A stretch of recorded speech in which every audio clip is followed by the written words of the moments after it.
473 for 8 from 120 overs, leading, as I say, by 255. Simple job for England. Claim the last 2 wickets, score 450 and put pressure back on India in their second innings with a target in the region of 180 or 200. It's a massive, massive task, but at least they have set a precedent of doing something similar in the first Test match in Hyderabad. Doesn't that feel like a long time ago? One of the highlights, though, for England has been the performances of the 2 spinners. Shoaib Bashir, just 20 years old. He's taken 16 wickets in 3 Test matches so far, with the possibility of a couple more to come, and he's on the verge of a second fifer in the series. But Tom Hartley, the left-arm spinner, is the leading wicket taker in the series with 22. That's both teams, leading wicket taker in the series. He was having a chat before the start of play with our man on the ground, Cameron Ponsonby. Tom Hartley, another long day of bowling yesterday. How are you feeling today? Yeah, I've a little tired today, but I thought we stuck at it really well yesterday, and we'll still have plenty of energy for today. Ben Stokes, a remarkable cricketer, having England were in the field for however long, comes on, takes wicket with his first ball. Did that cheer you up, or were you like, blimey, why is it so easy for him? Yeah, I think I just had a feeling that it was just going to happen. He's a special cricketer and makes special things happen. So I think it was the right way for him to get his first wicket, and it provided a lot of energy to us, to be honest. How has the wicket been playing? Is there a chance that it's holding up so England are confident of chipping away at this lead? Yeah, I think so. I think looking at it before the game started, being slightly used already, we thought it might break up a bit earlier, but it's probably played better and probably a touch more spin as well, so hopefully it stays pretty good for the next few days and we can put on a show. There's 2 wickets left for England to take this morning. Have you got your eyes on both of them, or potentially saving one for Jimmy Anderson? I'm not sure. See what the skipper thinks this morning. It's out of my hands. How has it been kind of playing alongside Jimmy Anderson? He's obviously on so close to this milestone of 700 wickets. What's it been like to witness him firsthand? Oh, it's phenomenal. He's such a great athlete. To stay at this competitive at this level for so long is fantastic, and he's got himself in great nick, and it's not surprising he's been able to be so good for so long. That was Tom Hartley chatting to our man on the ground, Cameron Ponsonby. Alongside me today for the first 20 minutes, Steve Harmison. Well, wouldn't that be just the perfect day, really, with Jimmy Anderson taking one of the remaining 2 and Shoaib Bashir the other, and then give one a 5-wicket haul and one a 700-wicket haul? Yeah, good morning, Manners. Good morning, everyone. Yeah, that would be the ideal. I wouldn't go with Jimmy, I must admit. I need to get these 2 wickets as quickly as I possibly can. So I'd be going with Woods extra pace against the tail end of the first cup starting. And yes, Bashir would be somebody I'd go with first up, because you've got the left-hander of Kuldeep Yadav in there as well. So it would be nice if Bashir gets his 5 I think Jimmy would say, let's get off the field as quickly as we possibly can and see if we can, create an upset. England have to bat for 100 overs. If they go at 4 and over, that's 400. That gives them around about 140, 150, 140 lead. And if they can get that, then it gives them something to go at. But first of all, they need the 2 wickets to get them in the position to bat 100 overs. If they don't bat 100 overs, they don't stand a chance. Yeah, they need 450. Yeah, they need 450, but I think the way this team scores, the way this ground has been scoring, the way the run rate has been going so far in this series, in this Test match, around about 4 and over is where it's been at. So that gives them look, a chance to put some pressure on India and say, well, after the debacle of the first day, we've shown our character again. And I think if they have to bat a minimum third innings of this match, a minimum of 100 overs. Here's the first ball. Shoaib Bashir is bowling to Jasprit Bumrah, and he immediately gets the scoreboard moving with a single pushed into the offside, and India move on to 474 for 8. Very good morning and a very warm or chilly welcome actually to our listeners on talkSPORT, joining us for the first session, joining our exclusive ball-by-ball commentary on talkSPORT 2. We've been with you for every single delivery of this series, from the very first one in Hyderabad to the 3rd day and possibly the final day of the 5th Test match. Let's see how England do. Barmy Army singing Jerusalem from the pavilion end with the wonderful views of the Himalayan mountains. Shoaib Bashir into the left-handed Kuldeep Yadav, who batted beautifully yesterday, and that's pushed away defensively on the leg side, just tucked off his hip. Both Kuldeep and Jasprit Bumrah faced exactly 55 deliveries yesterday. Frustration for England just when they thought they might have been able to nip out the tail. Forward comes Yadav once again. Bashir plays away defensive. Kuldeep plays away defensively on the offside. Lead now 256, which is exactly the highest first innings deficit conceded by a team to win a test match. I'll tell you what, the Barmy Army are in good voice this morning. That's one of the best Jerusalems we've had in the whole series. Yeah, I think that's possibly, might be thinking this last hurrah. This might be our last chance to get the tonsils warm, the tonsils gargled, and off we go for the last final hurrah with Jerusalem. Here's Bashir, and drags that one down short enough for Yadav to push away through the offside.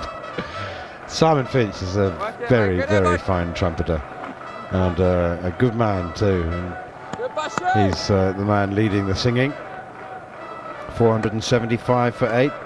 Jasprit Bumrah is on 20. Like the vast majority of fast bowlers, loves his batting. Jasprit Bumrah, Bashir into him again, and he plays defensively, rock solid behind this.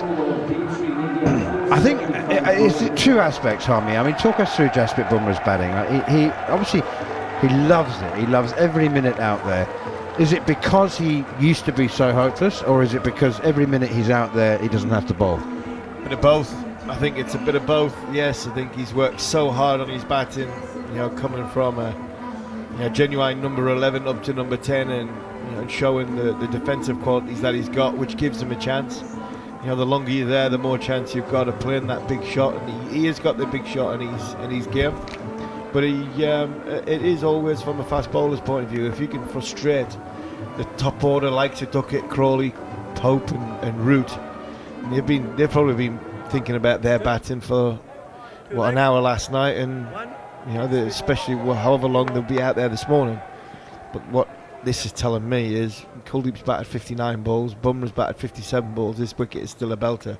Graham Swan, we've seen for the local the host broadcaster, he did a pitch report beforehand, and he's saying it's still rock hard, it's still held together, the cracks aren't there, opening up and widen, so England have got no real demons to go at.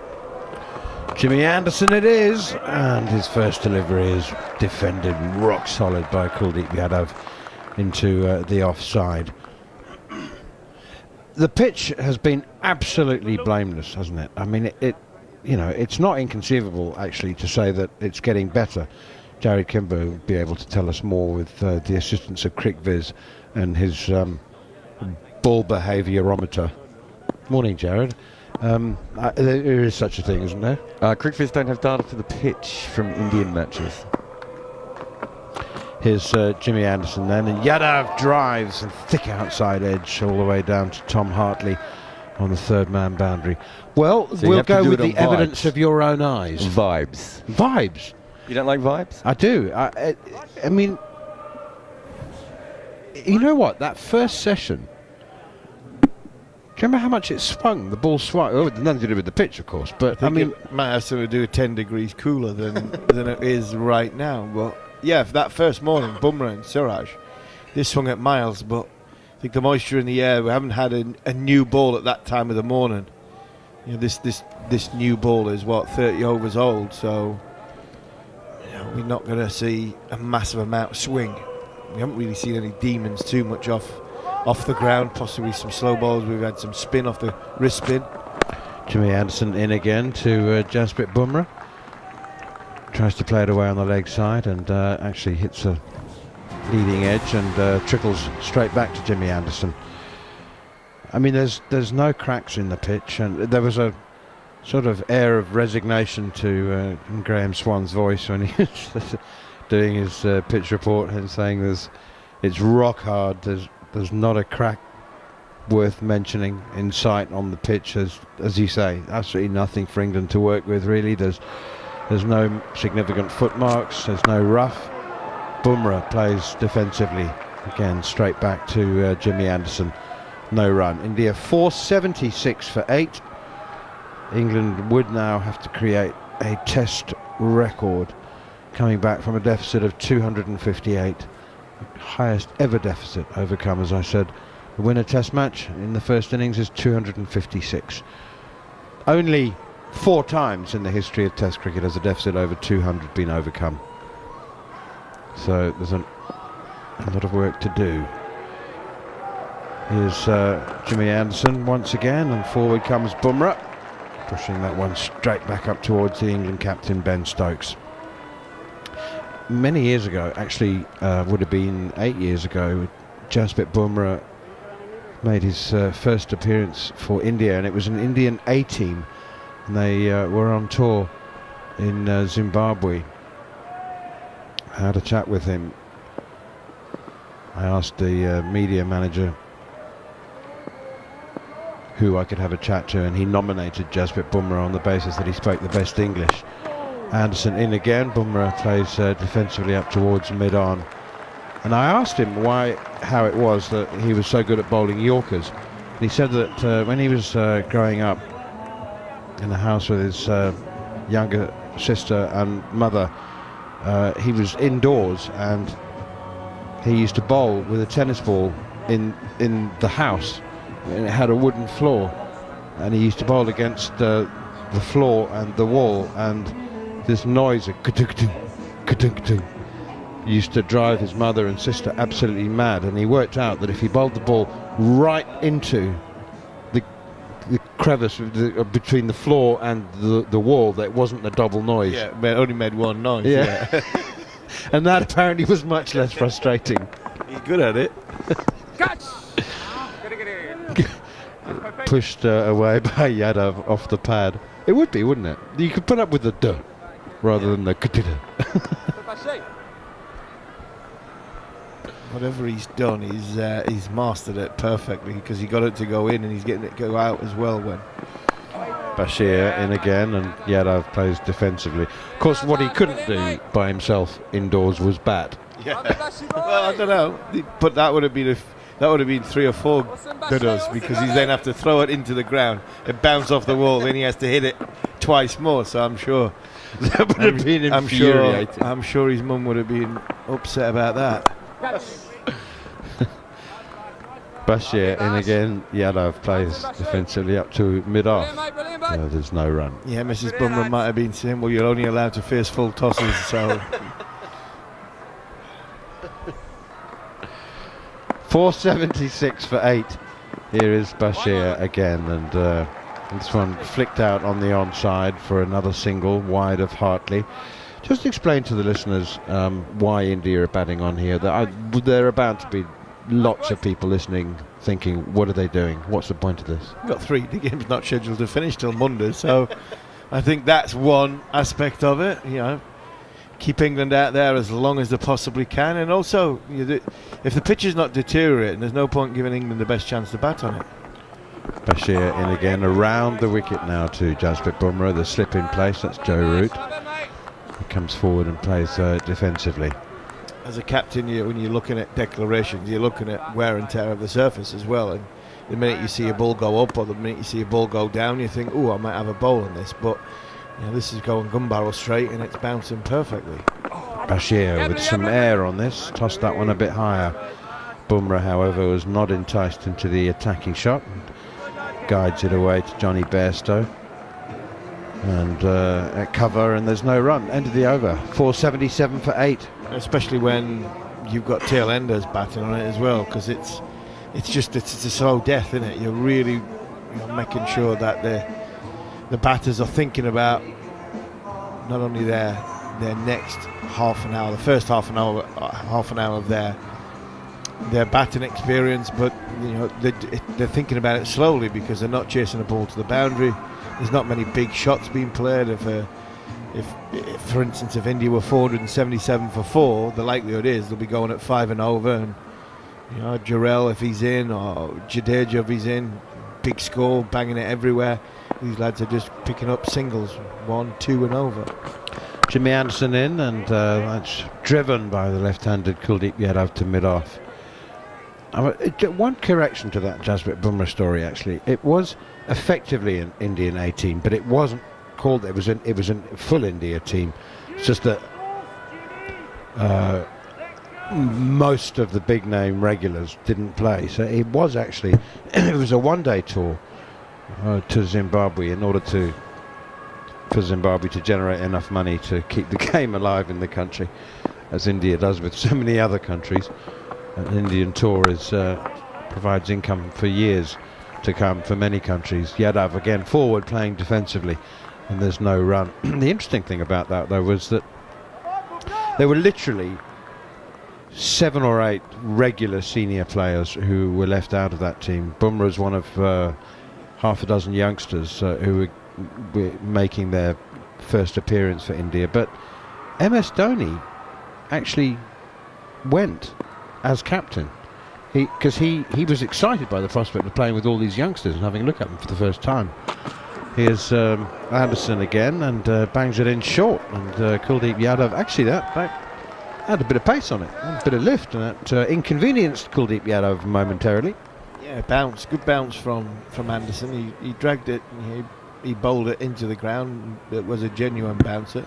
Got up, banged him on the gloves. It hit Kuldeep Yadav on. Did it hit him on his left hand?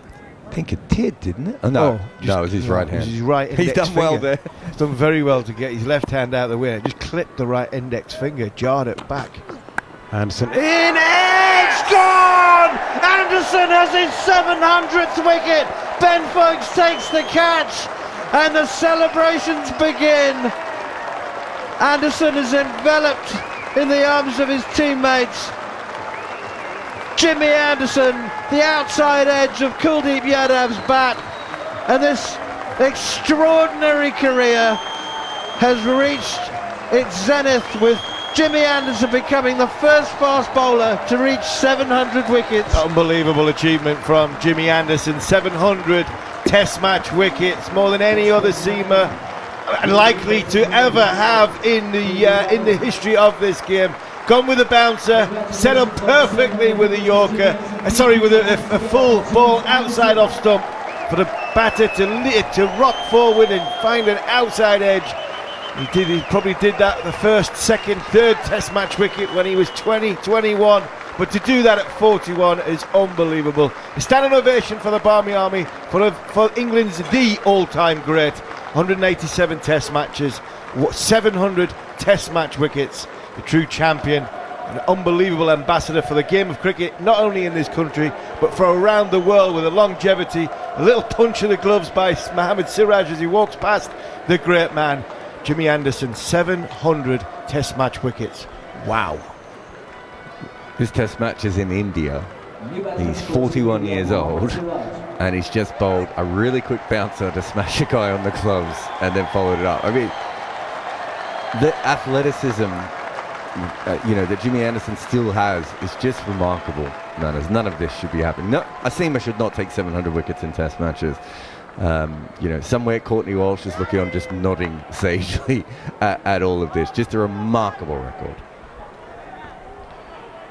Well, Ben Stokes provided England's highlight yesterday with his first wicket in 9 months, the first ball in 9 months. Jimmy Anderson has provided today's highlight. Maybe there's more to come. First delivery to Mohammad Siraj is pushed away out in the onside, and there's no run. It was a classic setup, wasn't it? It was a classic setup from somebody, a fast bowler in their sort of informative years, when they've got a lot more energy and a lot more, I think, enthusiasm in their legs. But talk about enthusiasm, he's still got a great enthusiasm for the game. 41 years old, a nice smile, just a hand in the air. Oh, that's an in-swinger to Siraj, who leaves it alone and is relieved that it misses the off stump. And what an over, what a moment, what a memory, Jimmy Anderson. When he smiles, he does so almost reluctantly, doesn't he? He does, yeah. I was just about to say that. He's not like the fuss that is going his way. He's not, Stuart Broad was flamboyant. He was a showman. He was somebody who loved this, did Stuart, and there's nothing wrong with that. Brilliant. Brodie was somebody who complemented Anderson, unbelievably well, just simply because of, the way the two of them were different in height, different in stature, but different in character as well. See a picture of mum and dad of Jimmy Anderson, where the families are on the I think I would imagine it's the ECB box and the family box. Proud parents, proud man, brilliant achievement. This achievement I don't think will ever be beaten. Oh, Bashir has beaten Jasprit Bumrah outside the off stump here, and there's an appeal for a stumping. Ben Folkes is not very confident, but he'll ask anyway, and it's been referred to the third umpire. Yeah, it's been referred to the third umpire, but I think if I was Ben Stokes, I'd be asking for the catch as well. I've got 2 reviews remaining. I thought there was a noise there as well. So because of the stumping, he can't ask for the catch as well. But I think he's might have nicked this. There was definitely a noise before Ben Folkes caught that. Whether he scraped the bat off the floor, I'm not so sure. But incidentally, on the subject of Mr. and Mrs. Anderson, you can see where Jimmy gets his genes from. Gee, they look terrific. yeah. Nice and slow. Oh, I tell you what, this stumping might be a bit closer than we thought. Oh, it's on the line. It's his foot's on the line. Is it behind? I want to see this. I think we need the stump cam for this. Yeah, I think it's a millimetre behind. When the bail comes off there, he's just behind, but it's not very clear, to be fair. I could see how 20% of people would give this out, maybe 80% would give it not out. Yeah. I think for the good of the game, I'd love to be giving it out. Yeah, he's a number 11, so based on that, I'll revise my estimations. So 40% will give it. Oh, here we go. This will be a good angle. The stump cam. I think he's just behind there, isn't he? I think he's on the line. I think he's on the line. I'm not convinced that there's anything behind this line. I reckon he's on the line. He's got a good piece of the line. I reckon if this is an opening batter, he's not out. And because it's the number 11, might be out. Give him out. Off you go. Let's get on with the game. Kumar On the side on the second one. Kumar Can you take Damasina the split screen if you can? is the man struggling, and He's doing well, though. He's asking for all the right things here. Yeah, I think that angle suggests he's in, but it's not by much anyway. Can you go to the stump vision, please? I think he's going out. Stump cam. I think it's 50-50. I actually think he is going out. He seems to be out. Yeah, I think he's trying. Put it this way, I think he's trying to find a way to give it out. I think he wants to give it out. I made my decision. There is no part behind the popping crease. He's out. You can go to Shoaib Bashir has a 5-wicket haul for the second time in the series, and Jasprit Bumrah stumped Folkes, bowled Bashir, giving Shoaib Bashir figures of 5 for 173. Bumrah goes for 20, and India have been bowled out for 477 for an overall lead of 259.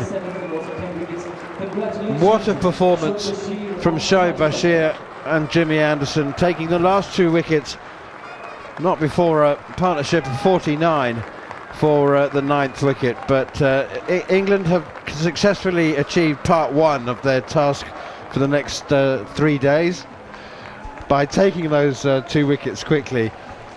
They just have to score 450 now and reverse the pressure back on India, but the pitch is still very, very good, so it's blameless. Anyway, it's Jimmy Anderson's moment. Jimmy Anderson's moment. Job done. Excellent from Shoaib Bashir, but an unbelievable achievement. Jimmy Anderson's reluctantly taking the applause off his team and off the crowd. He's trying to let his teammates go with him. He's trying to give Shoaib Bashir the limelight as well, but none of them are letting him go. Yeah, Jimmy's he's reluctant when it comes to the limelight, but what an achievement. 700 Test match wickets. It's unthinkable, and it's making your eyes water. It really is. It's quite emotional watching somebody who you've played a lot of cricket with, spent a lot of time with, and seen him over the course of the last 10 years. When I finish, to go on and to be this iconic figure of English cricket, of world cricket. So to see him have his individual day in the spotlight, I think makes it all more special. He is a wonderful character. He is somebody whose longevity will never ever be beaten. And like Jarrod mentioned before, he's a bowler bowling in Indian conditions. He bowls a bouncer, then he bowls a perfect set-up ball which is nicked off from a good length coming forward. It doesn't matter whether it's a tail ender or not.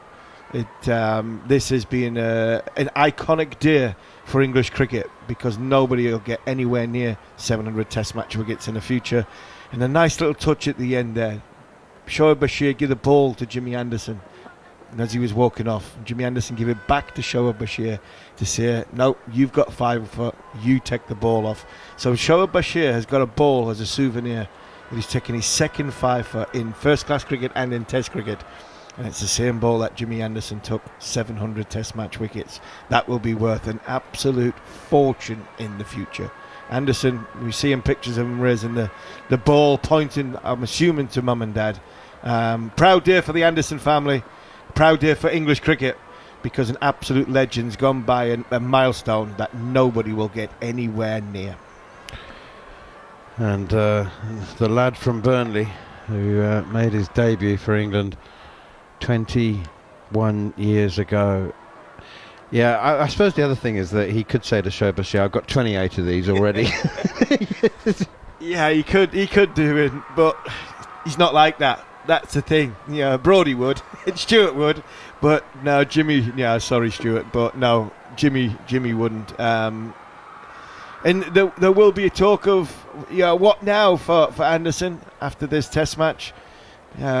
I think he'll quickly rebuff anybody that thinks once he got to 700, because there were people thinking get to 700 and then does he make a decision. I think that decision would be Rob Key, Ben Stokes, Brendan McCullum. I'm available for Lords in a few months' time, and I'll be there. To look at the bowling figures, Harmy, let's begin with Shoaib Bashir. 5 for 173, and once again there might be some people who wonder whether that's a double-edged sword or a slightly bitter pill that should taste a bit sweeter, the fact that he's gone for 173. Please correct that impression, because it's 5 for 173 and he's bowled 46 overs.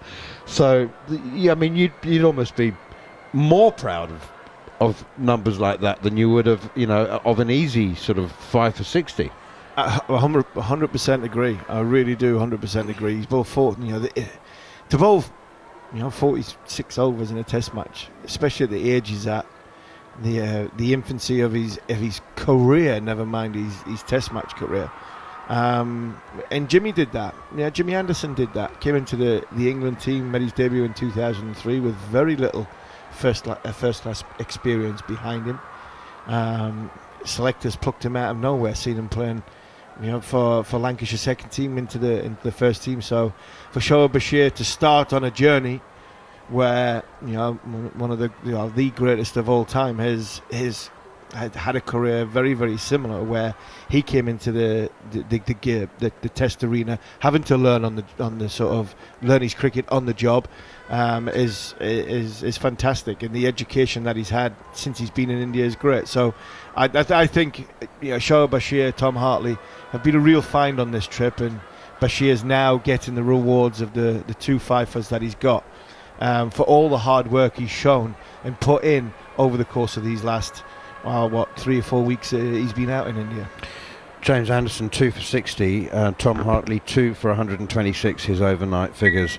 But Shoaib Bashir 5 for 173. India bowled out for 477. England's deficit is 259. Jarrod Kimber is going to give us an update on a Test match going on the other side of the world between Australia and New Zealand, and while he does that, John Norman will take over from me. Yeah, a fascinating game, because it's been absolutely careering so far, and in the last session it's like everyone pressed the pause button. But New Zealand were bowled out for 162 on day one, with Josh Hazlewood taking 5 for 31, and really no one outside of Tom Latham looking all that set. He made 38. And then in response, Australia made 256. Marnus Labuschagne made 90, but everyone else kind of got a start and didn't go on. Even the tail kicked a little bit. So Australia had a good lead, but New Zealand is now back in the lead, 105 for 1. They are currently 11 runs in front, and Kane Williamson is on 48, and Tom Latham just passed his 50. So again, looking like the best, and it's flattened out that wicket quite a bit. So it's almost a straight shootout now with 9 wickets in hand, and the score is pretty much level. So it's a very interesting game. What are we? We're just after drinks on day 2. So things were flying, and now things are more settled. Go New Zealand. A little walk in the park now. We were talking about it before play, weren't we? And it reminded me a little of the test match that we were at, Harmy, in Wellington, where New Zealand had to follow on a course, and then the pitch just flattened out. Kane Williamson got settled in, even though I think New Zealand were 3 or 4 down in second innings, and then they just batted. They batted and batted and batted, and a 3-day test became a 5-day test. And actually, if not for Harry Brook, I think it would have ended up as a draw. Yeah, Did Harry Brook break the partnership with the? Got rid of Williamson. Caught down the leg side. We were like looking and thinking. I think Sam Allard did he not have an interview with Harry Brook the night before? Harry got a big 100, didn't he? So he had that. I think he got a big 100. I think Sam's interview, Harry Brook was talking about possibilities of him bowling, and we were like, nah, general all rounder, no chance. And then he comes and gets Kane Williamson out. So it was a bizarre test match, because it went in fast forward, and a little bit like what Jarrod said about this one. It didn't stop, but it slowed right down, but the pitch did flatten out. I wonder if that's going to do the same here, where this pitch really flattens out, and if England can somehow keep their discipline, which has been quite difficult in patches on this trip, they can make a big score. But that test match in Wellington will be remembered for all sorts of great reasons. Neil Wagner by the end, Jimmy Anderson even coming in to bat at the end and running down the wicket and belting it for 4. England's last wicket partnership nearly getting them over the line. But it was a great test match. There's always great test matches in Wellington. It's a fantastic venue for cricket for me, and it will be interesting to see what the mindset of New Zealand would be if they do start getting close to a win, because it's been a long time since they've gotten anywhere near beating Australia in New Zealand. I think they've beaten them twice since 1993. So that's about as one-sided as the rugby's been between those two countries, but in the opposite way. But yep, so we'll keep you in touch with that one. Jarrod will keep an eye on that over the next couple of hours or so. Jimmy Anderson played his first test in May 2003. I get this right eventually. May 2003. In August of 2003, MySpace was invented, the first social media platform. He's older than social media. Jimmy Anderson. Jimmy Anderson made his one-day debut a day before me. Was it 2002? 2002. Hang on, mate. He's not just older than social media. He's been playing. His career is older, I should say. Just his career. It's mind-boggling that what you can get up off the what Jimmy Anderson's done over the course of his career. But 700 wickets. There's no other seamer getting there, and you could argue, is there another bowler getting anywhere near when it comes to spin bowlers in Test match cricket around the world? It's an impressive stat, but there is one other stat that he could break. I couldn't help but noticing, but at the start of this year, he was 17 tests behind Sachin Tendulkar. And England play 17 tests this year. Now, of course, he didn't play in the first one, did he? No. And he was never going to play all 5, but he's played 4 of them. But if Jimmy Anderson plays every test this year, bar the one that he's missed, he'll be on, I believe, 199 tests. He ain't going to be retiring this year. No, he's not going to be retiring this year if he plays them all. And I think he'll play the majority. He could break Sachin Tendulkar's test record against India next year. Drop mic, walk off into the sunset. Yeah, but I think that then, if he does break that and he is going well, then you are putting him in the bracket of going, does he go to Australia? And he'd be nearly 43 by then. Do you know what I mean? That's what we're talking about. And you can never write Jimmy Anderson off. Yeah, you can never write this team off. and you can never close the door on Jimmy Anderson, because he'll always, if he doesn't slam it in your face, he'll kick it in your face. Do you know what? There's something else as well. I've just realised. England are about to bat, by the way. They've had a good morning, good half an hour. India led by 255 runs, and they've been bowled out this morning. And they lead by 259 runs, 2 wickets, with a score of 477. 477 for 8 became 477. All out. A 5 for Shoaib Bashir, and wicket number 700 for Jimmy Anderson. And Zach Crawley is about to face the first ball of the innings. And it's Jasprit Bumrah who is in. And a little bit of a loosener, no great pace there from the bowler or out the pitch. So, I've just realised something. Who was Jimmy Anderson's opponent in his first ever Test match back in 2003? It was Zimbabwe. And who are England playing first Test of next summer at Lord's? So much has happened in Zimbabwe cricket between then and now. Bumrah again, and left alone by Crawley. So if Jimmy Anderson plays every Test for the rest of the year, I think he'll be on 199 tests. He could play his first Test against Zimbabwe and then his 200th Test against Zimbabwe. And has he played Zimbabwe between that?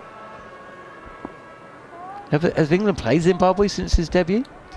Wasn't there one other series? Well, I reckon he must have done. Cause is it Mark Vermeulen? Mark Vermeulen is, I think, is his 100th when he got his 100th wicket. So yes. That's the voice of Alex Tudor as Zach Crawley is forward and pushes this ball from Jasprit Bumrah. India are bowling. If you're just joining us here on talkSPORT and talkSPORT 2 and the talkSPORT Cricket YouTube channel. Crawley and Duckett. Sounds like that. What was that? Hinge and Bracket. Remember them? Can't say I did, Johnny. You can't remember Hinge and Bracket? No. I remember many things. I was watching Dempsey and Makepeace yesterday. Wow. Yep. Well, it was a little bit after Hinge and Bracket. Anyway, Crawley and Duckett, and it's Zach Crawley yet to get off the mark. He's faced 3 deliveries, and he's wrapped on the pads. A little yelp from the slip cordon. Rohit Sharma's not on the field, by the way. Jasprit Bumrah, the vice-captain, is the captain, whilst Sharma is off the field. England will be hoping to do a little better than they did in the first innings. I mean, essentially, Tudes, England, if they're batting at stumps, they'll have a lead. You'd think. Yeah. That's how they've got to look at it, don't they? Yeah, 100%. Just, you know. There's a short mid-wicket in place and 2 slips as Bumrah is in, and this just pops up straight. I would have gone straight to straight mid-wicket, and there has been a straight mid-wicket at times in this pitch and in this series, but safe from Crawley, who's just on the shot a fraction too early. We've seen that from him a few times, especially against Jasprit Bumrah, but no damage done there. England yet to get off the mark. India bowled out for 477. England trail by 259. Bags of time left on day 3 in this 5th and final Test match as Bumrah is in, and Crawley a little bit cramped for room and a little bit hurried up as well. There's not great pace there, and he pushes this out to the offside. A maiden to start England's second innings there, 0 for 0. But the point is, as we were just saying, Alex Tudor, former England fast bowler, if they're batting by stumps at the way they go, they'll be ahead of India, and that's really their first objective, surely. Well, you say, or their only objective right now. Well, you say they're talking in the change rooms. Can we bat a day? Can we bat a day? Can we go past 80 overs? As you say, if England bat that way and bat for 80 overs, they will be in front. And then, as you say, you say game on. Well, I say game on, but I mean, gives them an opportunity. I reckon. What? Let's say you lose 2 wickets per session, so you're 6 down at the end of the day's play. Of a lead, you know, if England bat all day, they're going to score 300 plus, aren't they? So they might have a lead of 80, 90, possibly 100. I mean, I'm reaching stars a little bit. But it's possible. The wicket's not doing unbelievable things. It's still a good wicket, day 3. Shown yesterday by India, by Gill, by the skipper Rohit Sharma. Well, also by Kuldeep Yadav. and by Jasprit Bumrah. They batted balls, didn't they?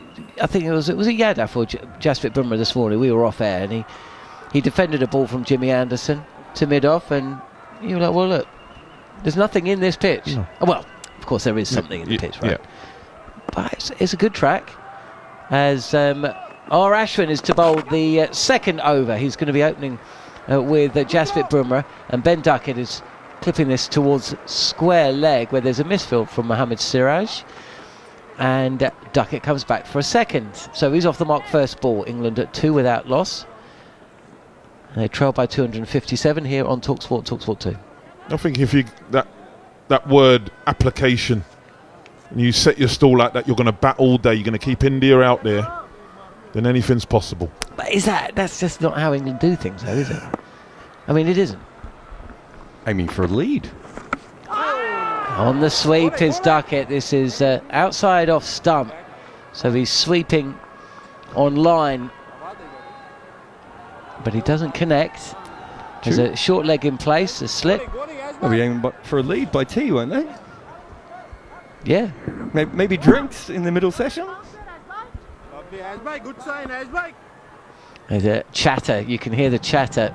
It's quite interesting. As Ashwin is in and Duckett is back. He exposes all 3 stumps, pushes his ball to cover. No run.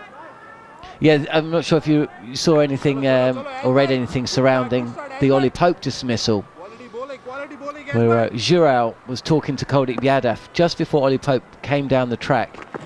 R. Ashwin again, this is straighter, and that isn't a million miles away from Sarfraz Khan at short leg. So already in this first 4 deliveries bowled by R. Ashwin, a couple of runs have come from the bat, but with Duckett keeping short leg and slip interested actually on 2 deliveries down the track and bowled him.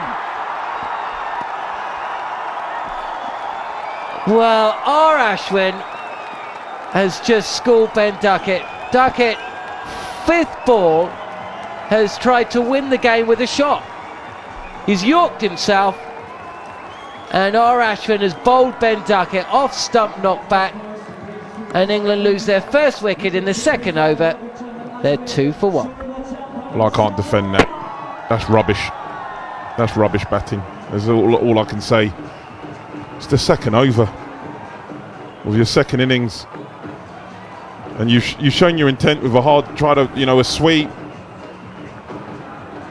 It's a new ball. It's just sliding out. There's no prodigious turn, anything.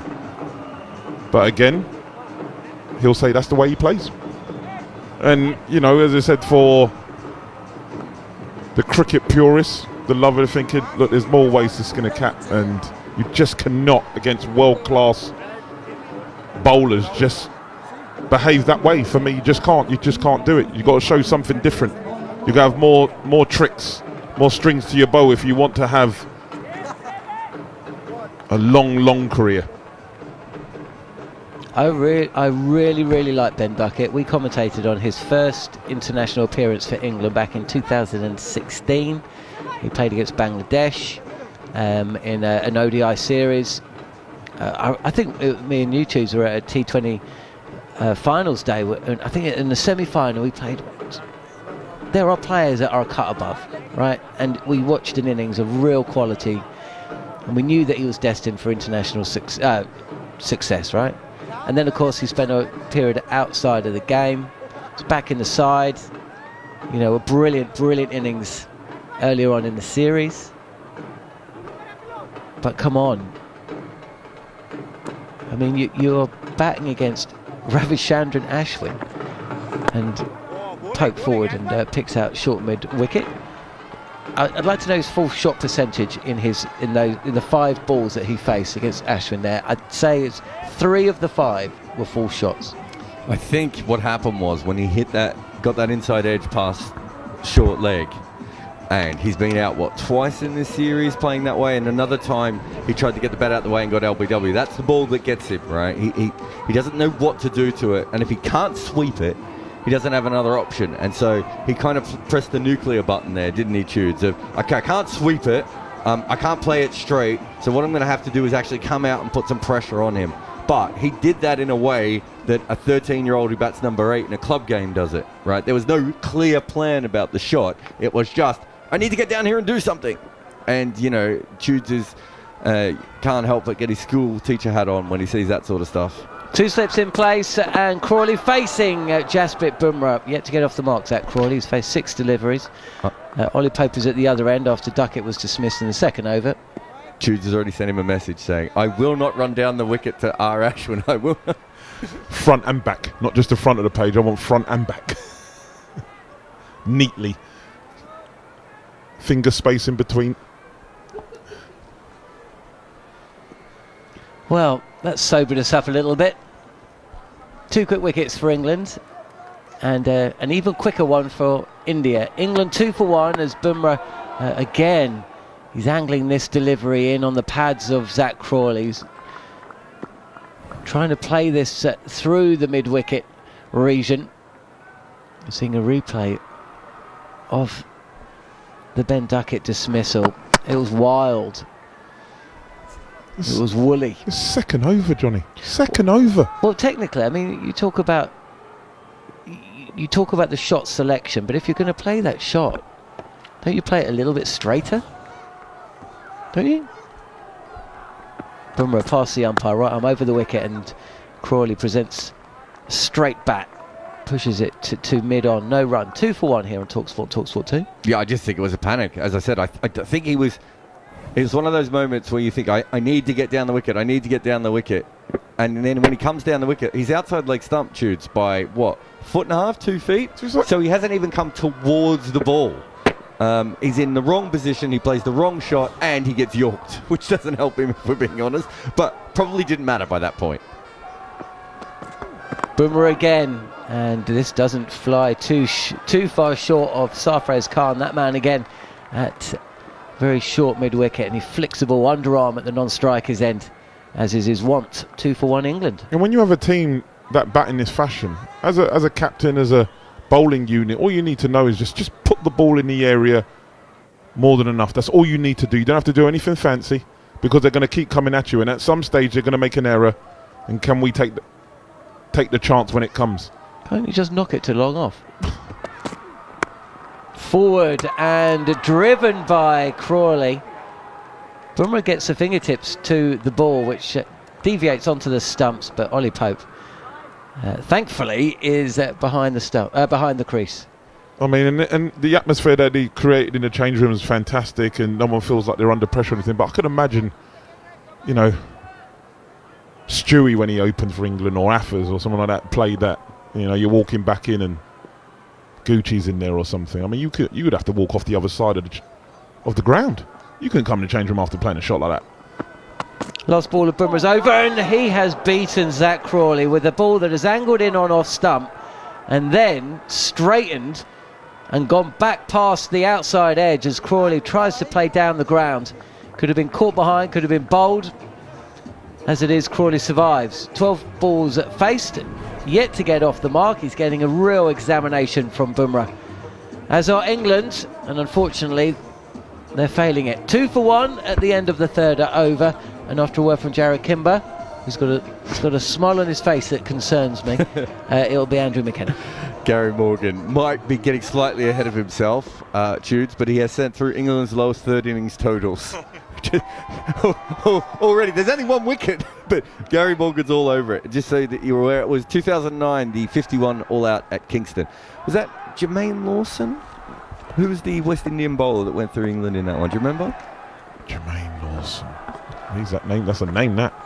Ashwin to start a new over around the wicket, and Ollie Pope will hit to point to Jadeja. There's no run. That's why I was smiling. I'd just seen that message from Gary. It was Jerome Taylor. Yeah. There was a couple of guys with similar names that bowled for the West Indies at that time, and I couldn't remember which one. He could bowl. I'll tell you, he could bowl. With pace as well. And I remember you burst on, so you got 5 for against Australia. Ashwin in once again. Pope stays deep in the crease, turns it through square leg. And there is no run on this occasion. Well, what a morning this has been. James Anderson's 700th. India bowled out. 477, a lead of 259, and England already 2 for 1. Pope waits for Ashwin. It's turned almost to Sarfraz at short leg. It's a little bit squarer than that, and it's safely down to short fine leg, and there is no run. Ashwin 1 for 2 already. England halfway through the 4th over of their second innings. Ashwin around the wicket, slightly shorter outside of off stump, and Ollie Pope's hit that through point for 4. And that was all controlled. The bowler gave him the length and the width, and Ollie Pope takes advantage. England 6 for 1, trailing by 253 here on talkSPORT 2. Yeah, that ball just sliding on. Ollie Pope rocking on to the back foot and dispatching that extremely well. Good shot. As you say, with this new ball, Ashwin's not going to get a lot of spin. Just sliding on. Dispatched that beautifully. 4 runs to get him off and running. Ashwin around the wicket once again. Well, again, that's shorter in length. Give Pope time to pull it into the leg side. There is a man out there. It's Akshar Patel who's at deep mid-wickets. And so it is a couple of runs. If you are just joining us, Akshar is on the field because Rohit Sharma isn't. He's got a stiff back, the Indian captain. So Jasprit Bumrah is opening the bowling and, as vice-captain, is stepping up. So that's the reason that Rohit is off the field. Ashwin to finish the over. It's played into the onside again by Pope. That's a good single. Padikkal will pick up the ball at mid-wicket. 4 overs gone then, England 9 for 1. The deficit now 250 runs here on talkSPORT, talkSPORT 2 and the talkSPORT Cricket YouTube channel. Your commentary was great on the ducket wickets, Tudes, in the fact that you just absolutely called it. What made it more frustrating for me was, if we look at the bottom end of the Indian scorecard, Kuldeep bats 69 balls for 30. Jasprit Bumrah 64 balls for his 20. We're not talking about a minefield.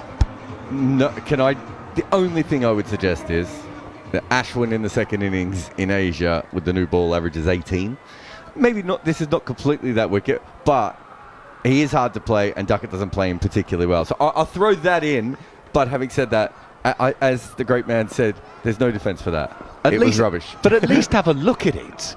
At least have a look. Bumrah to start a new over. It's the outside edge of Pope's bat, and it'll go past Padikkal at second slip and go down to third for a boundary. His second boundary, that one all along the floor. It went straight downwards. England 13 for 1. Pope has 11. I was going to ask you, Mackie, you played a lot of cricket. I was saying, if one of your opening batters in club cricket would have done that, I'm sure there would have been a few words when they walked off. I mean, just bat. Just bat. Show you can do something different. By all means, take the positive approach. But as Jarrod said, I think he was worried about that ball that slid on, beating the insides if he wasn't sweeping. Wow. That's a great look. Someone in the crowd has gone for the old peroxide blonde. Jasprit Bumrah is in. It's full and straight. Pope will clip wide of mid-on, and Ashwin looks like he's in diver's boots going after that one. He's not going to get there. It's 4 more for Ollie Pope.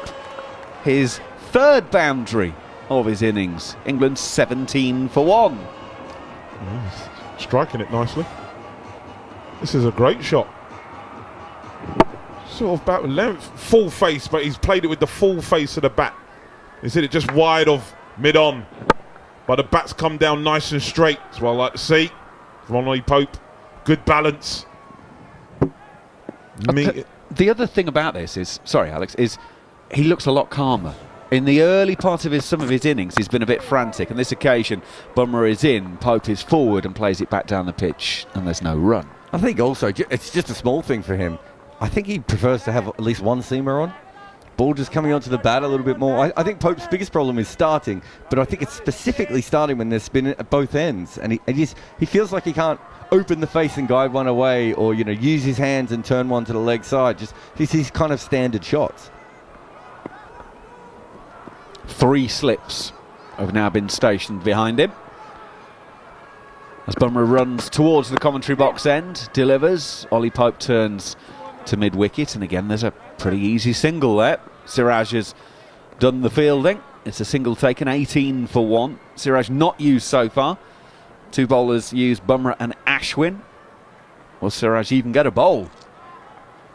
If the spinners come on and do their thing, we are expecting Kuldeep to turn it big once again, as he did earlier on day 1 of this match.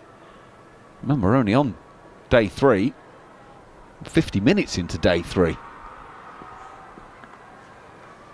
And it's another glorious day. It's still pretty cool. It's 12 degrees at first ball. Bumrah goes in, hits the thigh pad of Crawley, and they'll take a leg bye to square leg. Crawley still not yet off the mark. He's now 0 from 13 balls. England 19 for 1, with Ollie Pope at the other end now with 16. The more I think about it, Mackie, I'm thinking, Ben Duckett, he's batted well on this tour. 300 odd runs in this series so far. And that's going to be your memory of him, his last innings in India for this series. And it was that shot, second over, against spin that's not spinning it big, with the new ball just sliding on. Bumrah in, right arm over to Pope. He's trying to bring him forward, play the push drive. It's pushed to Akshar Patel at mid-off. And there's no run. 19 for 1 England at the end of 5 overs here on talkSPORT, talkSPORT 2 and the talkSPORT Cricket YouTube channel. England 240 behind. Don't forget, more football coming your way. It is Saturday and there's 3 games for you. Starting at lunchtime, Manchester United Everton is the game on talkSPORT. At the same time, Cardiff Ipswich is on talkSPORT 2 in the Championship. Of course, the EFL exclusively live on the talkSPORT network on national radio. And then 3 o'clock, another Premier League game for you. This is where we lose our boss for the afternoon, because Fulham are involved. They're away at Wolves, so don't try and get hold of John Norman this afternoon, because he's going to be listening to talkSPORT 2. I reckon they're going down at Wolves. Sorry, boss. Mate, you are aware that he authorises your invoices. Yeah, wait till it clears and then you can give him all you like. But, yeah, you may have gone a touch early. All right, then Ashwin for his 3rd over. He's going to be over the wicket to Crawley. Wow, that turned down the leg side. It's gone down. The keeper, Jarrod, has dived to his left. Leg slip, can't get near it. And they're going to take a couple of byes. I thought I heard a noise, but it was just Crawley's movement that created the noise, and it ripped. Oh my days, that ripped. And it's gone miles down the leg side. Yeah, that's a massive turn. Wow, that's like it's hit a pebble or something. That has gone sideways from straight. That's gone more than 45 degrees, folks. Ashwin will come in and bowl once again. That's the straight one, and Crawley plays defensively, no run. I don't know how I can adequately describe how much that has turned from about middle and off. In fact, it's gone from outside off. Jarrod is diving Superman style full length and hasn't got it. Crawley on this occasion down the leg side, he's turned it round the corner and Ashwin's got a second. Crawley's gone for a duck and Sarfraz takes the catch under the helmet at leg slip. Crawley goes. England are 2 down already, 21 for 2. They still trail by 238 runs, and Ashwin has 2 for 9. Well, that's well class, that from Ravi Ashwin. 2 balls before, I think that's playing in his head. Sarfraz goes finer after that delivery 2 balls ago, and it's that plays in the mind, doesn't it, when you get that prodigious turn, and he's just played, it's hit the inside portion of the bat. Sarfraz Khan is lower, leg slip, takes a good catch. That was a 15-ball duck for Zach Crawley, and England listeners, are 21 for 2 of 5.3 overs. You know, Indian fans, all serious dudes, have been talking about the fact that they haven't used the spinners enough against the England opening batters. So, Crawley, who doesn't play the spin as well as Duckett does, has been, just smashing the seamers around everywhere, getting to really good starts, and Duckett's being set, so when he faces the spinners, it's a little bit different. This is kind of what they wanted. Bumrah at one end, Ashwin at the other end. You've still got Jadeja and Kuldeep and Siraj to bowl with the old ball later on. It's that partnership that I think have caused a little bit more trouble for the England players. It's a much better way of going up against them. Doesn't matter because they're going to win 4-1 anyway, Macca, but it's England have had so many good starts, and eventually India have worked out, you know, probably the perfect combination to stop that from happening. And the perfect combination is just Ashwin. Ashwin and whoever. Well, it's interesting. We were having a little chat earlier, Tudes and I, about how cricket evolves. And it used to be that Joe Root used to be coming in at 20 for 2, and then the opening partnership for England had sorted itself out, and it was the middle order that's problem. Well, Joe Root's back in at 20 for 2 once again. And he is, and Ashwin is bowling to him his first delivery. Root is forward, pushing back to the bowler, no run. Just want to talk about Ashwin. I obviously, this is radio and I can't show it 100%, but I found 3 dismissals of Duckett to Ashwin. Ashwin to Root, bit of loop on that one, clips through mid-wicket. Root will be off the mark with a single, 22 for 2. And I think they are all relatively early in the innings. You've got him propping forward and getting the inside edge to short leg. You've got him getting an inside edge onto his pad going up in the air, and the wicketkeeper came around and caught it. So basically the same dismissal twice. And then you've got an LBW to almost identical delivery. It's knee, hitting the knee roll around middle and leg. And just before he played that shot, Ashwin is into Pope, who's, well, he's squirting across that one. It's out to deep mid-wicket for a single, 23 for 2. Just before he played that shot, he did the exact same thing again. He got an inside edge just past a short leg, and you could see straight away he was like, I can't let him do this again.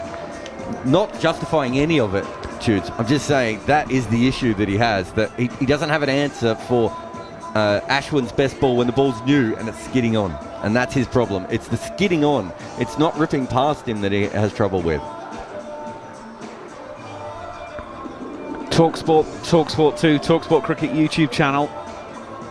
If you're having an early Saturday morning, good morning the YouTube channel viewers, by the way. We always like to give you a little wave just before 5 o'clock in the morning.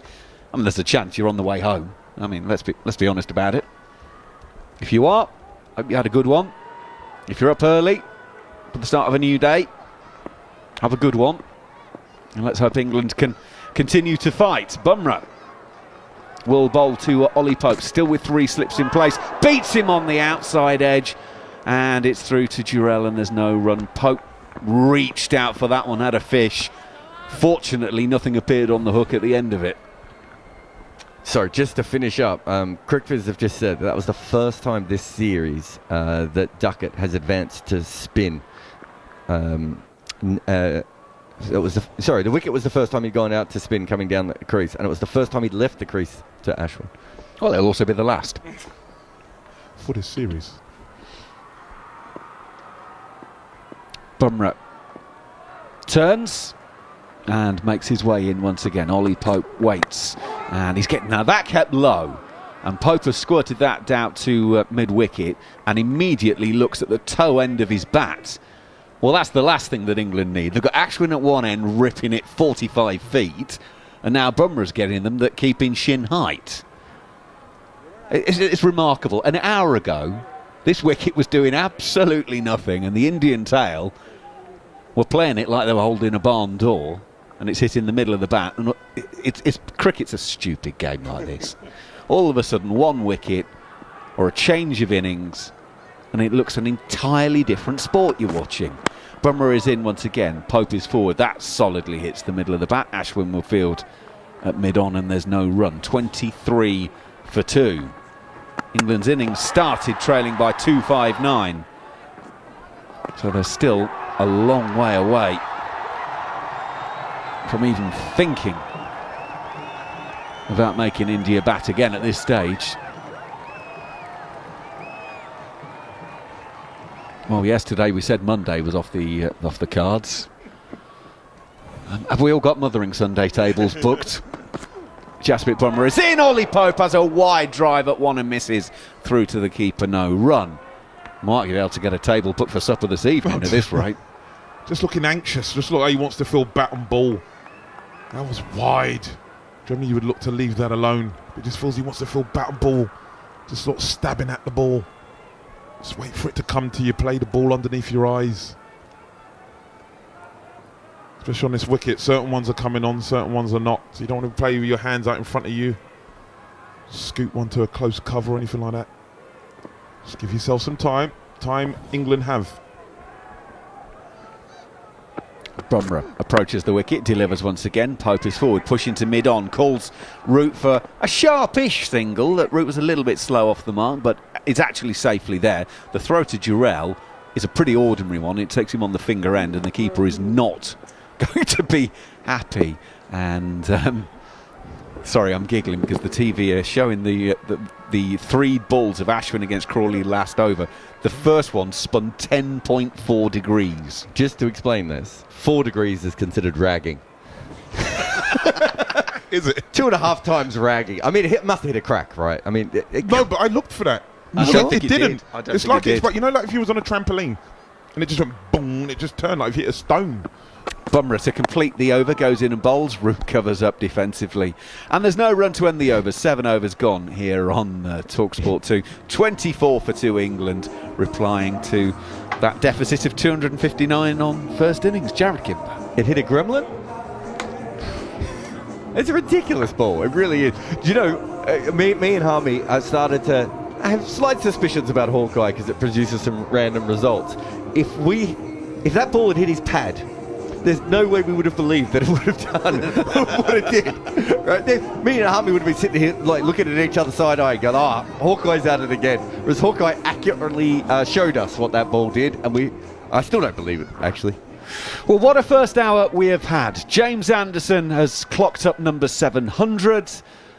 India have been bowled out. England have started their reply, and they are 24 for 2. New over from Ashwin begins, and it'll be clipped through the leg side by Joe Root. No, it's Ollie Pope who plays that, my apologies. He gets another single to add to the total. 25 for 2.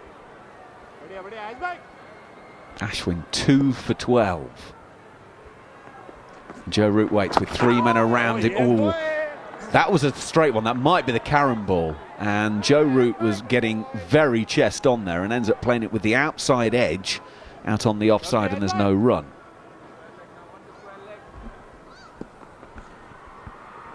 Ashwin in over the wicket. Root, bat and pad close together. It's out to Sarfraz under the helmet at short leg, no run. Harmy's replaced Shoots. Busy old morning this one. Yeah, busy morning. Some head scratching moments this morning. Big head scratching moments. Ashwin goes in. Joe Root pulls out the reverse. That's a lovely shot all along the floor through third, and Joe Root has his first boundary of the innings. He goes to 5. England are 29 for 2. Yeah, well executed shot from Joe Root. Stays down as long as he possibly can. Waits for the ball to pitch, and then gets the bat down on it, hands it over the top of the ball, and his head still. So it's an excellent shot there from Joe Root. But yeah, head scratching moments. I'm still disbelief of what Ben Duckett was trying to do. Ashwin in. Root clips on the leg side. It'll be out to the sweeper on the leg side for a single. 30 for 2. I could give Zach Crawley, give him a little bit because of the two balls previous. His spun, and then the next one didn't spin. So you can understand what he was trying to do, trying to sort of just help it round the corner, and not. But he did pick the fielder straight out. Ashwin in. It's another big spinning ball that Ollie Pope is playing a big drive at. He misses. It misses everything and goes for 4 byes through the keeper. How that's not a wicket ball in the scorebook, I have no idea. 8 overs gone, 34 for 2. Some thoughts from Steve Harmison, and Neil Manthorp's going to pick up the commentary. This is great sign. It really is great signs for England, because in Hyderabad, Ollie Pope looked like getting out every ball in his first 20 balls. And I think he's looked like getting out every ball in these 20 balls he's faced so far. He went on to get 196. So, yeah, that's a great sign for England. He's looking frantic, as he ever does in the first 20 balls. England 34 for 2. Like I said, head-scratching moments. Jimmy Anderson, 41-year-old, 700 test wickets. Mind-boggling what an achievement that is. Great start for Shoaib Bashir in his career. Second 5 for... But what Ben Duckett was doing, I'd love to know what's going through his head right this minute in time. Jasprit Bumrah continues another over, and Joe Root plays it away defensively to cover point. No run. We're going to see a replay of that ball in a minute, and here we go. So it's pitched half a foot outside off stump. It's hit a pile of dirt and missed leg stump by about, what, 3 inches, Harmy? Yeah, I'm struggling to 2 inches. 2 inches. I'm struggling to watch the ball where it pitched, then where it's turned, and then where it's gone to, because I can't believe a number 3 batter in international cricket could play it like that. Well, it wasn't just the batter. I want to talk about the keeper in a moment. It's Bumrah. You know what I'm going to say. That's played defensively by Joe Root. Jarrell's hands are, I would say here, let's have a look. Let's count this out. Jarrell's hands are 70 centimetres from that ball. Over half a metre. It's maybe, talk about modern players and changing times. You've got a batter play a cover drive to a ball that just ragged past his leg stump, and a wicket keeper who's not even moved. No, his hands haven't moved. There's not barely a twitch. Yeah, I reckon. I think you'd see that. I wouldn't even see a third 11 cricket that whole passage apart from the ball was. Here is Bumrah again, bowls. Joe Root clips it away, straight to square leg, and there's no run. It's gone straight to the fielder. Now, I want to know how Shoaib Bashir feels seeing Ashwin turn the ball like that. Shoaib Bashir's put in a heroic performance. Honestly, in Test match cricket terms, for a 20-year-old to bowl 46 overs and take 5 for 173 is heroic. That's absolutely brilliant. And, he turned it enough to take wickets, but not vicious turn like that. It's like a different game, like a different pitch. Here's Bumrah again. Inside edge from Joe Root, and it's down to Kuldeep Yadav at fine leg, but he didn't know a great deal about that, Joe Root. He's just dragged that back just past his leg stump for a single. Yeah, I know what you're saying, and there is lavish turn for R. Ashwin. But as there was for Kuldeep Yadav. But still, Rohit Sharma comfortably, no emotion, goes forward, plays it with a full face of the bat, shows that he's in total control. So is Shubman Gill. There's at no point have I felt that about Ollie Pope or Ben Duckett or Zach Crawley. Bumrah in once again. England remain 35 for 2 as Ollie Pope plays it away defensively on the offside. Do you know what you were talking about Liam Plunkett the other day? You said that sometimes he was better from 7 to 11. After he's bowled half a dozen overs. Do you not think that Pope's the same. Ollie? Yeah, exactly. Send Ollie Pope for a 5-kilometre run before he goes out to bat, or send him in the nets for the first 25 balls and say that's your innings started. I'm loath to criticise because I think this kid is a wonderful player, and so is Zach, and so is Ben Duckett. But pressure. Bumrah in again, and forward comes Ollie Pope, pushing that unconvincingly up towards mid-on, and he remains 19 from 22 balls. England 35 for 2, still trailing by 224. But even that shot there, we'll make joke of my record as a number 11, but that shot, even that there, it's a ball about 5th stump, to which Ollie Pope's body is going down the line of middling leg. His big toes probably on off stump. His hands are away from his body, and then he's like pushing his hands down the pitch. So he's not exactly going. He's trying to hit that ball straight back to the bowler with having a body position, which in theory you should be trying to play that through cover point. So his body position is side on, but he then hit the chest on. Oh, Ashwin, then turn and bounce here. Joe Root plays back to it, and it was the bounce that surprised Root. He was expecting the turn, but that kicked as well, and he just managed to turn it around the corner and scamper through for a single. He's played it brilliantly well, though. Root there, he's played it very, very well. He's waited for the ball to bounce. He's in good position. Ashwin, sweep, top edge, gonna be out, taken at square leg. The catch is taken by Devdutt Padikkal or Yashasvi Jaiswal, and Pope has gone, perished, top edge. Ashwin has another one, 3 for 18. He's a good sweeper, he scored a lot of runs with it, scored 196, sweeping a lot in Hyderabad. but you live by the sword, you perish by it, and he's just top-edged it. Simple as you like. Yashasvi Jaiswal takes a straightforward catch at square leg, and England are 35 for 3. I thought I'd seen it all for Ben Duckett. I'm speechless. I really am. I really don't want to go 2 foot in, deep in on what that was. I'm really struggling to describe what, not just that shot, that innings was. I potentially go as far as to say that's the worst innings I've seen by a number 3 batter in international cricket. I really am. When you break that down, them 23 or 24 balls, at no point did I feel Ollie Pope was in total control. 1, of his body movement, 2, of his balance, shape, technique, what you need as a number 3. And the shot he's just played to get out. Wow. I mean, it was never there to sweep. It's like playing by numbers. And I like Ollie Pope. I think he's a wonderful talent, and I think he is a smashing player. I don't think he's a number 3, but this is the job he's got. And in times in his career, in times in the first 20-25 balls, he never really looks comfortable. I get that. I can put that to one side because he can go on. And that there, I'm sorry, that's a poor. I mean, that's a poor. That's a poor ending to a poor innings of a scrambled brain of somebody who on this tour had a score of 193 or 196, what it is. Yeah, I know you always start on naught, but I hate criticising too heavily, too hard, too much. But for me, that's a poor shot, poor innings. Do you know? And that's not pressure from Ashwin. That's not pressure from Ashwin. That's playing by numbers.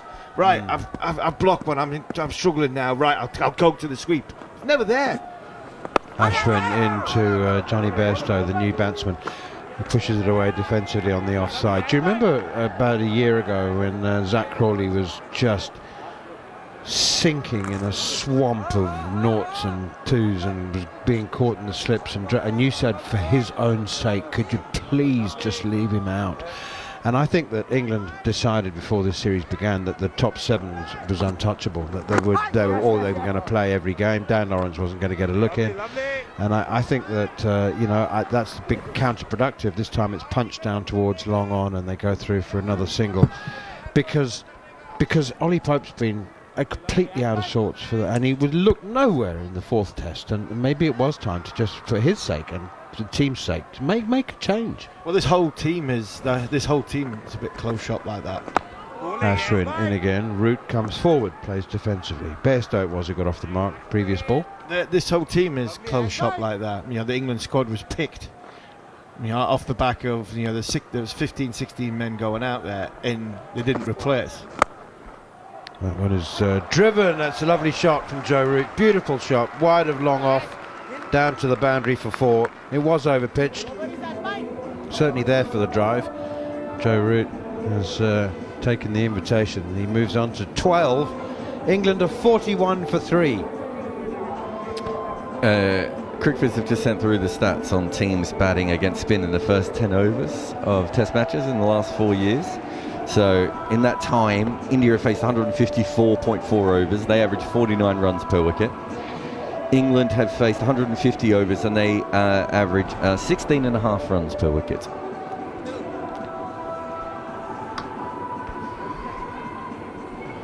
So conclusion? Conclusion is, but what's the conclusion? I mean, it's worse than 49, isn't it?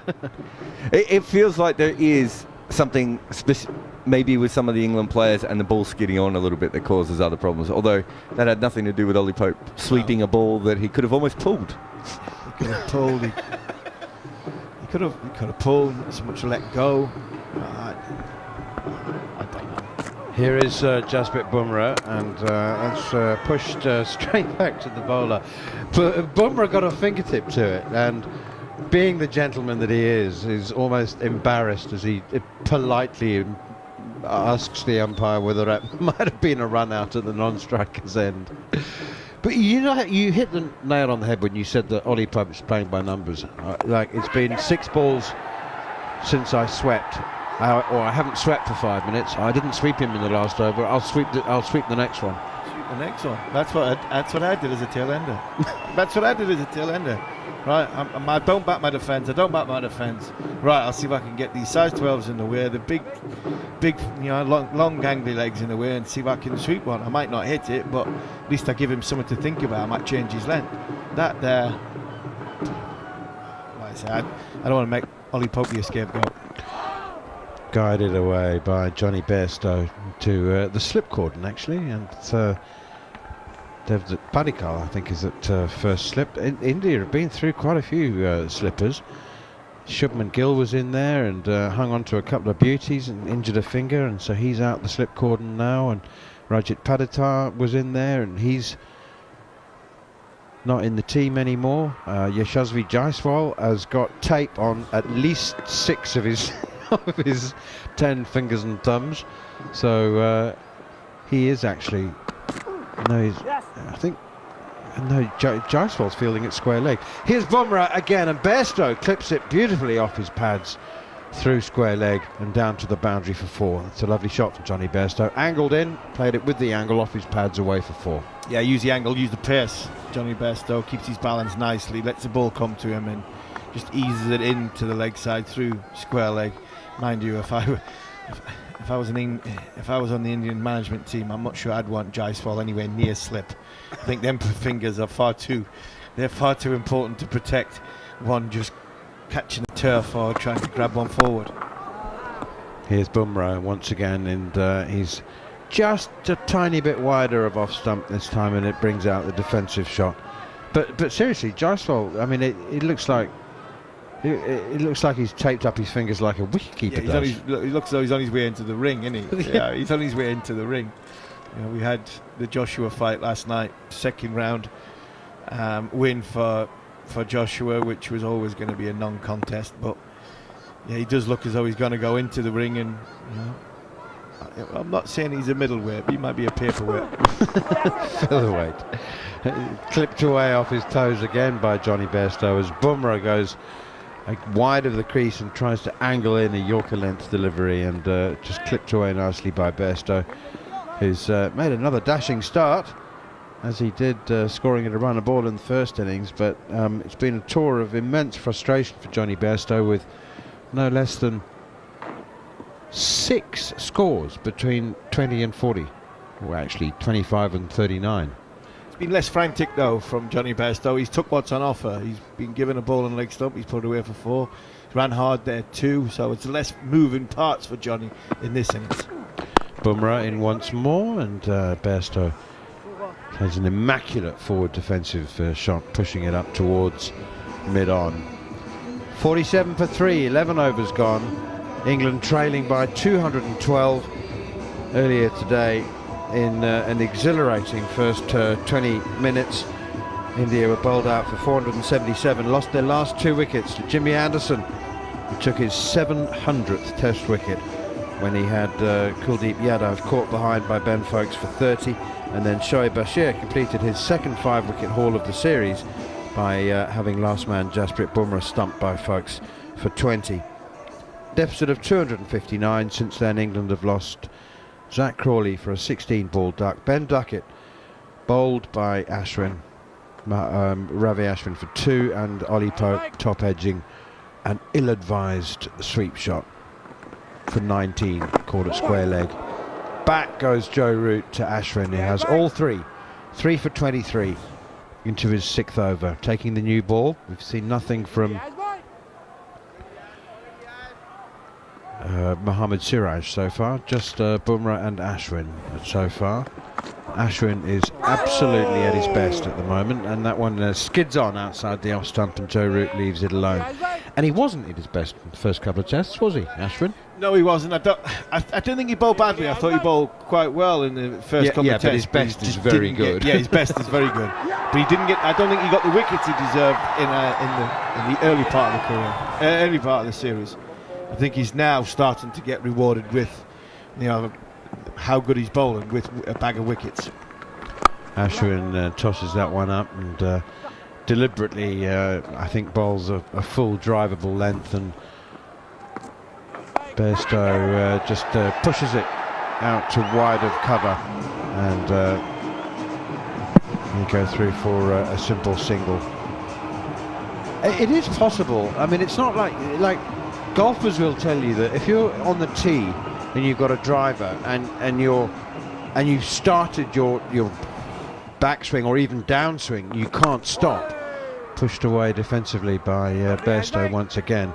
I just want to say that many batsmen have, if they are playing a premeditated sweep, and Ollie Pope's not the first to say I'm going to sweep this one, you can stop, you can change, you don't have to go through with the shot. Pushed away defensively again by Johnny Bairstow. Think of the batsmen who you're right. You get to a point where you're thinking, I think most of the sweeps are predetermined, but you get to a point where you get there, and then all of a sudden you think if it's not there, then you adjust. But the last thing you do is try to hit it hard. You try to guide it down with a deflection of the sweep. Try and keep on top of it if it's just too short. Here is Ashwin around the wicket now. That's swept by Johnny Bairstow. He's picked the length very quickly, and it's 4 runs. It's actually, rather than being too short to sweep, which Pope's was, that was almost too full to sweep from Johnny Bairstow. He's actually swept to half volley. He's hit it, but he's hit it very hard into the gap for 4. He has, yes, but he's adjusted. He's gotten into the position, and then he's seen that that's really full. So he hasn't got down as far as he needs to get because he knows he doesn't need to.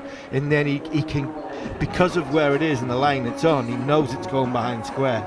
So because the natural progression of where the bat's coming from, that's what's going to get him the pierce on it. The Ollie Pope one, it was too far outside of stump. It was too short to try and hit it hard sweep.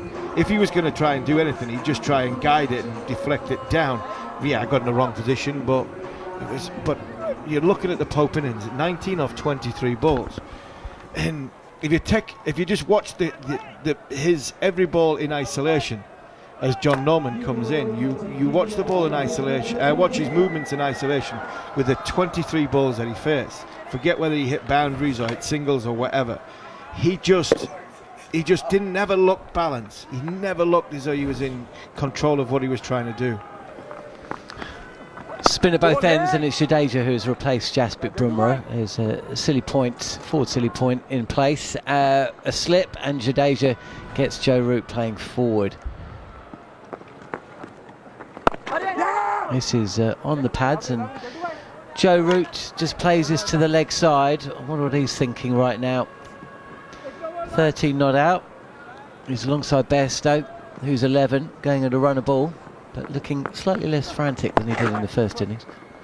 As this time Root does manage to bisect the field on the leg side and comes through for a second. This is a sorry state of affairs, no matter which way you look at it. It'll be interesting to see if there's any spin put on proceedings later today, if England's innings continues as we've seen so far this morning.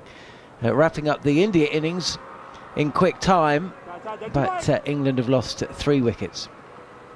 2 of them to attacking shots, one caught down the leg side by Crawley, who was seeking to just get off strike and get off the mark. He'd faced 15 deliveries as Root pushes this to point and comes through for a single. And it was R. Ashwin, who with his second of 3 wickets this morning, that just tempted Crawley to place the ball into the hands of Sarfraz Khan in a part of the field that Crawley himself had put down a catch yesterday. Reprieving Rohit Sharma went on 68. Sharma went on to score a century. And it will be the 12th time that Sharma's scored a century and seen his side win a game of Test cricket, as Root punches this to the fielder at extra cover. Was that a substitute fielder? I'm not quite sure. Is Rohit back on the field? No, he's not. I think Axar Patel's on the field for Rohit. So that was Axar Patel fielding there. Jadeja is in, and Bairstow's squared up just a fraction. And he'll come through for a single. The ball is fielded at point, and that's the end of Jadeja's first over. 4 runs coming from it. The 2 Yorkshiremen. There was tearful scenes at the start of day one as Root gave a little speech prior to play, the 100 Test match of Johnny Bairstow. But seems like a long time ago now, doesn't it, Harmy? The tone and the feel of this Test match has changed a lot since that presentation ceremony just before play.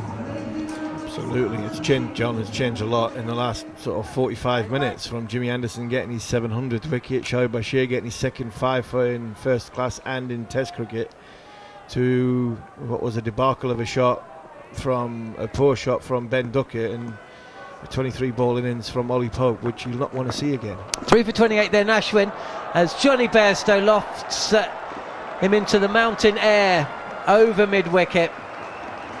Easy as you like, a one-day shot really. There's no flourish, no follow-through. He's almost steered this ball up over deep mid-wicket for 6. It's an excellent shot though, he's in total control. Movement forward, knows it's too full, it's over-pitched from R. Ashwin.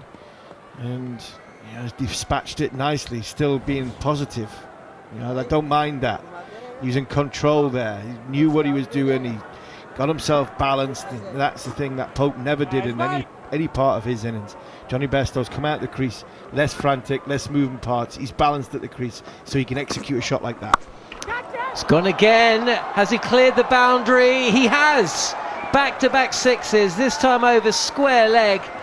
There was a shout of catch it from the bowler, but this has sailed into the crowd and the England fans for the first time today, well certainly since England started batting, just with something approaching a smile on their faces.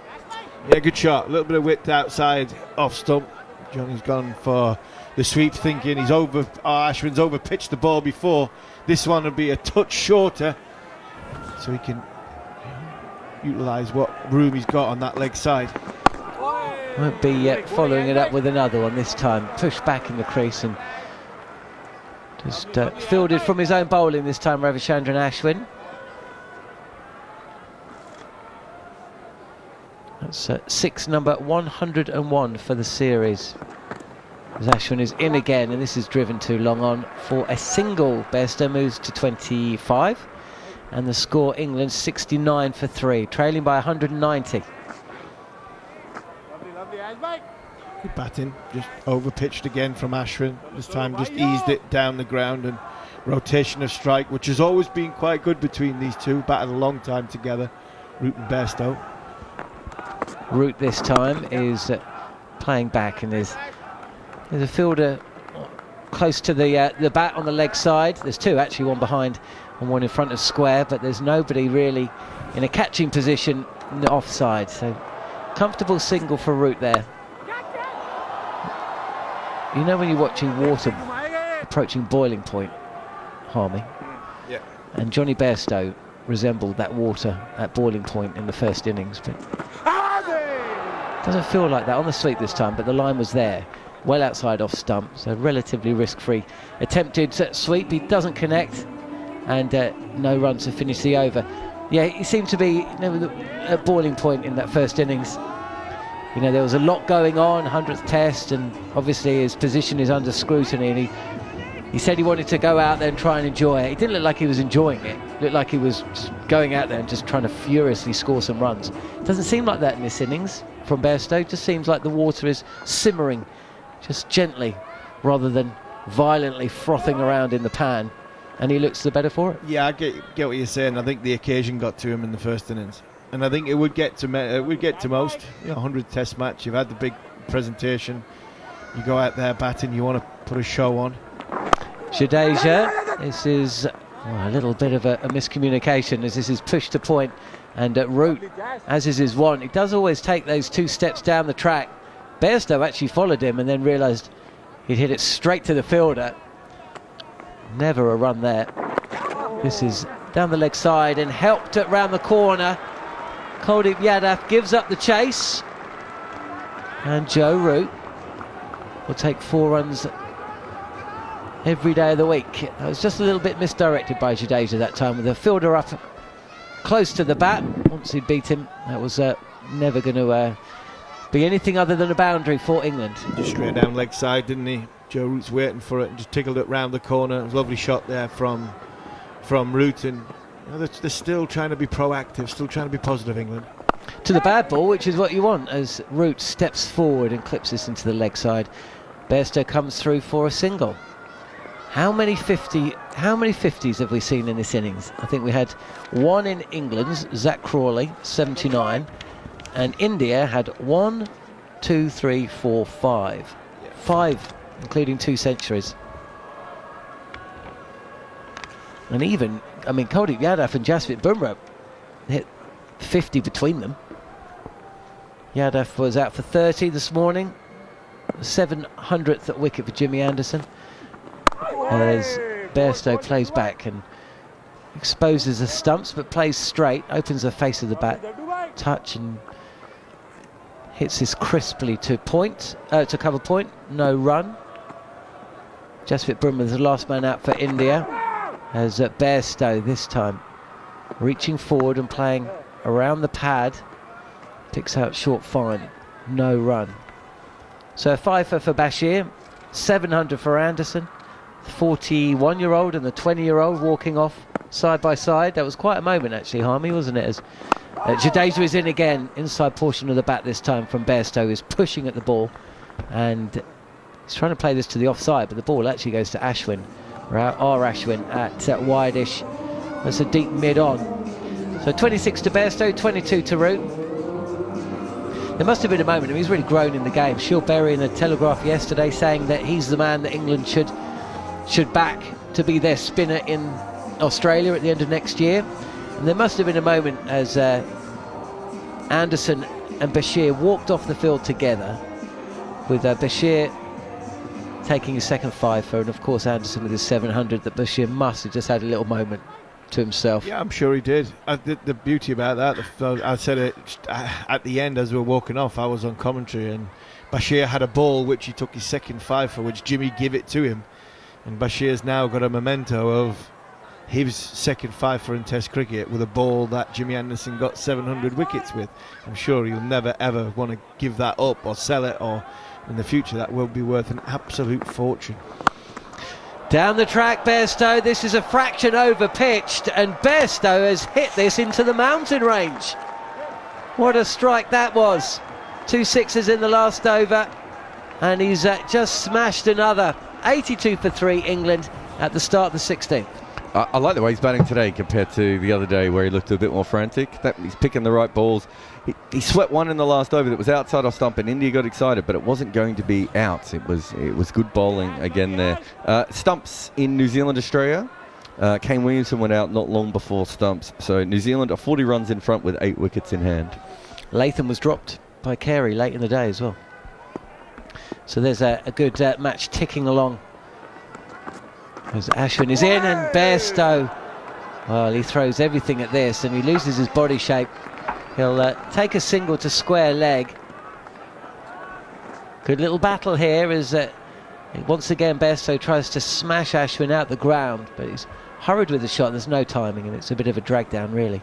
83 for 3. Alex Tudor is in the hot seat in place of Steve Harmison. Is it a hot seat? No. The mic, the seat, everything's hot. I'm sure Harmy was off his long run, was he? He was. As for you, off air, this is played to Sarfraz Khan, who partly fields. Bairstow suddenly calls for Root, but Root stays where he is, and there's no run. The last thing England need now is a run out for us to get to greet you back into the commentary box with.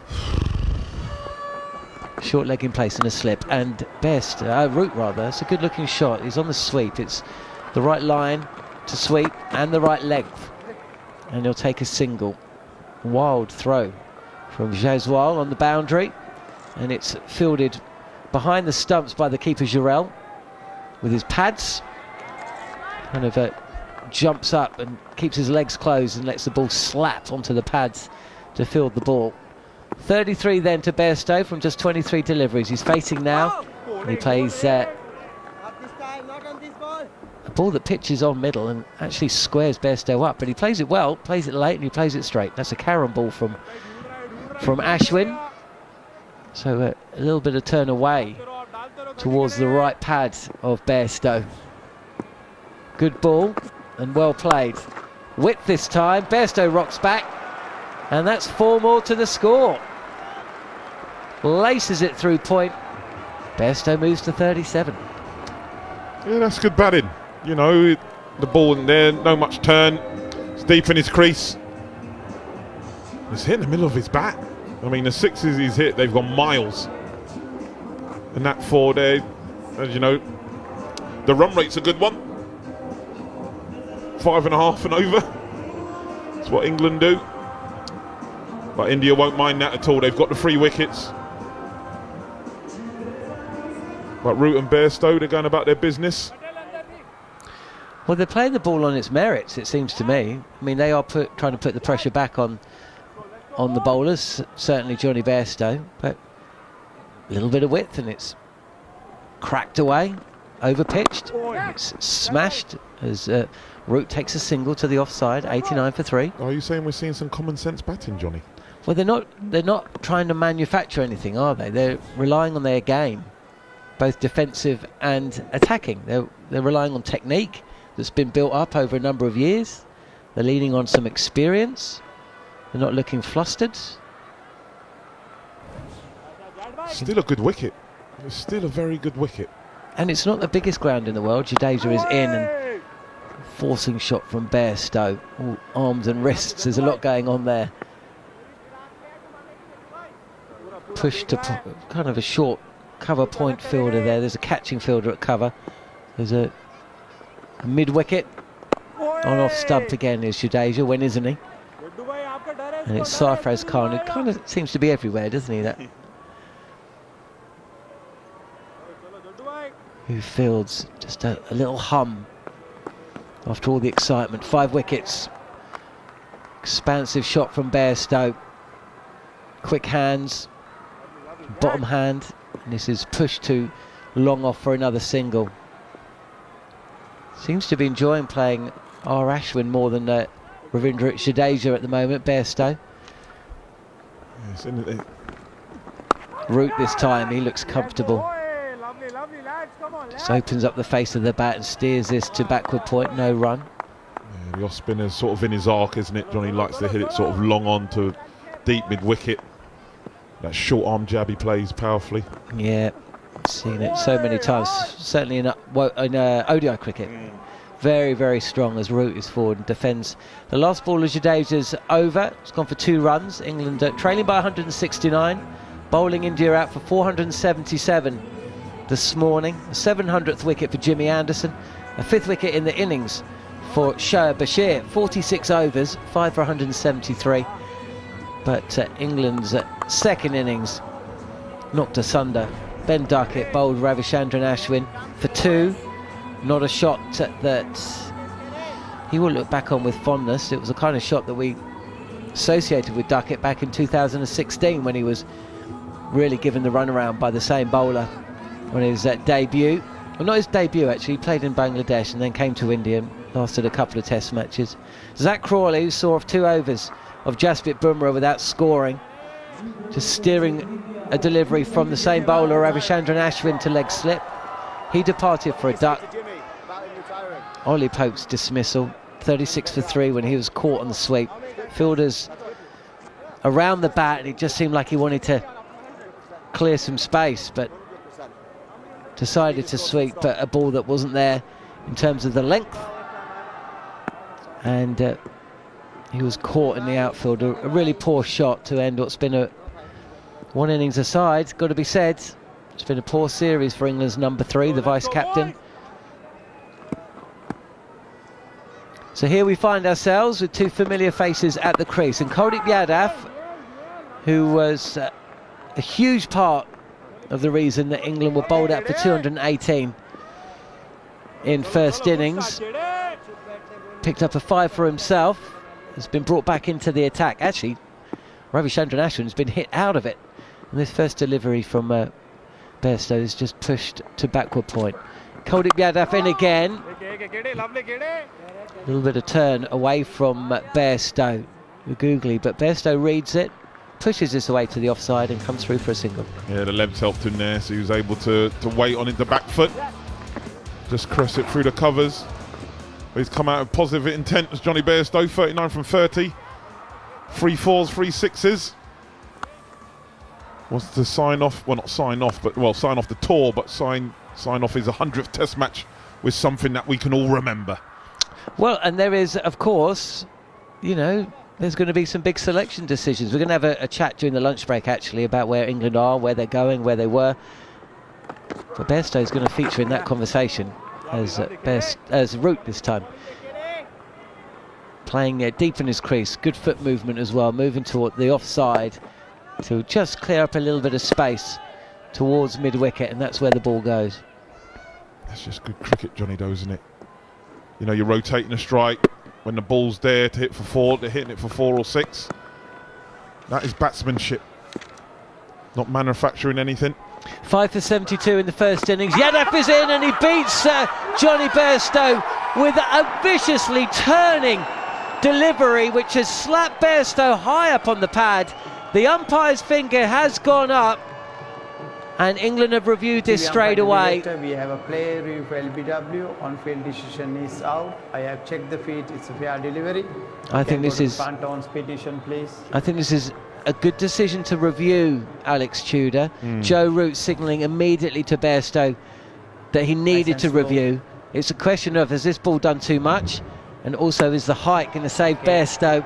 I can see a gap between the bat and the ball, but would like to see again, the ultra edge. Umpire's decision is out, so it only needs to be clipping. Yeah. Well, he's hit flush in front of middle, but the ball is turning. It's turning big, but I don't think it's turning enough, and I don't think height's going to save Bairstow. And I think it's going to be another one of those middling innings which doesn't really answer one question nor the other. We'll wait and see. Ball tracking. Oh, there's no bat on the ball. Outside, impact in line, and wickets umpire's call, Rod. Wickets umpire's call. You can stay with your original decision out. You're on the screen, make your signal. Well, there we go. A similar delivery to the one that dismissed Zach Crawley when set in the first innings. Can you remember that? It was a big turning delivery from Kuldeep Yadav. He made the difference in the first innings. And this is the difference, really, because whilst Rohit Sharma isn't on the field, he's off with a stiff back. What riches India possess. 3 wickets for R. Ashwin. He takes a bit of tap. So Jasprit Bumrah can bring on the wrist spinner. The mystery man, Kuldeep Yadav, fresh from a 5-wicket bag in the first innings. And he is struck once again, and he's done so in his first over. Bairstow goes. Stokes, who is in need of a run himself, is in and batting far earlier than he would have hoped when India were bowled out this morning. 17 minutes until the lunch break, and England are already 4 down. 92 for 4. Yeah, Kuldeep, that's beautiful bowling. The 3 previous balls had gone away from the right-hander. That one coming back quite sharply at Johnny Bairstow, who was playing deep in his crease.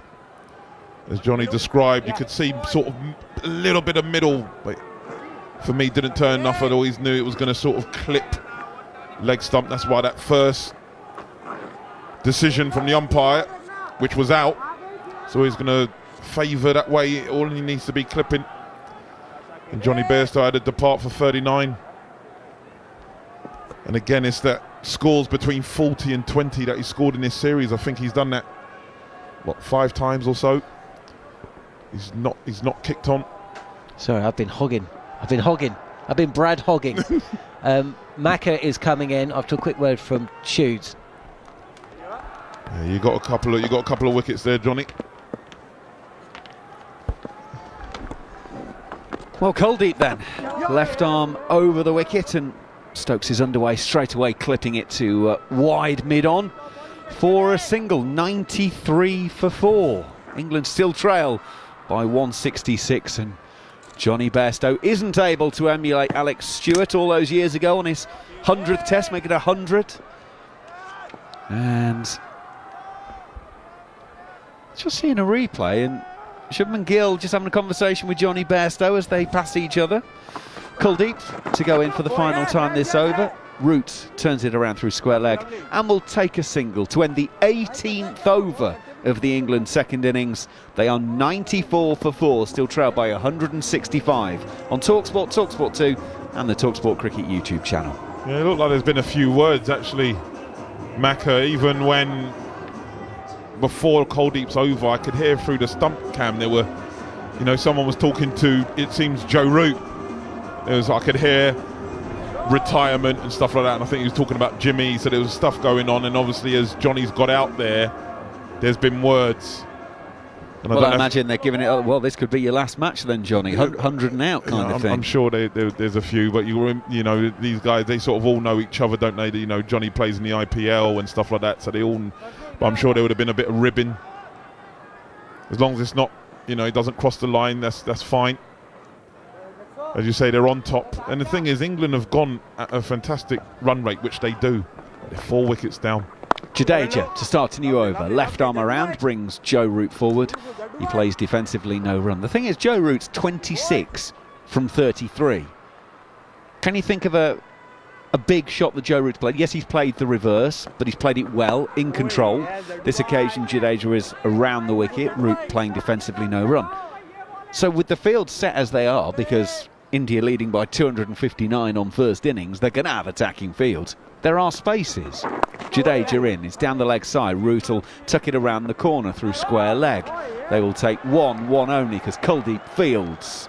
And it's 95 for 4 as Root goes to 27. But I think what teams now know about this England side is, like, they're going to just keep coming at you.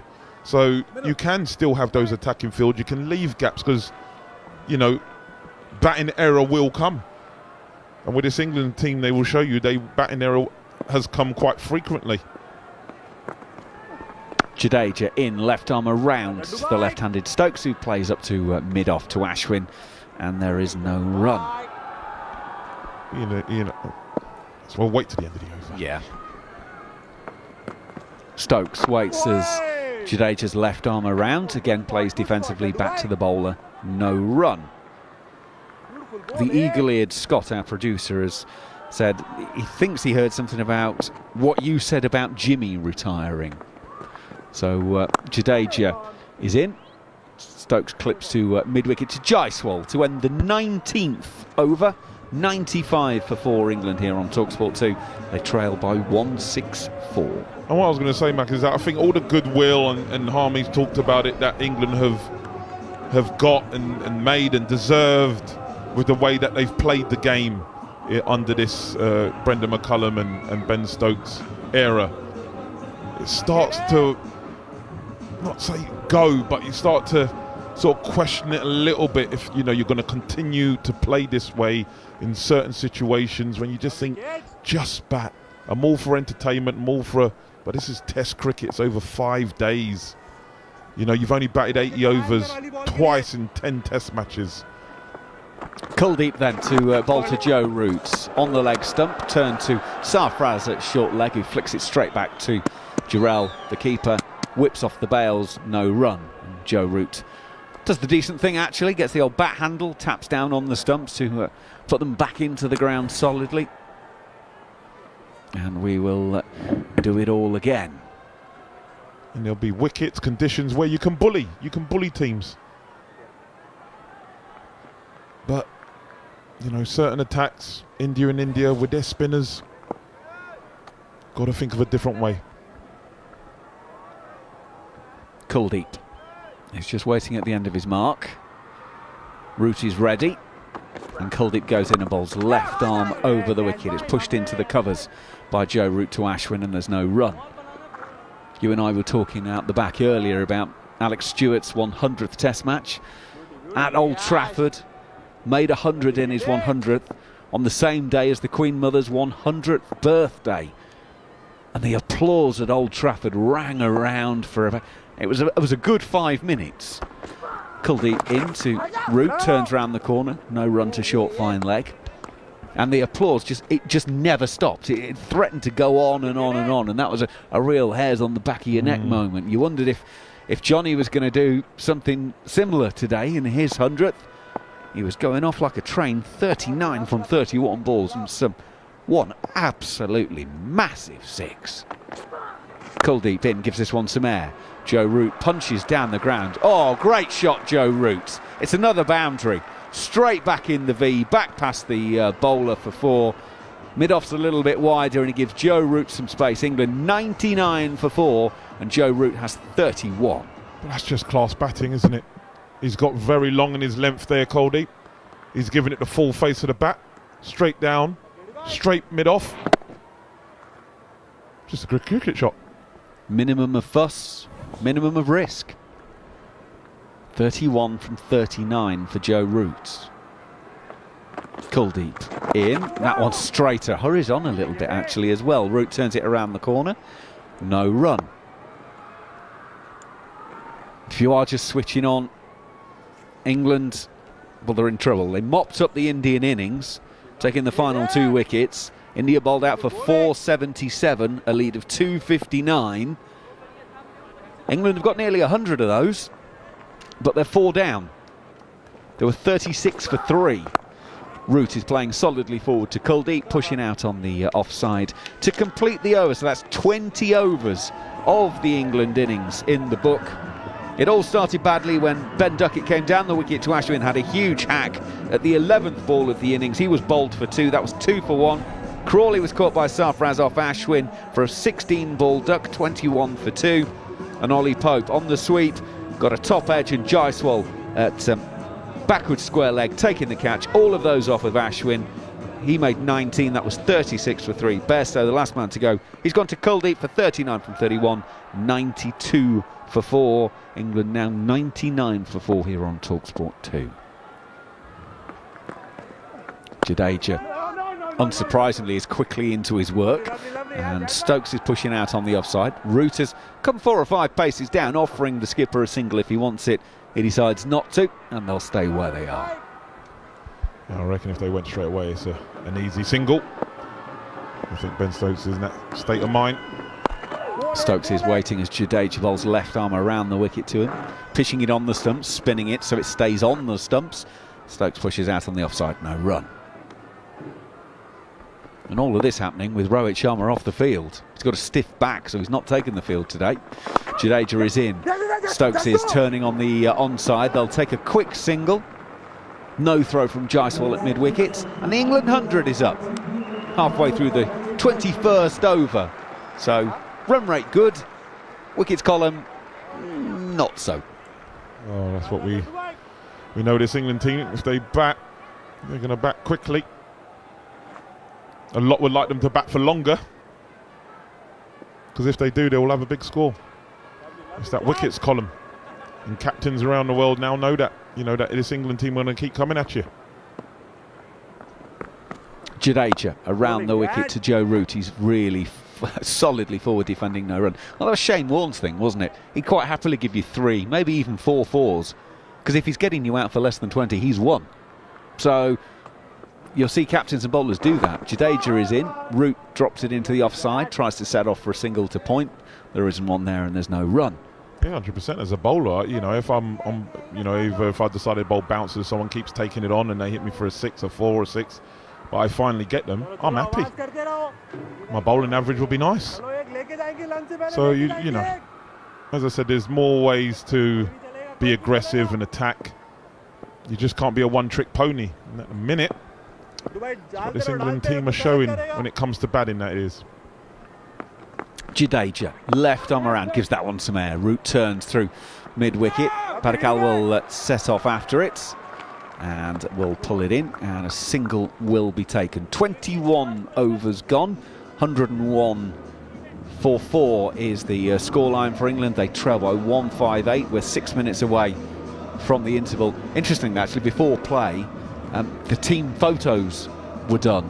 And obviously everyone wants a team photo in this ground. The chairs were set up so the mountains were in the background. It's a good job they weren't waiting until tomorrow, because they might have all been in civvies for that particular photograph in the hotel lobby. Yeah, with their bags packed ready to board whatever flight it is back to the UK.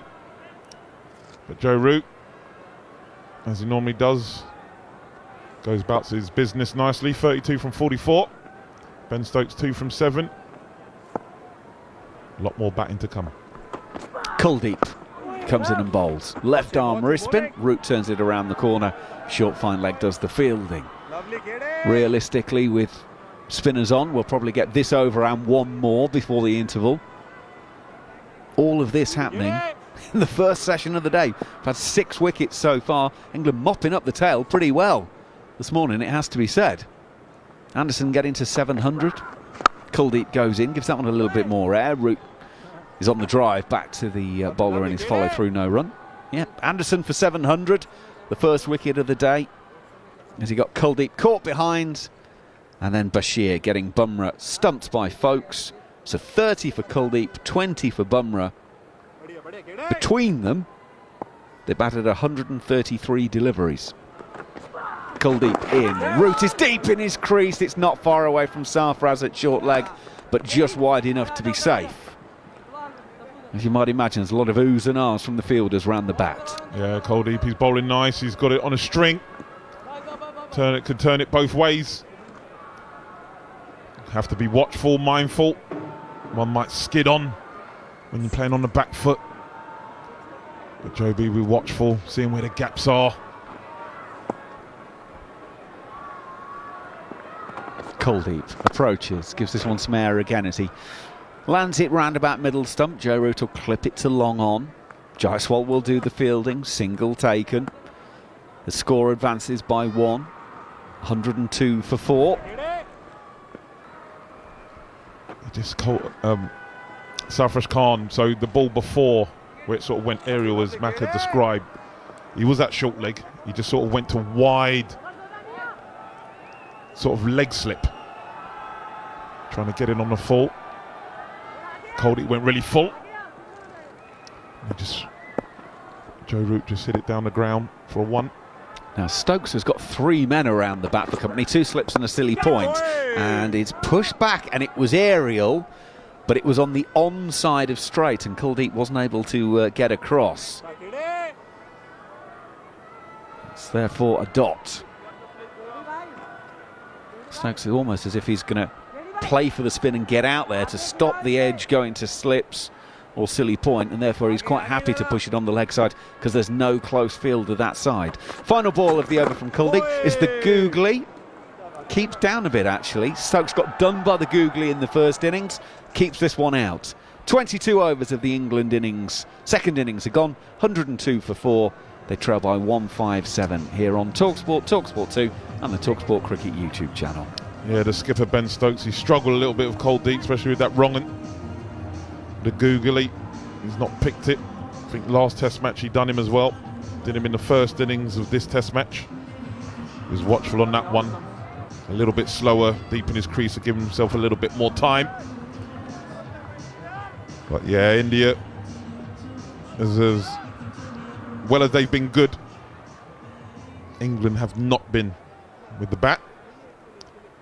And they've got some work to do.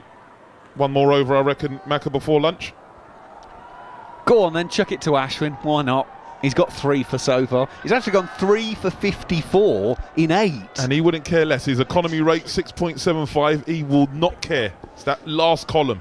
Yeah. 3 wickets. He got Bairstowed a couple of times, but what does it matter when the scoreline is as it is? So here we go then to Joe Root. He's bowling around the wicket. Joe Root is forward and playing defensively, and there's no run. And especially when your lead's 250 plus. You know, you don't care. You know, that's what about playing for a team. That's what it's about. Ashwin around the wicket, floating this one up, pushed on the onside by Root. Sarfraz can't field under the helmet. Jaiswal does at mid-wicket, and the England batters stay where they are. If he goes 5 for 100, he really won't care. It's the wickets. You know, England are in trouble. They'll most probably go down 4-1.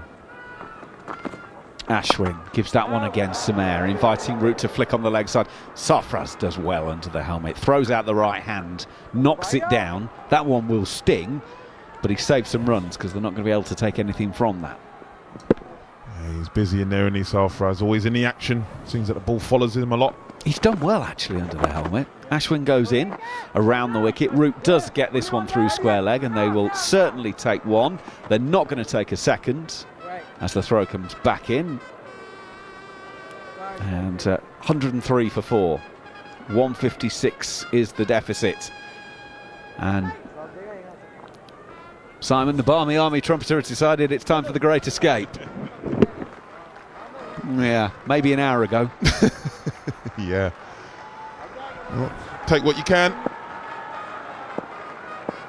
One thing this England. Ashwin is in! He's bowled Ben Stokes! It's the arm ball! It's gone straight on, it doesn't turn!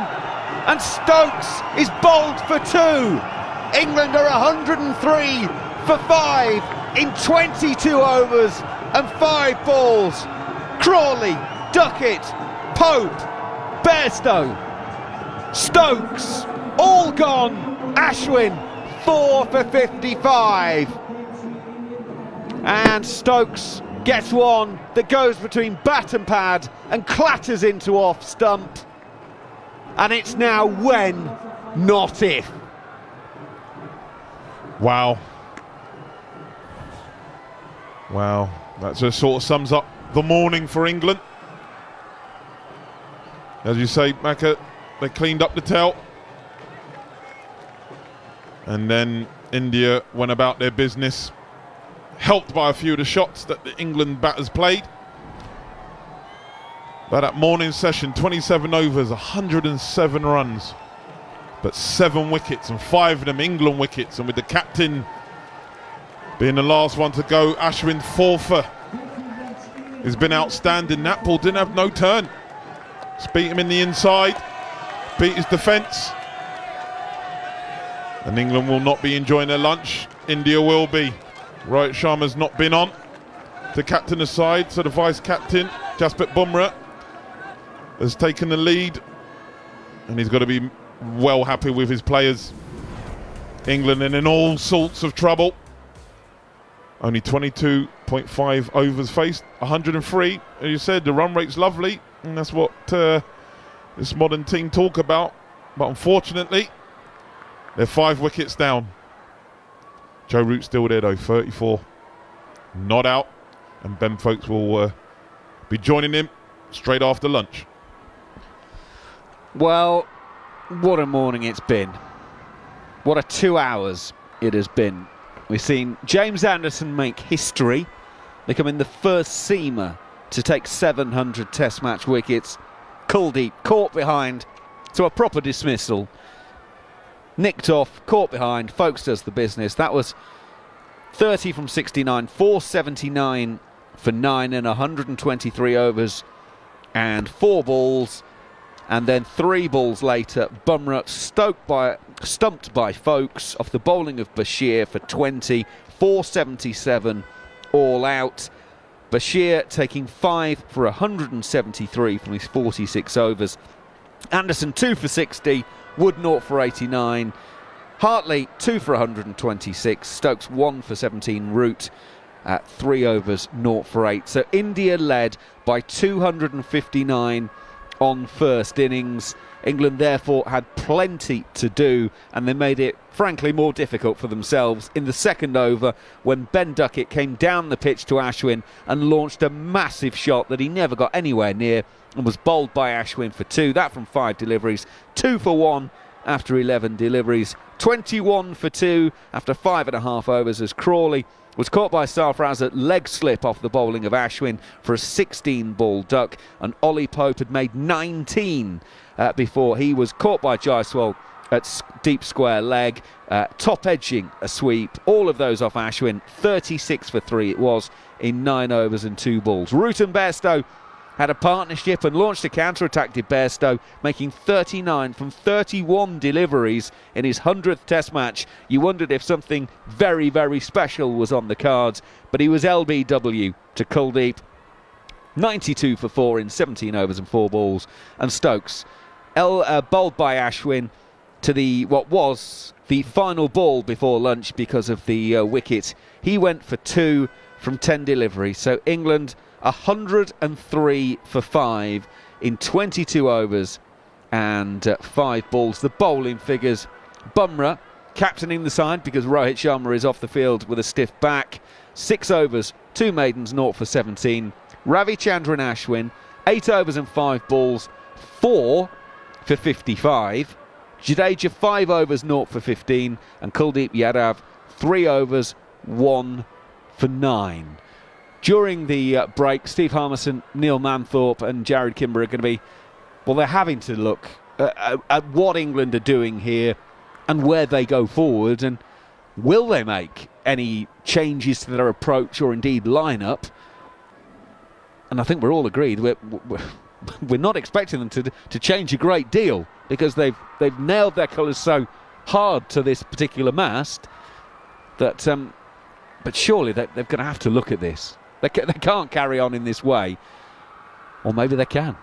The boys will discuss it over lunch. It is lunch on day 3. This test match surely is going to end today. This series will end today. It's been an incredible series to bring you, and it's been exclusively live here on talkSPORT 2.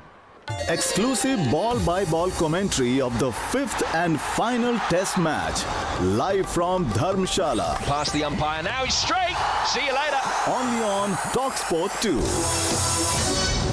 You're looking good, you're looking sharp. Righty here. I'm just giving the new Gillette Labs razor a go, and it's smooth. 5 long-lasting blades, and it's got a flex disc that adapts to my gorgeous face.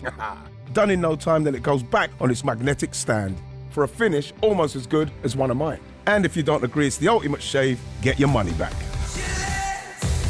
The best a man can get. 18 plus, retain receipt, terms and conditions apply. At Honda, we've been engineering cars for over 75 years, actually. We know that excellence takes time. So you can rely on the Honda engineering in the all-new ENY1 with a range of up to 250 miles on a single charge and up to 5 years warranty, servicing and roadside assistance. Our first electric SUV, the ENY1. Oh, a hole-in-one. Yes! Honda, the power of dreams. Range based on test conditions and may vary. With Now, you can stream all the drama from the Premier League instantly and without a contract. The stuff that dreams are made of. This Sunday, title rivals collide as Liverpool take on Manchester City at Anfield. Get all Sky Sports channels for a day or a whole month with a Now Sports membership. Stream Liverpool versus Manchester City live this Sunday from 3:45 with Now. 18 plus Sky Sports content streamed via internet. Full terms apply. If you leave your customers happier than Larry. If you always take your boots off at the door. If you tend to get given the good biscuits, you might have what it takes to join the Trust-A-Trader professionals.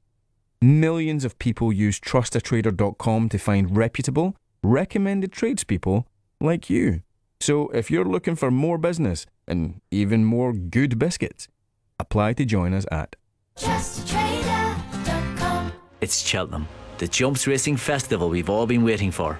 And at William Hill, we're giving Cheltenham the respect it deserves with a standout offer for all new and existing customers. Get a £5 free bet every day this Cheltenham. That's right, a £5 free bet on any race every day of the festival with William Hill. We're Cheltenham ready. Are you? Opt-in required. Valid Feb 26 till March 15th. One £5 free bet per customer per day on any Cheltenham races. Promo capping limits and T&Cs apply. 18 plus. BeGambleAware.org. Easter is around the corner, but don't worry. You can stop your egg hunt. Because the adorable chocolate characters from M&S are just what you need to make someone's day. Choose from Little Nibbles the bunny and Chipper Chick for just £3, or Curly the puppy and Flossie the Highland cow for £6. They're so lovable you might think twice before you scoff them. These are not just Easter eggs, these are M&S Easter eggs. Subject to availability, selected stores.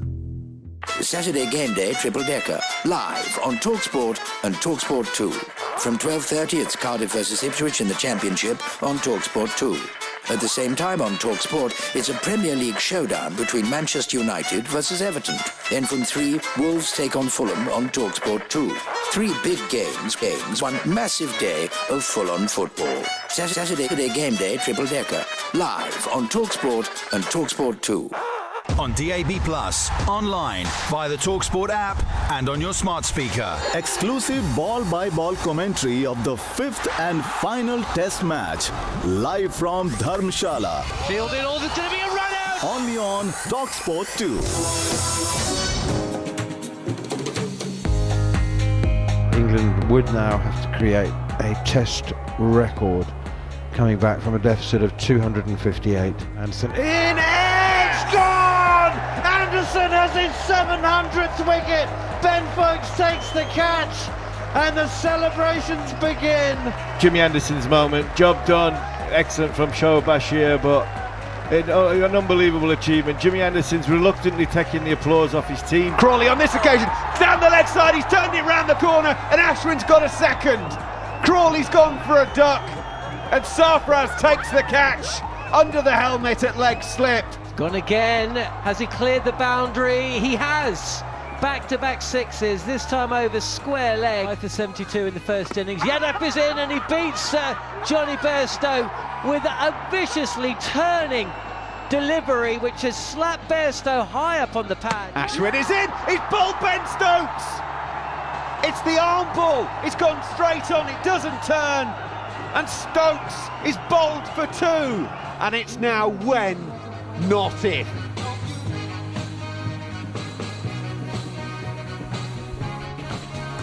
Good morning and welcome, if you are joining us for the first time, to our live and exclusive ball-by-ball coverage of day 3 of the 5th and final test match between India and England, coming to you from the Himachal Pradesh Cricket Association Stadium in beautiful Dharamshala.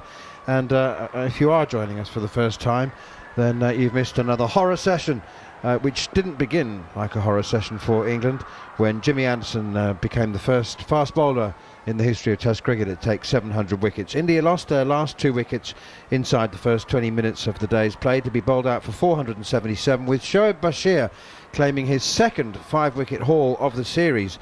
The 20-year-old off-spinner finishing with 5 for 173. It was the first part of a massive job for England to do, and they then needed to score over 400, maybe over 450 to have a chance of making a historic comeback, but they have slumped to 103 for 5 at lunch, and Joe Root is their last remaining hope of respectability, let alone reapplying or reasserting pressure on India. He's 33 not out. He'll be joined by Ben Foakes after lunch with captain Ben Stokes, bowled by R. Ashwin for 2 on the stroke of lunch, and Ashwin currently has figures of 4 for 55. England limping to 103 for 5. And the truth is, the reality is, let's not get away from that the game looks like it might end in 3 days, and that India will win the series 4-1, which would be a disappointing result, obviously, after England won that dramatic first test match in Hyderabad.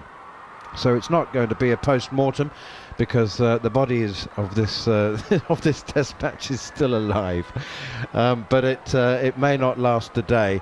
I'm joined by Stephen the pre-mortem. That's right.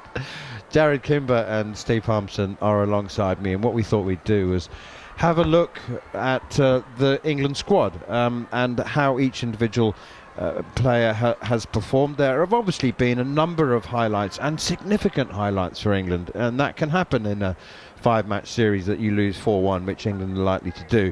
So let me begin, if I may. Let's go through it in batting order, and there are 3 or 4 players in the squad who aren't playing today: Rian Ahmed, Ollie Robinson, Jack Leach and Dan Lawrence, who hasn't played a test match.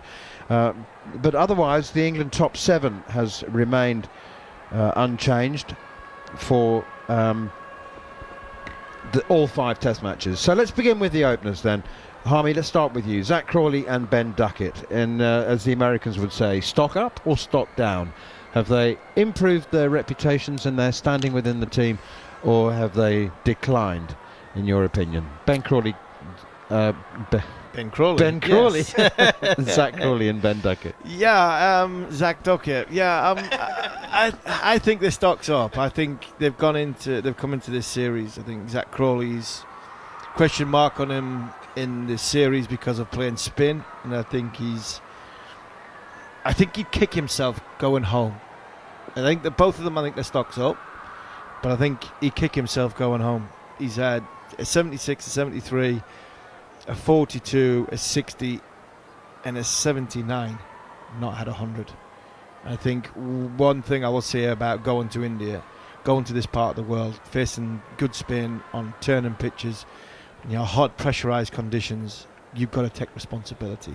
So as much as he stocks up, and it is very, very high off the back of a good Ashes and this, he'd be disappointed he didn't get 100. And I think that is, for me, throughout this whole batting unit, that's my biggest stick I'll hit them with, which is nobody's really gone on and took responsibility and got hundreds, and there's been batting collapses because somebody's in, giving their wicket away, and open the floodgates for 3, 4, 5 wickets to go in a short space of time. So both of them stock up. I think they've proved that they can play in this environment. I think they've proved that they can play spin reasonably well, and I think in the partnership they've had 50 partnerships on many occasions, which for me means England are getting off to decent starts. Yeah, I think stock up for both of them. Certainly as a partnership, stock up. I think Crawley's case, he might look back on this series as being one where he had a chance to actually improve his batting average a lot more with so many starts. They probably had the advantage of the fact that India kept trying two seamers against them early on, when if they tried spinners early on, I don't know, maybe that's something to go forward. I think Duckett, it's a bad time to be talking about him because of the shot today. But I think Duckett is still, all things considered, did slightly better on this series than I thought he would have, and Crawley did a lot better. So I think they're both in the plus. At least you can bring him back to Asia again without any issues, right? Well, is it just my impression, or have there been a slight role reversal amongst the two of them, with Zach Crawley now playing the grown-up? Maybe. It might just be the way that the wickets work as well. But Crawley's always been a little bit slower than Duckett, hasn't he? Yeah, I think he has. I don't think India have bowled very well at Zach Crawley. I think they've had a plan, and I don't think it's worked. I think they've had a plan to bowl outside of stump and make him leave it, and thinking that he will go after one eventually. But I think the follow-up ball has been too straight. They've let him score freely through the leg side, and I think they will say, well, that's how we were looking to bowl at him, but fair play to him. His balance has been good. His head position's been really good in this series, and I think because of that, he's hit balls more through straight mid wicket than he has done through square leg. And whenever he's hitting balls through square leg, he's in trouble, because the corner, like the angle of the bat, front pads in play, plant, and I think his second movement, if we're going to get into a technical part, his second movement's been very good. He's moved first and then gone again, where sometimes in England he plants his front foot stuck and his hands get out accordingly, and I think because of that he gets out accordingly. So I think my only thing about Zach is he hasn't gone on. He hasn't gone big. He's done very, very well, but he hasn't gone big. I think Duckett's been more proactive when it comes to the sweep, the reverse sweep, and putting the bowler under pressure. Especially the beauty about this partnership is I think Zach's faced the seamers very, very well, and I think Ben Duckett, when the spin bowlers have opened to bowl him, I think Ben Duckett has played them well enough to get them out of the attack, whether it's been sweep or reverse sweep. All right, let's talk about the engine room then, because it has spluttered. I mean, there have been moments of extreme brilliance, but 3, 4, 5 has spluttered. Johnny Bairstow, I think, has made 6 scores between 25 and 39, so he's made lots of starts without doing anything significant. Joe Root, I think, would be disappointed. Depends what he does today, but he's still going to be disappointed because England almost certainly lose 4-1. But much like he did 3 years ago, Joe Root's made 100 and very little else. And so Ollie Pope's 196, very little else. Joe Root's 100, not much else. Johnny Bairstow, lots of starts. That's been a massive problem for England, hasn't it? Yeah, I mean, they're all down, aren't they? Realistically, I mean, Joe Root stock's down. I think he is, only because if you remember what happened in India last time, he made all those runs in Sri Lanka, then he made the runs against India in the first test, and we were saying he might be the best player of spin in the world. He's not. He doesn't feel like that anymore, does he? He doesn't feel at that level. He looked confused at times. There was that shot against Ashwin, forgetting the one against Bumrah as well. I think a lot of it might have been that his hands are sore, his back was sore, he's tired from all that bowling. But right at the moment, he didn't have the kind of impact that we thought, considering these are much better pitches to bat on than last time.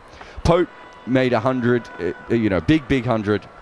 And no matter how you look at it, he's averaging 31.5 from this series. And by the end of the series, Harmison just said it was the worst innings from a number 3 he's almost ever seen, right? So we watched that, and it didn't look particularly good. And Bairstow, I thought, saw the ball pretty well at times in this series, but just looked like he was never going to stay in all that long. So I would say all 3 of them look slightly down. Probably Stokes I would only have slightly down. Pope I have real questions on outside of that one innings. And Bairstow, I'd be interested to see if what Bairstow's future is, but specifically whether they want to play him in Asia again.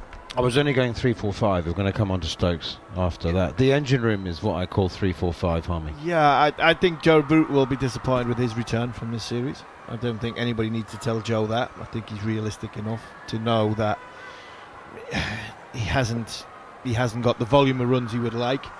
I don't think the bowling's helped him. I don't think him having to bowl as many overs as he's had to bowl, and the responsibility of that has helped him. But knowing Joe, the person, Joe will understand looking at himself in the mirror going, I come away with 5 test matches. I should score more runs, and I should have had more runs. So I don't think he needs anybody to tell him. And I don't buy the, getting out reverse sweep and run down the wicket and hacking one up in the air. Who are we to tell Joe Root what shot to play and what shot to pick? And I think the execution was probably wrong, not the actual shot itself, the mindset of what he's trying to do. So there are people out there saying Joe should just bat his way. Well, that is Joe's way. Joe has always been somebody.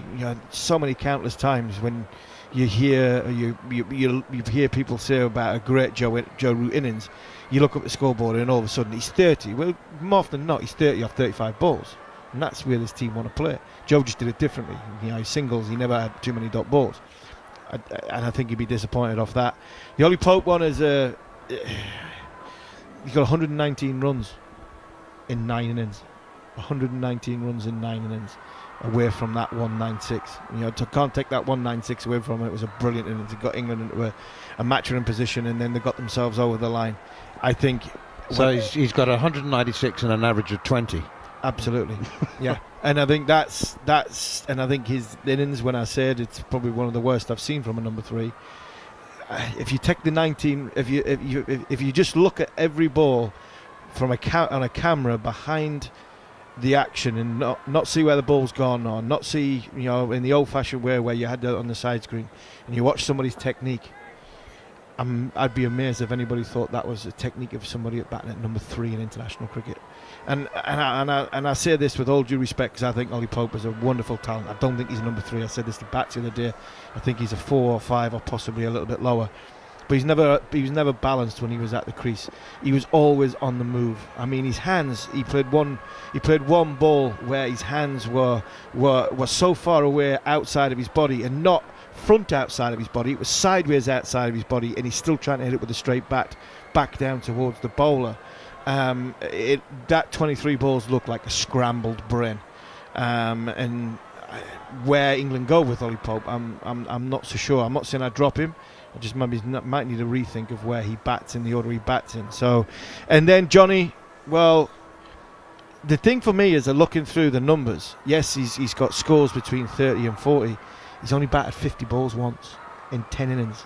He's batted 50 balls once, and that the franticness of the way he is. I thought the first innings here in Dharamshala was an occasional. I think the occasion got to him, 100 test matches and everything like that. And I think in the second innings he looked a lot better, but still found a way to get out less than 40. And when you come to this part of the world, we'll come on to Ben Stokes in a second. Getting 0, 2, 4 below near double figures. you can kind of give that away. You can look at that and say, well, they were got out, and it's very, very difficult to start your innings on. It's criminal for me if you get out between 20 and 40. It really is, especially in this part of the world, because the responsibility as a top six batsman, you have to take responsibility. And unfortunately, I don't think enough batters in the top six for England, once they've get in that position, have taken responsibility. Johnny's probably guilty of it more than anybody else because of the amount of 30s he's got. You're listening to our coverage here on talkSPORT 2 of the third day's play in the fifth and final Test match. It's lunchtime. England have slumped, I'm afraid. Another collapse to 103 for 5 at lunchtime, with Joe Root on 33. And the likelihood is that England will concede the series on this third day. That's the likelihood. It hasn't happened yet. They've got 5 wickets left. Joe Root's still at the crease, but they had a first innings deficit of 259, so they are still 156 runs away from making India bat again. I'm concerned that we're going to run out of time, so presumably Shoaib Bashir and Tom Hartley, everybody will agree their stock is up because they had no stock. They were penny stocks, and now people are buying. So I think that's very fair. That's the easiest ones, isn't it? I think for me they're the highlight of this tour. Really are the highlight of this tour. We're coming here thinking, wow, how do we get 20 wickets? If Anderson doesn't get the reverse swing, if India aren't frightened of Mark Wood's pace, where do we get 20 wickets from, especially when Jack Leach left? So to see Shoaib Bashir and Tom Hartley do what they did, I mentioned yesterday on commentary, the mental fatigue that Tom looked as though he was going through, I can understand. Been there many, many times in the early part of my career, where you're walking out into the field and you're going, what am I doing? Where am I? Because it is just something alien to you when you go into an international environment. And I think all the mental energy that Hartley and Bashir's had to use to get them to this point. We've seen a couple of misfields from Tom Hartley, and I look at him and think he must be physically and mentally knackered. He admitted this morning that he was tired. And I've got no problem with that, because that's human. That's a human element. That's not anything to do with technique or anything. That is not played a lot of cricket, so I can certainly forgive that. I think the two of them have bowled brilliantly on this trip, especially when you're looking across the road and you're going Kuldeep, Ashwin and Jadeja all averaging less than sort of 25, and Ashwin getting 500 wickets, Jadeja on the cusp of 300 wickets. To compare the two bowling attacks when it comes to spins department is like comparing apples with oranges. Okay, I'm going to finish with Ben Stokes, but let's talk about the three seamers that we've seen. We haven't seen Gus Atkinson, which a lot of people were looking forward to seeing. Stock down. Stock up? Just no stock. Okay. Penny stocks. So Jimmy Anderson, Mark Wood and Ollie Robinson. I think it's fairly easy to say that Ollie Robinson has not improved his stock. I don't think we need to talk too much about him. I think he's stocked. I mean, I'd be shocked if he bowls again in Asia, based on what we've seen so far. Mark Wood, it'd be interesting to see where Harmy goes with this. I didn't think Mark Wood bowled terribly, but also at no stage did I think he was a massive threat in this series. So I would have him as, if you're talking about bringing him back to Asia, for future series, I would say maybe, unless Sri Lanka, who always go out the fast bowling, I would say probably stock slightly down for Mark Wood. And Jimmy Anderson, it's probably about neutral, right? Like, if you told me that he took 10 wickets and an average of 33 coming in, I said that's fine. Maybe his economy is slightly higher than I thought. It's only 3, but a couple of times he got attacked, right? So India didn't seem as much of a threat, but I'd say he's about neutral. But yeah, I'd had Ollie Robinson massively down and Mark Wood just a little bit down. I've been critical of Ollie Robinson, and I feel for him a little bit, because coming into a test series, 5 test matches with no cricket under your belt, I think is nearly impossible. So I would imagine he'll come back in the summer after playing 4 or 5 games for Sussex. So let's see where he goes with that after being kicked again by people from the outside. I think Mark Wood has bowled as what I would expect him to have bowled. He's bowled with good pace. He's been effective for what England needed at that time. But has he been as threatening as what we expected him to be? No, I don't think he has. I don't think there's been as much reverse swing as we thought he was going to get, for him to get, to be as as potent as we needed him to be. And Jimmy's Jimmy. Jimmy, you know what you're going to get with Jimmy. I think you knew what overs you were going to get out of him. You knew what sort of threat you were going to get. India have tried to attack him, and the 2 or 3 times that they did attack him, he's come back and he's got wickets off the back of that. So I think all the seamers. I think Jimmy Anderson has bowled a bit like Jasprit Bumrah. I think Mark Wood has probably bowled better than Mohammad Siraj and Mukesh Kumar, I think it was, and Akesh Deep. I think they've been very, very similar when it comes to bowling seam in this series. I think the difference for me, which I think we all knew at the start, was their spinners were going to be completely different to our spinners. But I think from a seam bowler's point of view, Jasprit Bumrah is unbelievable, and I think Jimmy Anderson has performed as you'd expect Jimmy Anderson to perform, wouldn't you? Yeah, we just weren't going to expect Anderson to do what Bumrah's done in this series, right? No. And you're right. I don't think Wood's bowled all that much worse than the other combined Indian seamers, but he also hasn't had a huge positive effect on the games because he hasn't taken enough wickets. So, I think that's very fair. All right, 2 to go before we come on to a couple of general questions. Ben Stokes and Ben Folkes. So, Folkes, let's go. I think that'll be the easier one. Stock up, stock down. For me, it's always the same with Ben Folkes. It's not about Ben Folkes, the individual. It's not about the individual skill sets, whether it's keeping or the player around. For me, Ben Folkes, it's always about the other 6. If the other 6 perform, Ben Folkes is pickable. If the other 6 don't perform, Ben Folkes is not pickable. And that is so unfair on Ben Folkes. But the likelihood is Ben Folkes come back to England and doesn't play because England will want a 100 mecker, but they'll see a 100 mecker can keep wicket in England, standing back to England seamers. That is not fair for me for Ben Folkes because that's not judging Ben Folkes as a cricketer. But unfortunately, the reality of the beast is with English cricket, they'll want a Johnny Bairstow at 7, or an Ollie Robinson from Durham at 7, or a Jamie Smith from Surrey, or a James Rue, who has emerged from nowhere in the last year from Somerset. One of them will bat 7, and Ben Folkes will end up playing for Surrey all season.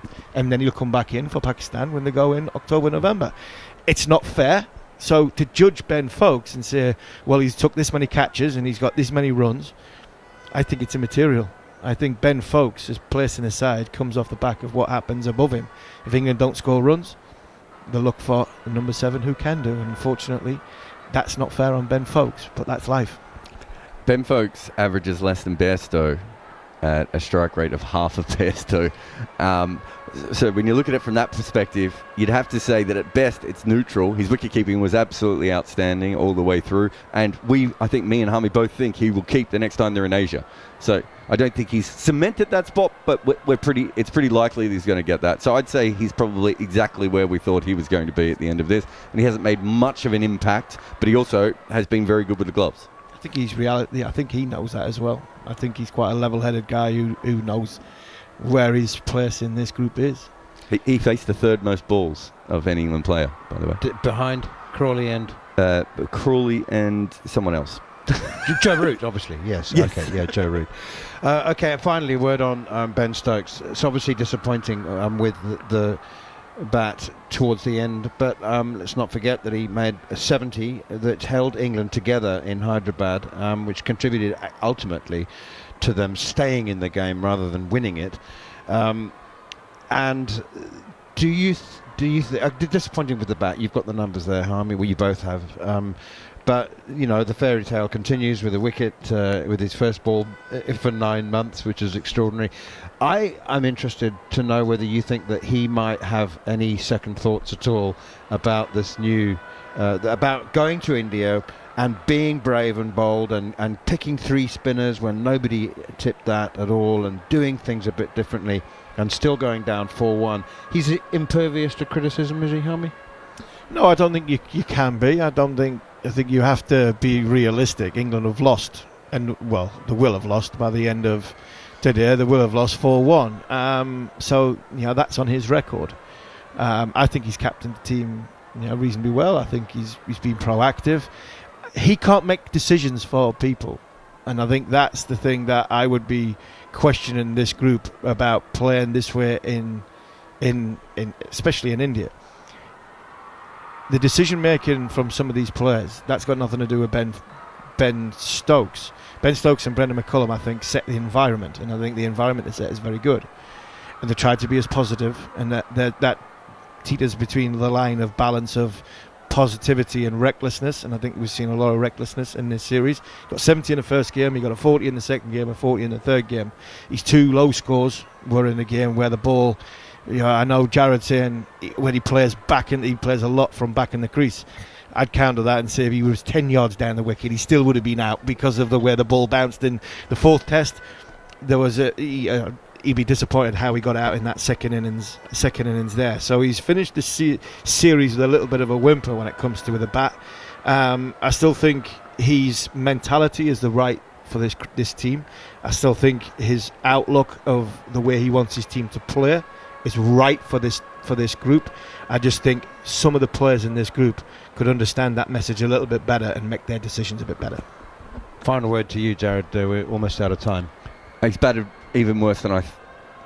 Go on. Down. Slightly down. Stop down. I'm so sorry. We ran out of time. And Scott's telling me we've got to go. It's 103 for 5 at lunch on day 3. England still 156 runs away from making India bat again. Ball-by-ball commentary resumes in just a couple of minutes. Exclusive ball-by-ball commentary of the 5th and final test match. Live from Dharamshala. Past the umpire now, he's straight. See you later. Only on talkSPORT 2. Okay, that's 6 of the ragu and the linguine. Make a move, everyone, please. The customers are rolling in at Stefano's new restaurant, so he needs another chef. Someone with a cool head and an appetite for success. More flour in the bechamel, let's go. Indeed can help him find great people fast. I need Indeed. Indeed you do. Because Indeed's hiring platform can help you match with quality candidates immediately.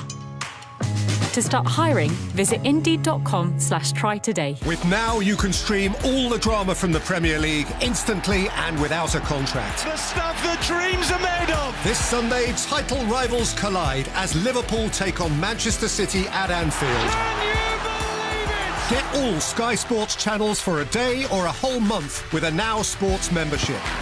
Stream Liverpool versus Manchester City live this Sunday from 3:45 with Now. 18 plus Sky Sports content streamed via internet. Full terms apply. We've all been there. You start some DIY with great intentions, then 50 minutes later your face is red, the air is blue and your hair's getting greyer by the minute. That's a job for the Trust a Trader professionals. Let them get that list ticked off while you relax with a cuppa, safe in the knowledge that every trade person's passed the Trust a Trader 15-point assessment. Find the Trust a Trader professionals at TrustATrader.com. The biggest rugby tournament of the year is coming to a Green King pub near you. Watch all the unmissable action live as Europe's top 6 battle it out for glory in the Six Nations tournament. In and out for the line! Leave your rivalries at the door and get their team together to watch the Six Nations. Feel the excitement and the buzz of coming together to enjoy matchday food and drink at your nearest Green King sports pub. Scores in the corner! The Six Nations and Green King. 18 plus drinkaware.co.uk.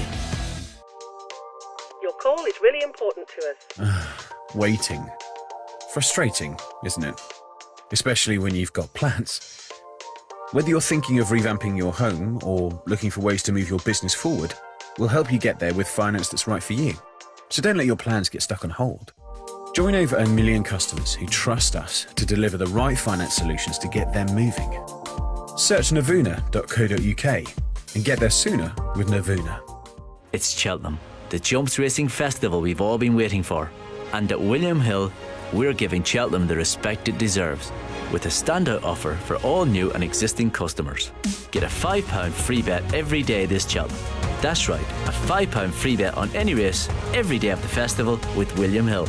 We're Cheltenham ready. Are you?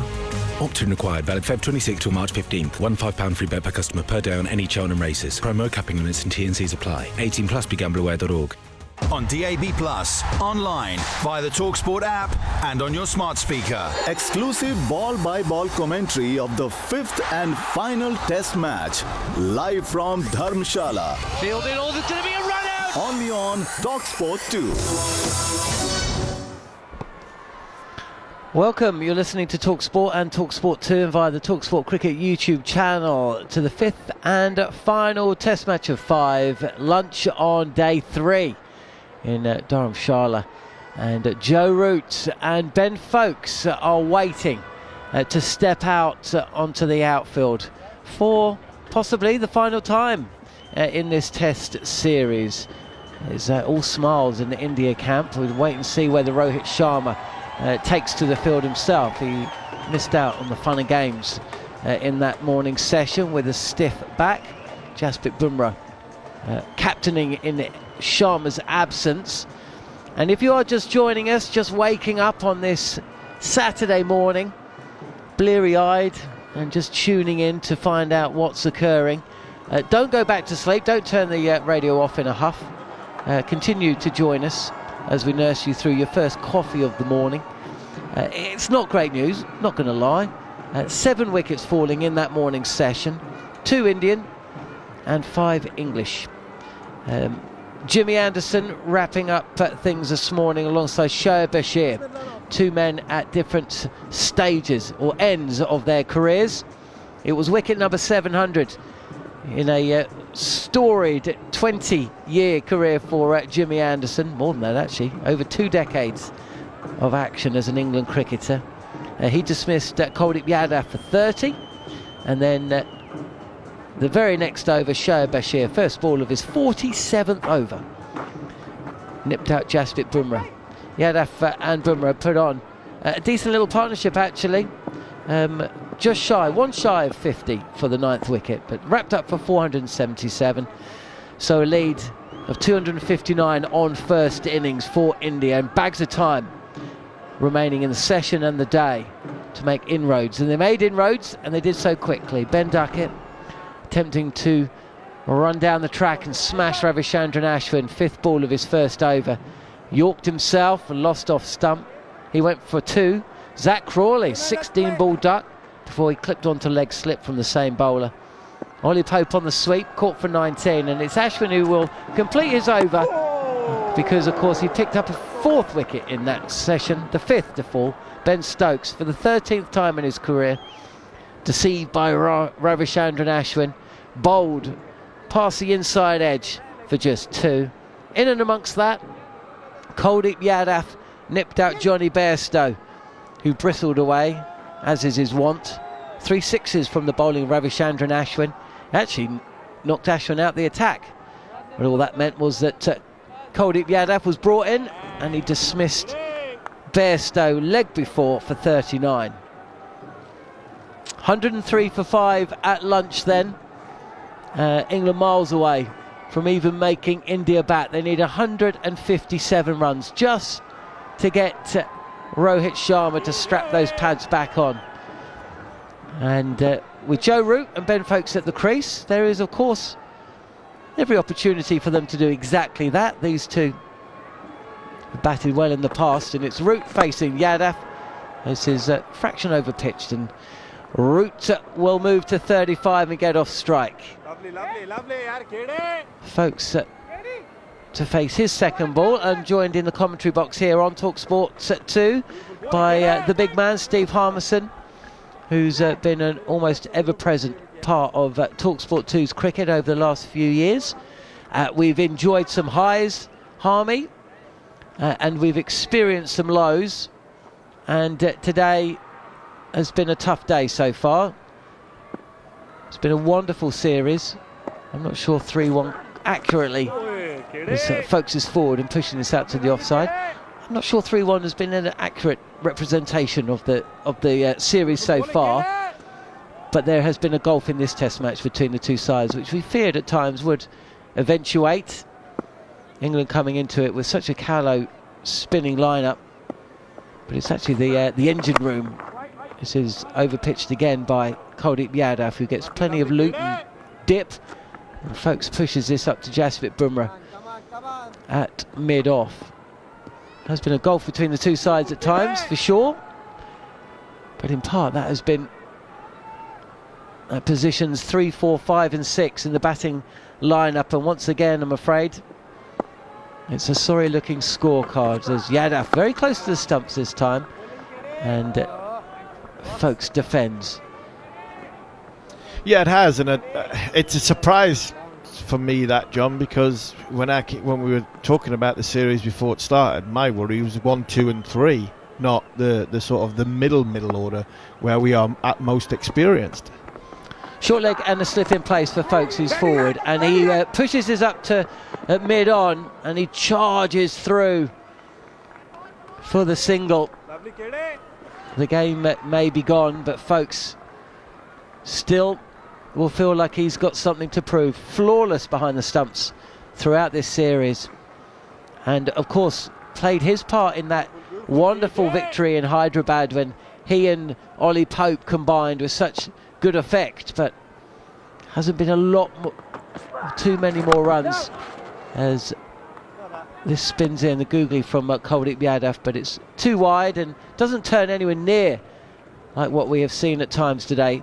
Actually, no, it wasn't the googly at all, but it spins into Joe Root, and he defends, pushes this out to the offside. 105 for 5 with Root and Folks at the crease.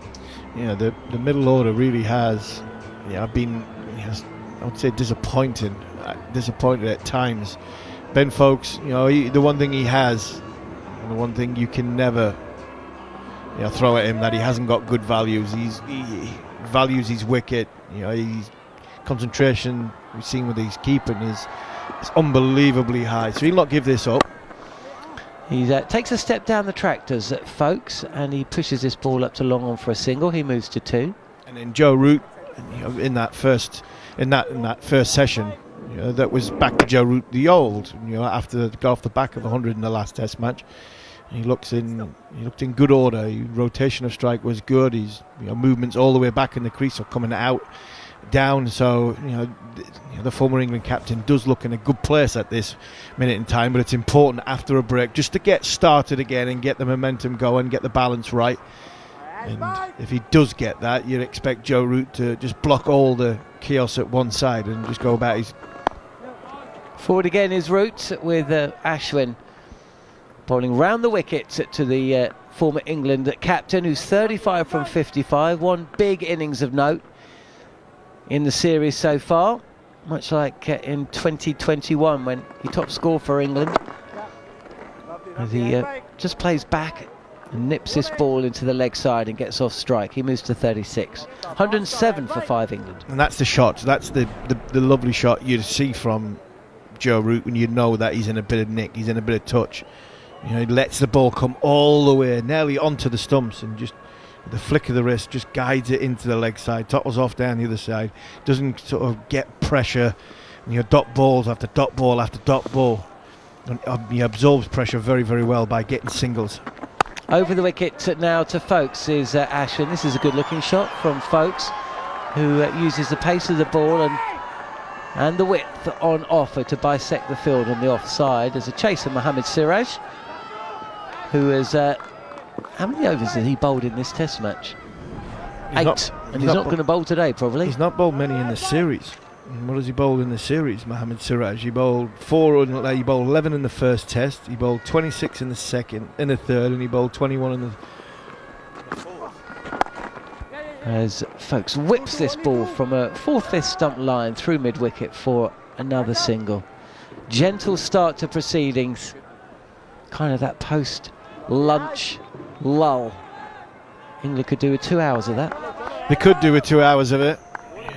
Ben Folks he's a fighting character, and he's come in, done the right thing. He's got off strike each time he's been on it.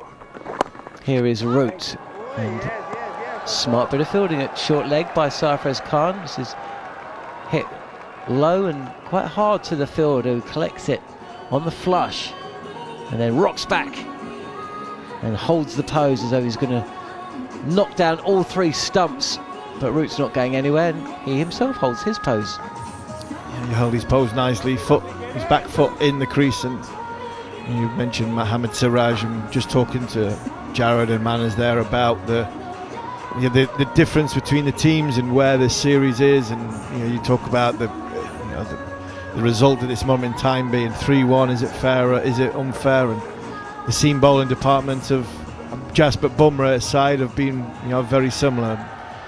But the gulf has been between the spin bowling department. Ashwin, I thought, bowled well in the first 3 test matches without really rewarding from a wickets point of view, and he's made up for that in the last 2, and I think Kuldeep Yadav has been really good throughout this series. Yeah, he's one of my favourite players, is Kuldeep Yadav, and he's in now to Folkes, who's forward and playing very, very straight, smothering the spin. And in a weird way, these conditions will probably help Folkes. He knows that he just has to go out there, play his natural conservative game, really, I imagine. Yeah, you'd think, wouldn't you? You'd hope he'd just, you'd have some pride and value at the wicket that he's got. He's going to make sure he protects, and the beauty about having Root at the other end, a calm and influence. He'll always be on strike every 3rd ball, so it's up to him to rotate. This is a touch more flight from Yadav, and there's a yelp from one of the fielders close in for some strange reason, as Folkes just blocks this ball and then kind of flicks it to the fielder. So India can get on with things. 110 for 5 England here on talkSPORT 2. They trail by 149 runs, and it's Folkes facing Yadav forward again, and this is pushed into the outfield, and he gets it past cover point. Ashwin just kind of jogs, and Jasprit Bumrah running around from mid-off, but he doesn't run fast enough to prevent Folkes from coming back for a second.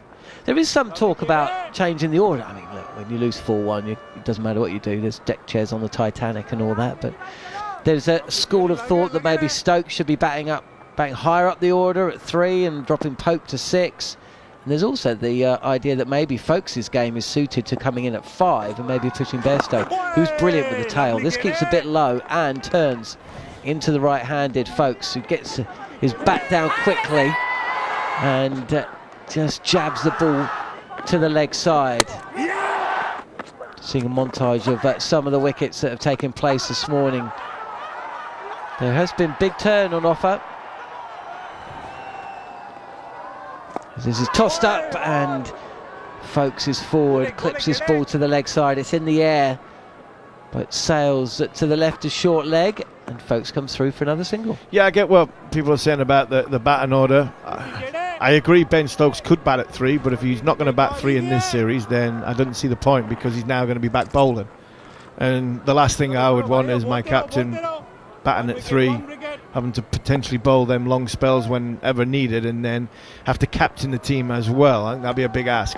Last ball of the over, and Root reacts really quickly to the line of this ball, which is on middle and leg. He moves across to the offside, and Sarfraz Khan kind of makes a little bit of a Hollywood dive to stop the ball, and that's the end of the over.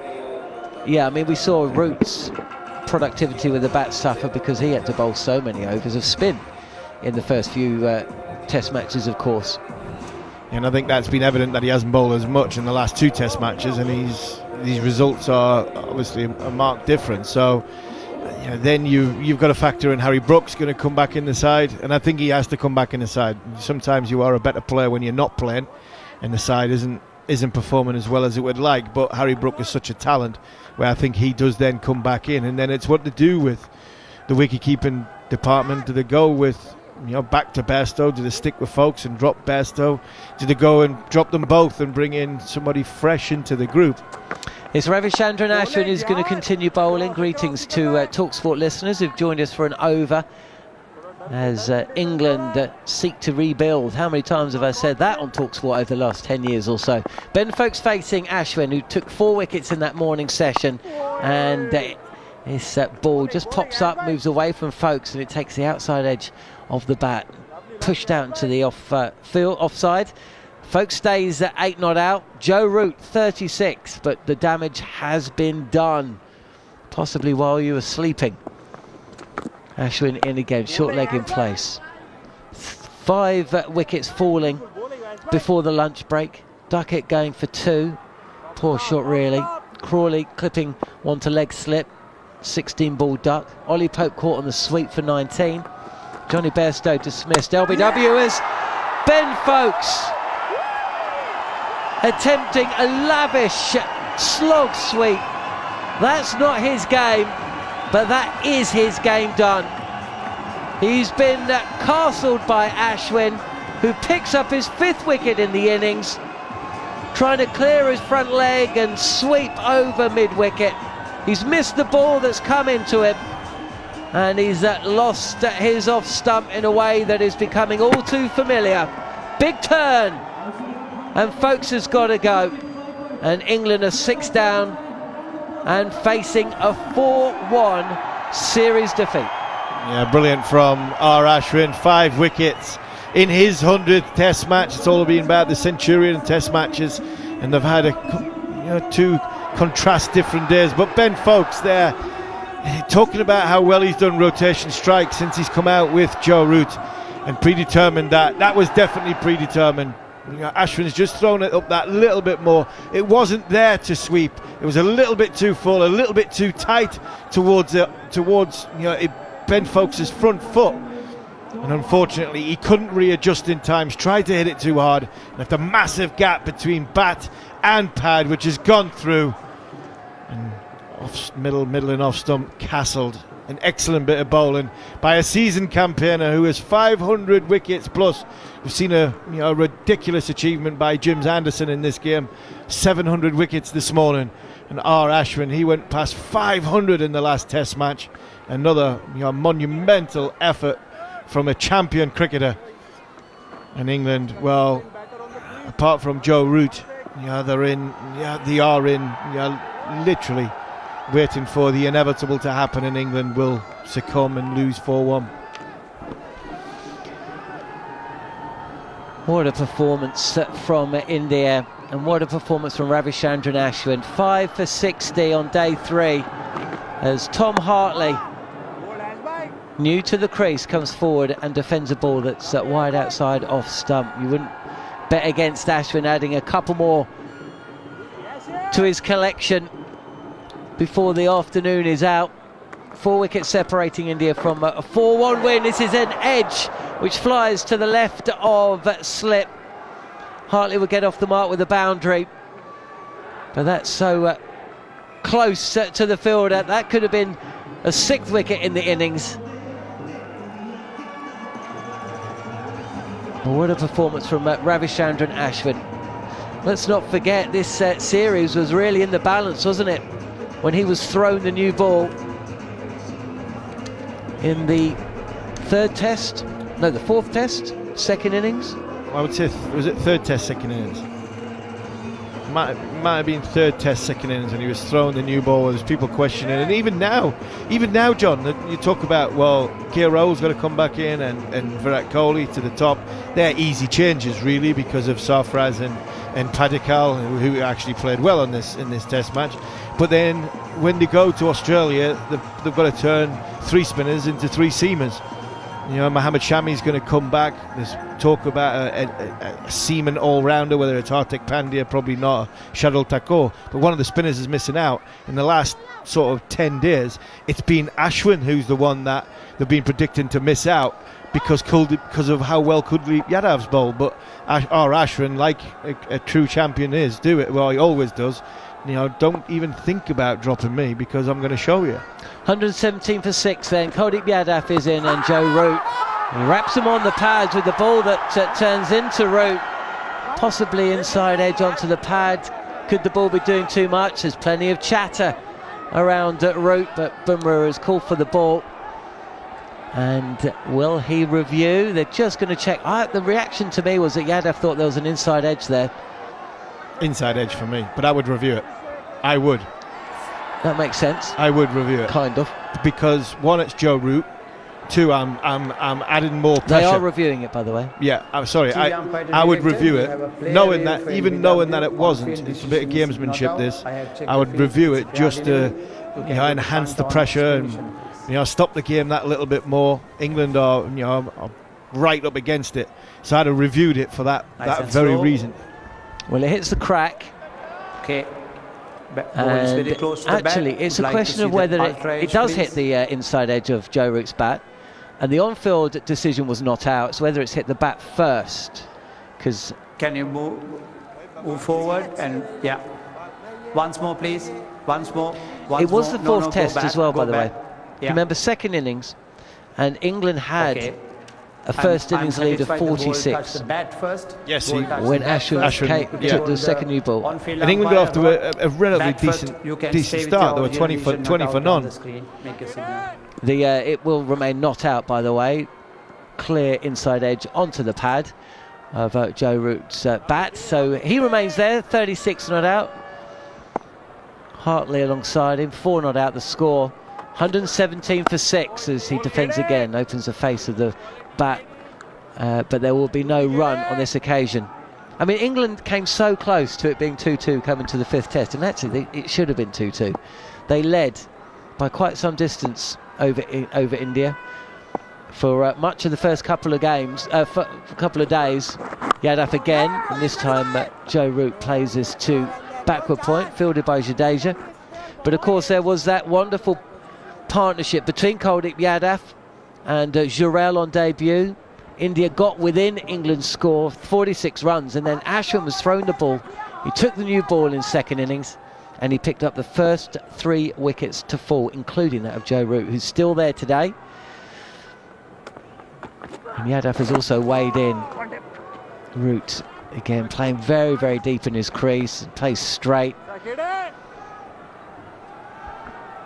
Yeah, if you remember right, there were 46 over, on the deficit, but Rohit Sharma chucked his ball to both spinners, Jadeja and Ashwin really repaired him. Certainly did. There's fielders all around the bat for Root, as this straight delivery from Yadav is negotiated. There's a lot of chatter. There was a bit of chat going on between Shubman Gill and Johnny Bairstow as Bairstow made his way from the field. He was given out leg before wicket on 39. Went for the review. Wasn't successful, and as he walked off, Yadav again. And this is nicely played by Root. Keeps the fraction low, but it's wide of the stumps, and he whips the arms round. And he'll come back for a second as he picks up 2 to the leg side. Yeah, as he walked off, Bairstow had a little word with Shubman Gill about something that had gone on the day previous between Gill and Anderson, it seems, and there was a little bit of back and forth. But when Root's at the crease, he is a Yorkshireman who smiles. Yeah, Yorkshireman, that doesn't give a great deal away, and I'm sure there's many times anybody's had a go at him, but nothing come back. I think Sarfraz was sticking his nose in as well, where Shubman Gill and Johnny Bairstow. Not sure what Jenny had to, much to say about it, because of he was 30 odd and a quick 30 odd and out, and then you look at Shubman Gill, who got 110 and arguably a match-winning performance. Andrew McKenna. Indeed, Ashwin to start a new over. Hartley defends as he bowls around the wicket, and he plays out on the offside. And there is no run. If the alarm has gone off at 7 o'clock, go back to sleep. I'm afraid I am the bearer of bad news. Ashwin around the wicket, gives that one some air. It's a flat batted drive to mid-off. Bumrah will do the fielding. Yeah, Tom Hartley is batting and has got a single. What's that crime watch? Don't have nightmares, do sleep well. Well, you're waking up now, you might think I'm in the middle of a nightmare and go back to sleep. So, England have been really poor today. Joe Root apart, I think England have had one foot on the plane. Some of that is natural and it's human to it, where you do feel as though you're behind and that's it, the series is over. Ashwin over the wicket to Root. Root punches to mid-on, takes a sharp single, gets there. Root's on 38 now. England 121 for 6. They're in the 29th over of their innings. They managed to bowl India out earlier today for 477 to give India a first innings lead of 259, and that is going to be plenty. Ashwin around the wicket to Hartley, defends, and there is no run. Ashwin's got 5 for 66. Yeah, it's his 36th 5-wicket haul in Test cricket. And Shane Warner's ahead of him. Just seen a list there. It's Richard Hadley, Shane Warne. Ashwin around the wicket. Hartley defends, no run. I think Ashwin's on 36. I think Hadley 36 and Shane Warne 37. And then Matthias Muralitharan's got 67 5-wicket hauls, who's leading the way by a country mile. It's ridiculous the amount of 5-fers and wickets Murali got. Ashwin around the wicket, Hartley inside edge, puts it through square leg, and they'll take a single from the final ball of the over. So 3 from that over. Hartley has got 6, England 122 for 6 after 29 overs here on talkSPORT. You know you're good when some of the greats of the game are all clustered, and then there's daylight, and then there's you. Yeah, and that's obviously in the batting department, Donald Bradman, the average of mere mortals, and then there's people like Kenny Barrington, who is averaging in the sort of mid-60s, and there's 1 or 2 others in the mid-60s, and then you look at the Don and Sir Donald, and he's 99. So it is both batting and bowling. Murali took, 98 wickets, more than anybody else in Test match cricket. And that's a decent career for some people, 98 wicket. So 92 wickets. I think Shane had, Warney had 708, I think, and Jimmy going to 700. I'm sure he's got this summer thinking, if I can get past Warney, I'm not sure. I know Jimmy can do most things, but I don't think he can get another 100 Test match wickets. Kuldeep to start a new over, left arm over. It's the googly to Hartley, and it goes off of the thigh pad down to fine leg, and it'll be away for 4. Oh, it's given it as runs. There was a touch on it before the thigh pad, so it's 4 to Hartley. That takes him into double figures. Yeah, straight off the face of the bat. Good shot, actually. My apologies, Tom Hartley. Yeah, I just wondered if they've got the field wrong here for the left-hander, especially the way the ball bouncing, having a man round the corner at leg slip. I think that would be a... Yeah, it's Kuldeep going in. This one turns and bounces, takes the outside portion of Hartley's bat, runs down to short third, and they'll take a single, 127 for 6. Especially the modern way with obviously DRS and getting your pad out, front pad out the way Kuldeep's getting that ball to bounce, just getting it to stand up. I think I'd have somebody on the inside edge just round the corner, or off the flank, Zach Crawley, full face of the bat. He has got one for Joe Root.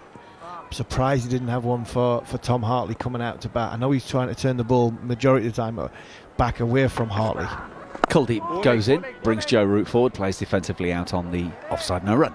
But it's not as though they're struggling for runs to play with. England 132 runs before they make India bat again. Jasprit Bumrah's captain, if we remember.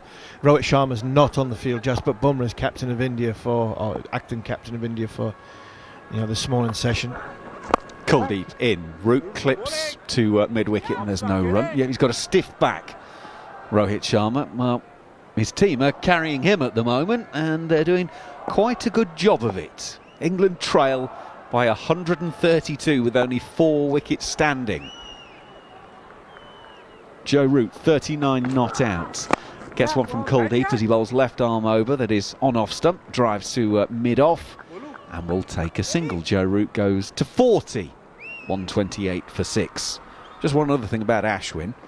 Fifer in his 100th Test match joins Shane Warne, Murali and Anil Kumble to have taken a fifer in his 100th. So we spoke earlier about Alex Stewart getting 100 in his 100th. Not bad company to be in that. Oh, absolutely, some proper bowlers in there. In goes Kuldeep. Hartley's playing with his hands at that one. It takes the inside half of the bat and goes to short leg to end the over. 30 overs of the England second innings have been completed. Joe Root 40, Tom Hartley 11, England 128 for 6. If you are just waking up, you probably don't want me to, but I'll quickly go through the England scorecard of the innings. Crawley a 16 ball duck, Duckett 2 from 5, Pope 19 from 23, Bairstow had some resistance, 39 from 31, Stokes 2 from 10, those were all before lunch, and then Folkes 8 from 17, the only man to be dismissed since the break. England trail by 131 here on talkSPORT 2.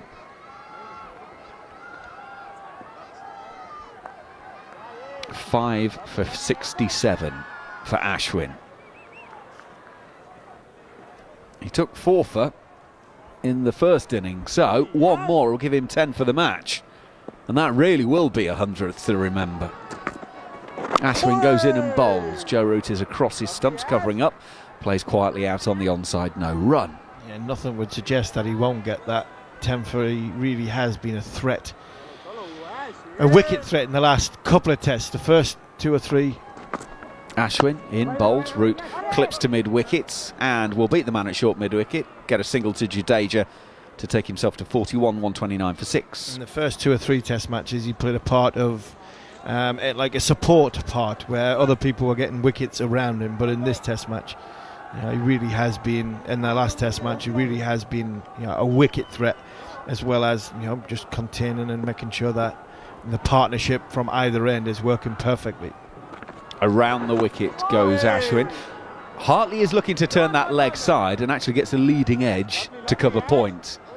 And there is no run. And of course he missed 2 days of the Rajkot game because he had to fly back to Chennai to deal with a family matter. Did, yeah. So think what he could have done. Ashwin. Oh, it's a loopy one, and Hartley has taken the bait, gone for the big shot, and has inside edged it onto his foot.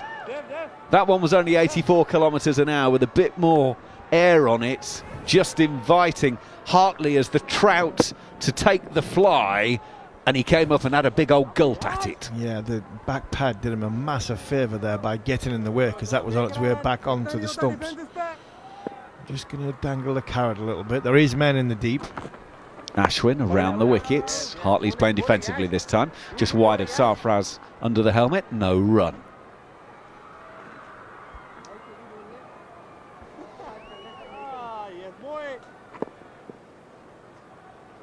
Ashwin prepares, comes in around, and again it's the loopy one, and Hartley has spotted that one and hit that perfectly. The previous one he wasn't quite attuned to. That one he saw coming, and he's driven that beautifully through wide mid-off and away for 4. 133 for 6. Hartley's got 15. England now trail by 126. Yeah, that's better. He's not trying to hit that one too hard. The ball before, he's tried to hit it too hard. He's trying to hit it on the leg side. Slug sweep, bring the shoulders in and trying to muscle it and biff it a bit too hard. Lost his shape, lost his balance. That one there, a little bit more, width on outside off stump. And he's just caressed it through the offside and the gap that was there. A memo to a lot of the England batters, especially in that first innings. When you try and hit it too hard, make sure your shape's in order. If it's not, you'll succumb. And they're just a great example. 2 balls. One was in total control of body movements. The other, he wasn't. New over then. Kuldeep will be the man who bowls with an enormous grunt, giving it plenty.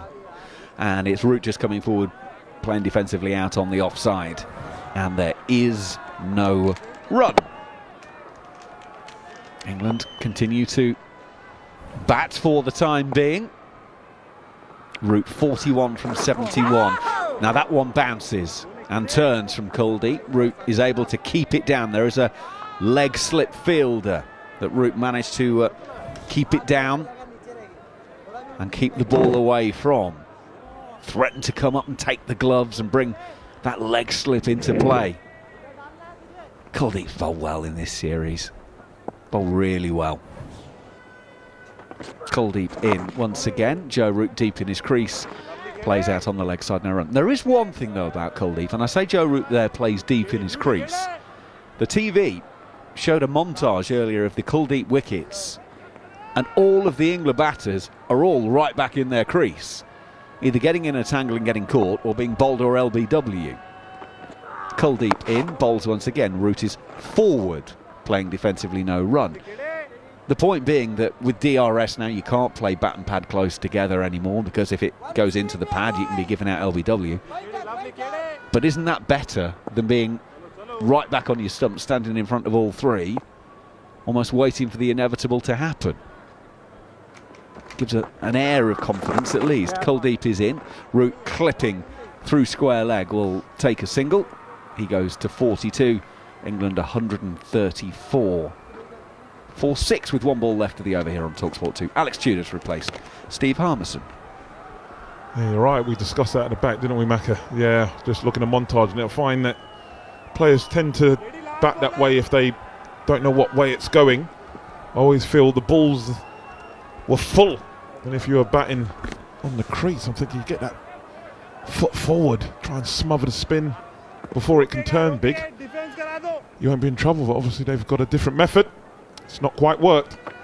Kuldeep in for the final ball of the over. Hartley is playing defensively, and there is no run. 32 overs gone. England 134 for 6, trailing by 125. Don't forget, more live sport coming your way through throughout, lunchtime and the afternoon on the talkSPORT network, because at lunchtime you've got a choice of listening. Manchester United Everton's on talkSPORT, Cardiff against Ipswich is on talkSPORT 2, and then to round off producer John Norman's day, Fulham are in action at 3 o'clock this afternoon, and Alex Tudor's already told him they will be losing at Wolves. Well, you can find out if that happens live on talkSPORT 2 in the Premier League. Which means when I do it on my ACCA, Fulham will end up winning away. So just go against what I said. Fulham most probably end up winning 2-1, I reckon. Even though I said Wolves will win. That's a man hedging his bets, folks. Might be a 2-2 draw. I think you've literally covered every eventuality now. Well done. New over then with Ashwin bowling the carrying ball first up. Now India are convinced that's hit Joe Root on the pad first. Joel Wilson has said not out, and they're going to get together and have a conversation. Jasprit Bumrah is the stand-in captain because Rohit is off the field with a stiff back. He's walking in. It certainly looks straight. They're asking about whether it was in line or whatever. And the clock has hit 0, and they made the signal in time. They are going to send this one upstairs. India have 2 reviews left. That was chaotic because I think Bumrah, normal vice captaincy duties is fine, but suddenly realising that people were coming at him from all directions, he couldn't corral the cats correctly. Right. It was the carrying ball.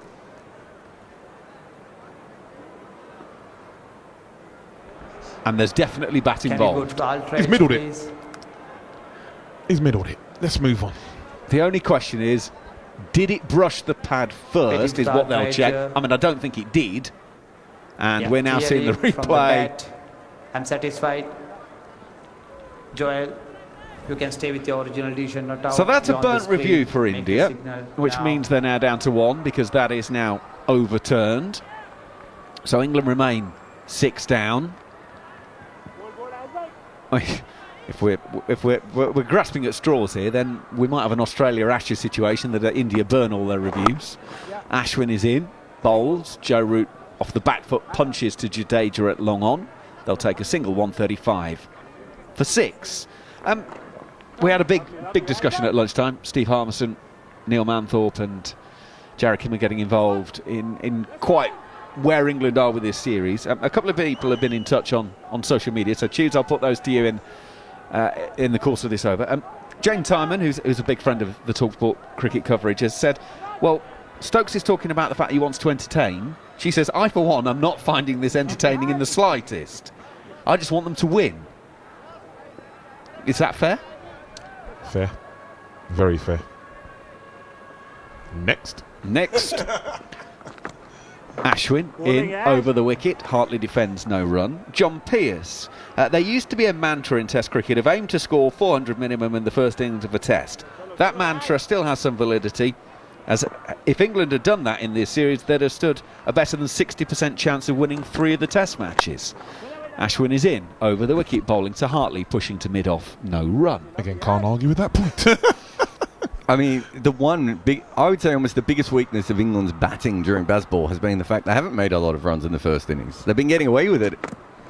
Ashwin in and bowls. He's slightly shorter and wider of off stump to Hartley. Hartley hits to point, and there's no cover sweeper because with England 124 behind, there's no need for a sweeper, so it goes all the way to the boundary.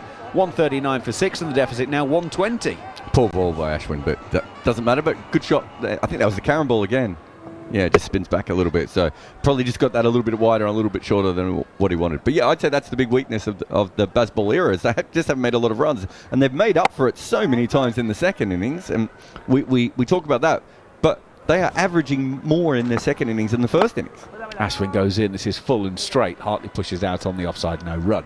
That's not how that's not a sustainable business model, because occasionally you're going to get some tricky second innings pitches to bat on. So I think, yeah, he makes a very good point there. I do think in the first innings they haven't got to a point. I would actually prefer them to go, let's try and bat 100 overs and make 400. Give their bowlers a little bit more of a rest and aim at that. Whereas I think sometimes they've just got ahead of themselves. I think back to the declaration at Edgbaston. So I'm just not sure they needed to do that, and that ended up coming back to bite them. I'm not going to talk because DJ Gio's playing an absolute blinder today. He's been the performer of the match. I mean, forget Ashwin. The DJ's getting player of the match for me. He's been outstanding. He's played some old bangers, hasn't he? Yeah. Some serious tunes. Likes a bit of Mikey. Right then, Kuldeep to start his 9th over. Comes in and bowls left arm over. Brings Joe Root forward. 3 round the bat. Plays defensively, no run. Is that a forward defence? To a full ball? Surely not. Before it turns big? He'll be dropped. Slip, leg slip, short leg around Joe Root. Root opens the stance with Kuldeep bowling left arm over. Bowls again with another huge grunt. I'm all here. I'm all in for Kuldeep's grunting. I think that's tremendous. Root clips to Jaiswal at long on, and they'll take a single. 140 for 6. That's good cricket, isn't it? Just getting your foot out to the ball. It's full, and then just hitting it down to long on because long on's back. Take one. Thank you. Just keep doing that for longer. That's entertainment for me. Yeah. By the way, this is TV replaying the previous appeal against Joe Root that they sent upstairs for the DRS. Kuldeep in once again. Hartley defending, coming forward, no run. It just, for me, I think I said it at the time, but it's almost substitute teacher vibes. They were coming at him from every direction, and he was like, who am I listening? Why is that? Akshar Patel at one stage comes from behind him. I don't even know. Akshar Patel might not have been on the field. He just came in to say, I've got this. And even Jadeja was laughing as if to say, he's hit that, hasn't he, to the umpire. Kuldeep in once again. Hartley's deep in his crease defending. Plays back to the bowler. No run. Yeah, I think the purpose of that replay was to show just how chaotic the whole replay and review process was. Yeah, Rohit, if you are just joining us, Rohit hasn't been on the field all day today. He's got a stiff back. It should be pointed out that also Rohit's not exactly. He doesn't always stop the madness, but he at least knows who to look at. Yes, he at least conducts the madness. Kuldeep in once again. Bowls with a grunt. Hartley drives to long off. Jaiswal will do the fielding. Single taken. Hartley to 20. 20 from 22 balls. England 141 for 6. They trail by 118. Again, another lovely shot. Ball full in length. Foot down the pitch. Hit down to long off. Lovely.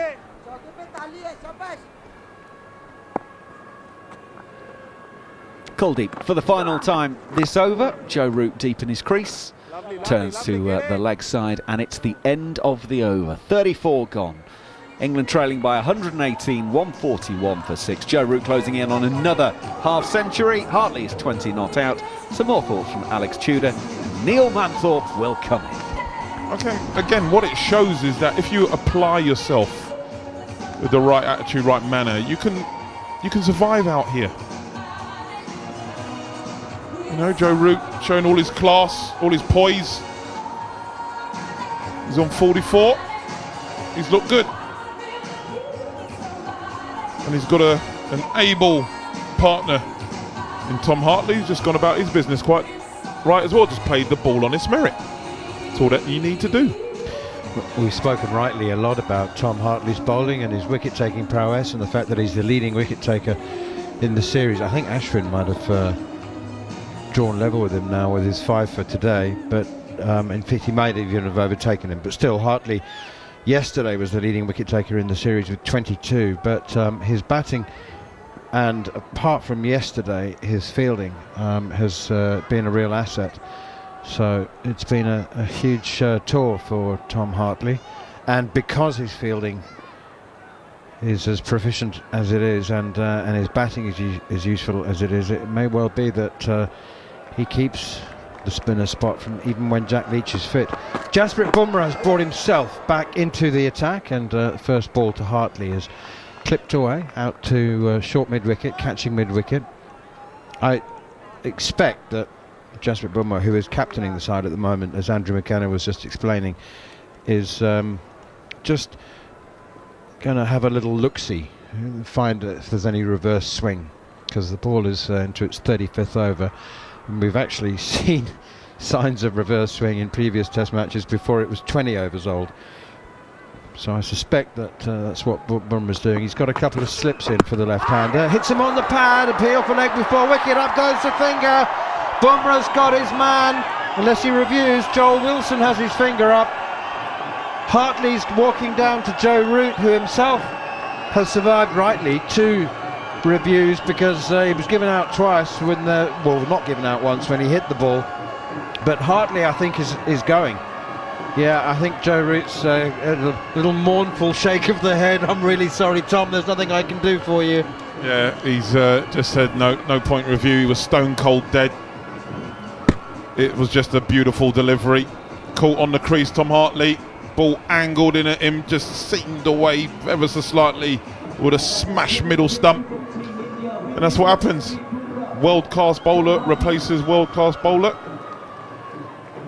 And he's captaining while Rohit Sharma's off the wicket, off the pitch. And Jasprit Bumrah sees the end of Tom Hartley. 20 from 24 balls faced. 141 for 7 England.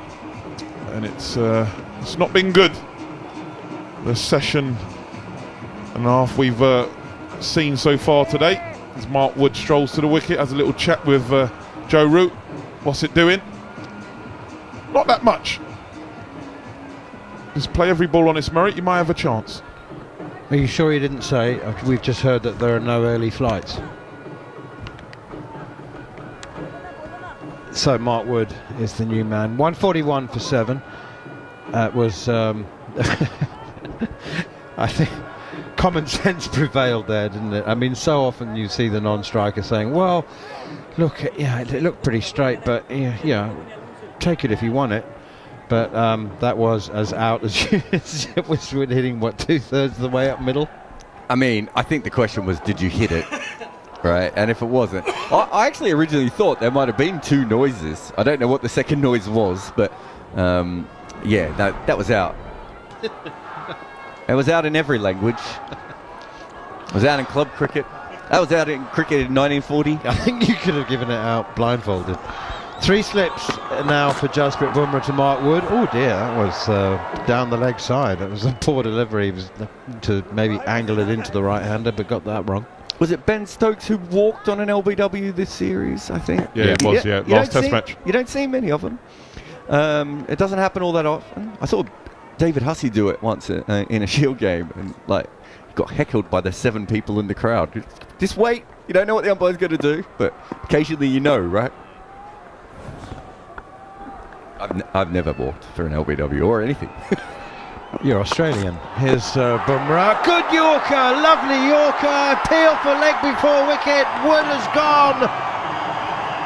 Second ball, LBW. Bumrah strikes twice in 3 balls. He knew that the Yorker was his weapon of choice. The first one went wrong. Went down the leg side. The second one looked like that was also heading for middle, maybe the leg side of middle stump. Absolute world-class delivery. Jasprit Bumrah does this on a regular. Gets that Yorker in good speed. Too good for Wood. The only question is it tailing down? It's in right bang on the foot, that front foot. Can you go to front on spin mission, please? I reckon he's struggling. Or wait, you can go to the ultra edge. To walk after the ball hits him on the foot, or struggling. Struggling that this is going down, and struggling that his toe might be in trouble. I'm satisfied. Not sure the idea of this review after the last. Joe, it's like, maybe I should have done the last one just for fun. Well, there's no point being bowled out if we've still got reviews left. Might as well burn them up first. Do you know the thing about the reviews? I don't know if they call them reviews in tennis. Is it when the player the challenge? Challenge. Yeah. In tennis, the men are much more likely to challenge than women. So men almost always use up their challenges, and women don't. And women have a much higher percentage of getting their challenges right, but they don't do as many challenges. So there is a mental aspect. It's a social commentary as well. I'm just saying, it's a really, really interesting one. Male ego. I haven't seen. The women don't play enough DRS to see if it's a similar thing in cricket. This may not be quite as out as Wicket sitting. What are you looking at? Where were you going with that? No, I said it was hitting middle, and I thought maybe it was going to be hitting leg, but actually it is hitting middle and leg. So 7 inches up. up the stumps, maybe 5 inches up the stumps. England still have 2 reviews remaining, but they may not have the opportunity to use them, because Mark Wood has gone, and they are 141 for 8. Jasprit Bumrah striking twice, removing Tom Hartley, LBW, and now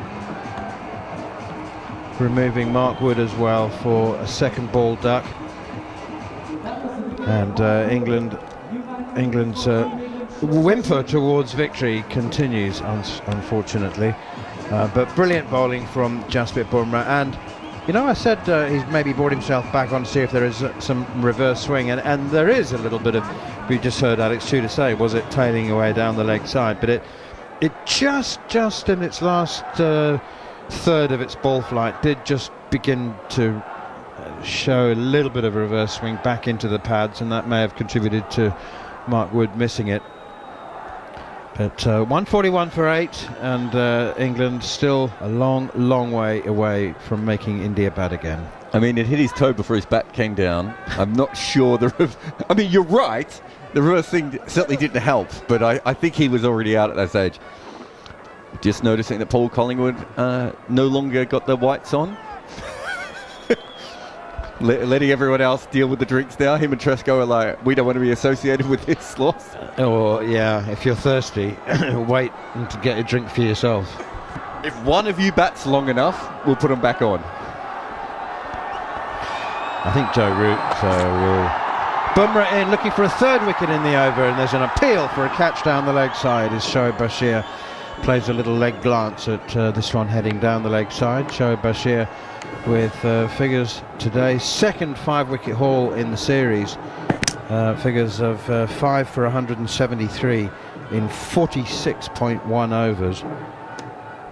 There will be some people that look at that ball tracking and might think, well, gosh, it seems to have straightened up, because it was the angle showed it looked like to the naked eyes if it was heading towards leg stump rather than middle stump. It's a matter of semantics. Nice shot here from Shoaib Bashir. Bumrah still looking for the Yorker. He fancies a couple of more LBWs here to finish things off, but Shoaib Bashir has clipped it very nicely. It was a half volley on the pads, and even a number 10 like Shoaib Bashir can put that one away, although he did it pretty stylishly to get off the mark with a boundary. Oh, it was a full toss.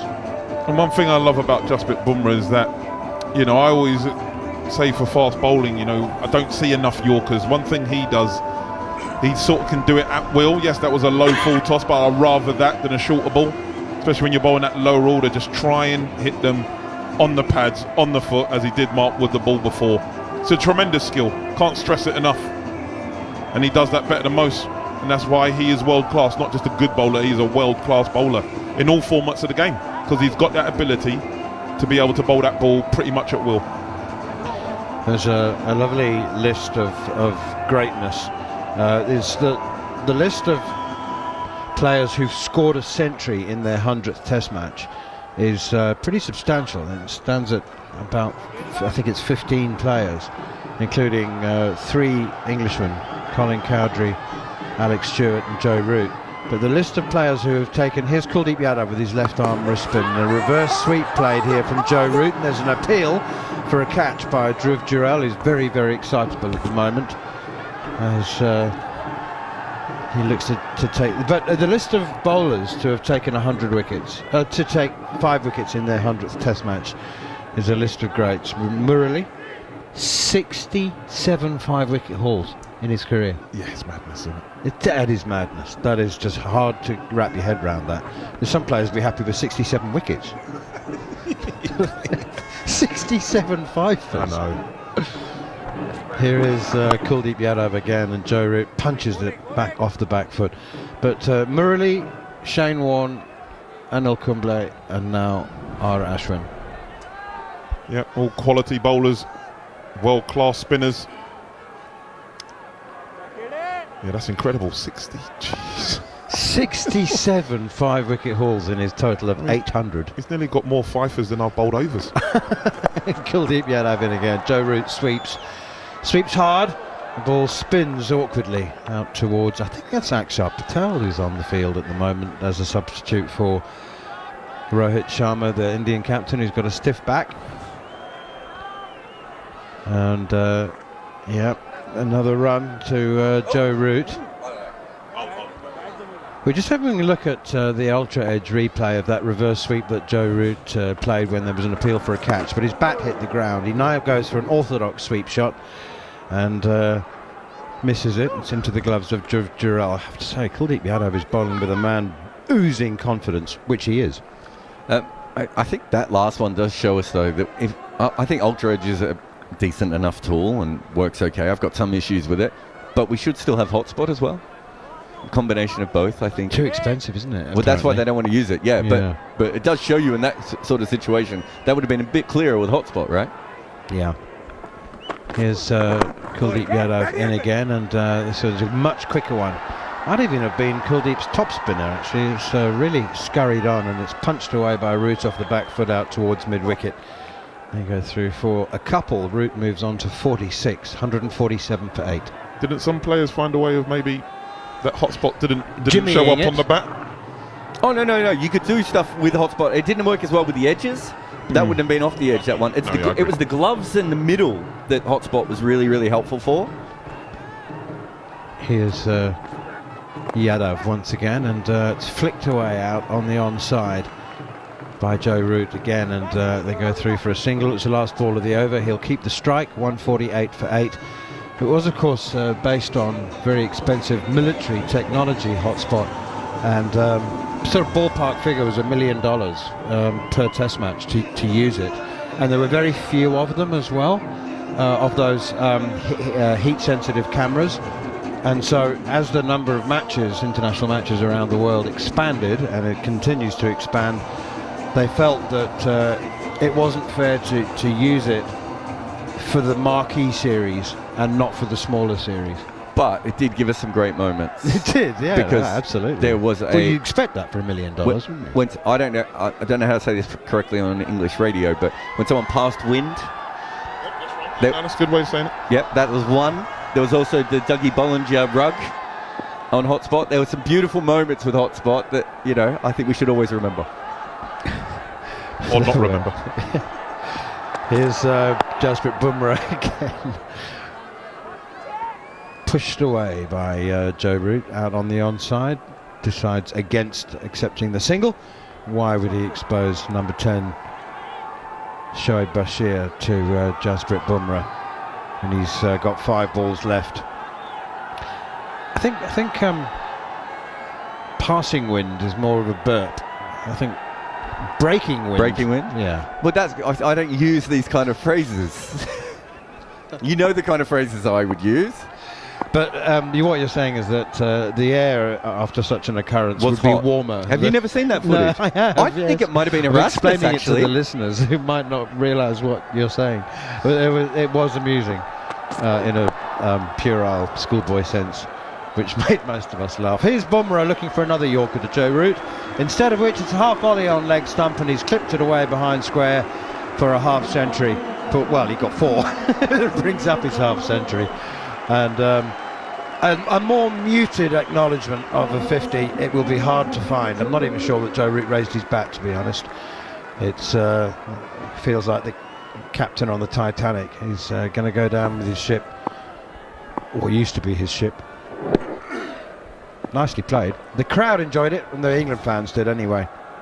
All stood up, gave him a standing ovation, as they did earlier for Jimmy Anderson, who took his 700th wicket, as Root now plays defensively and there's no run. I think it shows that if you apply yourself, you can bet on this wicket. 51 from 89 balls, that's what I'm looking at. Balls faced. That's what he's done. He's a quality player. He's like a masterclass. I do tell our kids, especially at my school, if you get the opportunity to watch Joe Root, just watch about how he goes about his innings. 152 for 8. India going to win this game by an innings. Root comes forward and pushes it away behind square on the offside. You might wonder about the feasibility of Joe Root protecting Shoaib Bashir here, given the apparent hopelessness of the situation. But that's what you do. I mean, they're still 207 runs away from making India bat again. 107 runs away from making India bat again. But there's an old truism in cricket. You just never know. It may seem 500 to 1 odds, but just do the right thing and don't give up. Don't wave the white flag. Bumrah again to Jarrod. 2 slips in place. He opens the face of the bat, tries to run it down to third man. It's fielded by the substitute Akshar Patel again, and there's no run. Just go down with a fight. And there wasn't much of that from England so far. Is this Mark Wood looking at his replay of his LBW? Well, I hope it's not that, because he was stone dead. We've got a picture of the England changing room balcony, and Mark Wood is poring over the laptop. I just hope it's just like a random image or, some Facebook snaps or something, because I just hope it's not him having Have a look at this funny tweet. They can't be online though, can they? So it has to be something old. That's driven by Root out to extra cover, fielded by Shubman Gill. No run. 152 for 8. They can't be online. But I've been an analyst in cricket grounds. Oh, no ball. We'll have that one bowled again. I've been an analyst in cricket grounds, and so the day before you're usually there, and you have Wi-Fi access, of course, in a cricket ground, and you use it. The only thing that you do is you press the Wi-Fi to airplane mode on the days of the game. I don't know if this has changed, but when I was an analyst in grounds, this is 2018, 2019, 2020. And I was like, so the only thing stopping me from going on the internet is me remembering to turn my Wi-Fi off. And there was one game, halfway through I started getting all these notifications on my computer, and I realised I just left it on. Oops. And I was thinking, this is not a safe system. Do you call foul on yourself? I didn't tell the ACSU. I'm telling, unless they're listening now.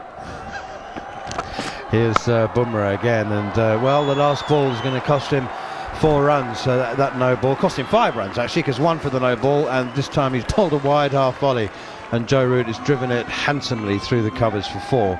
So 5 off the last ball effectively of that over, and Root moves on to 55.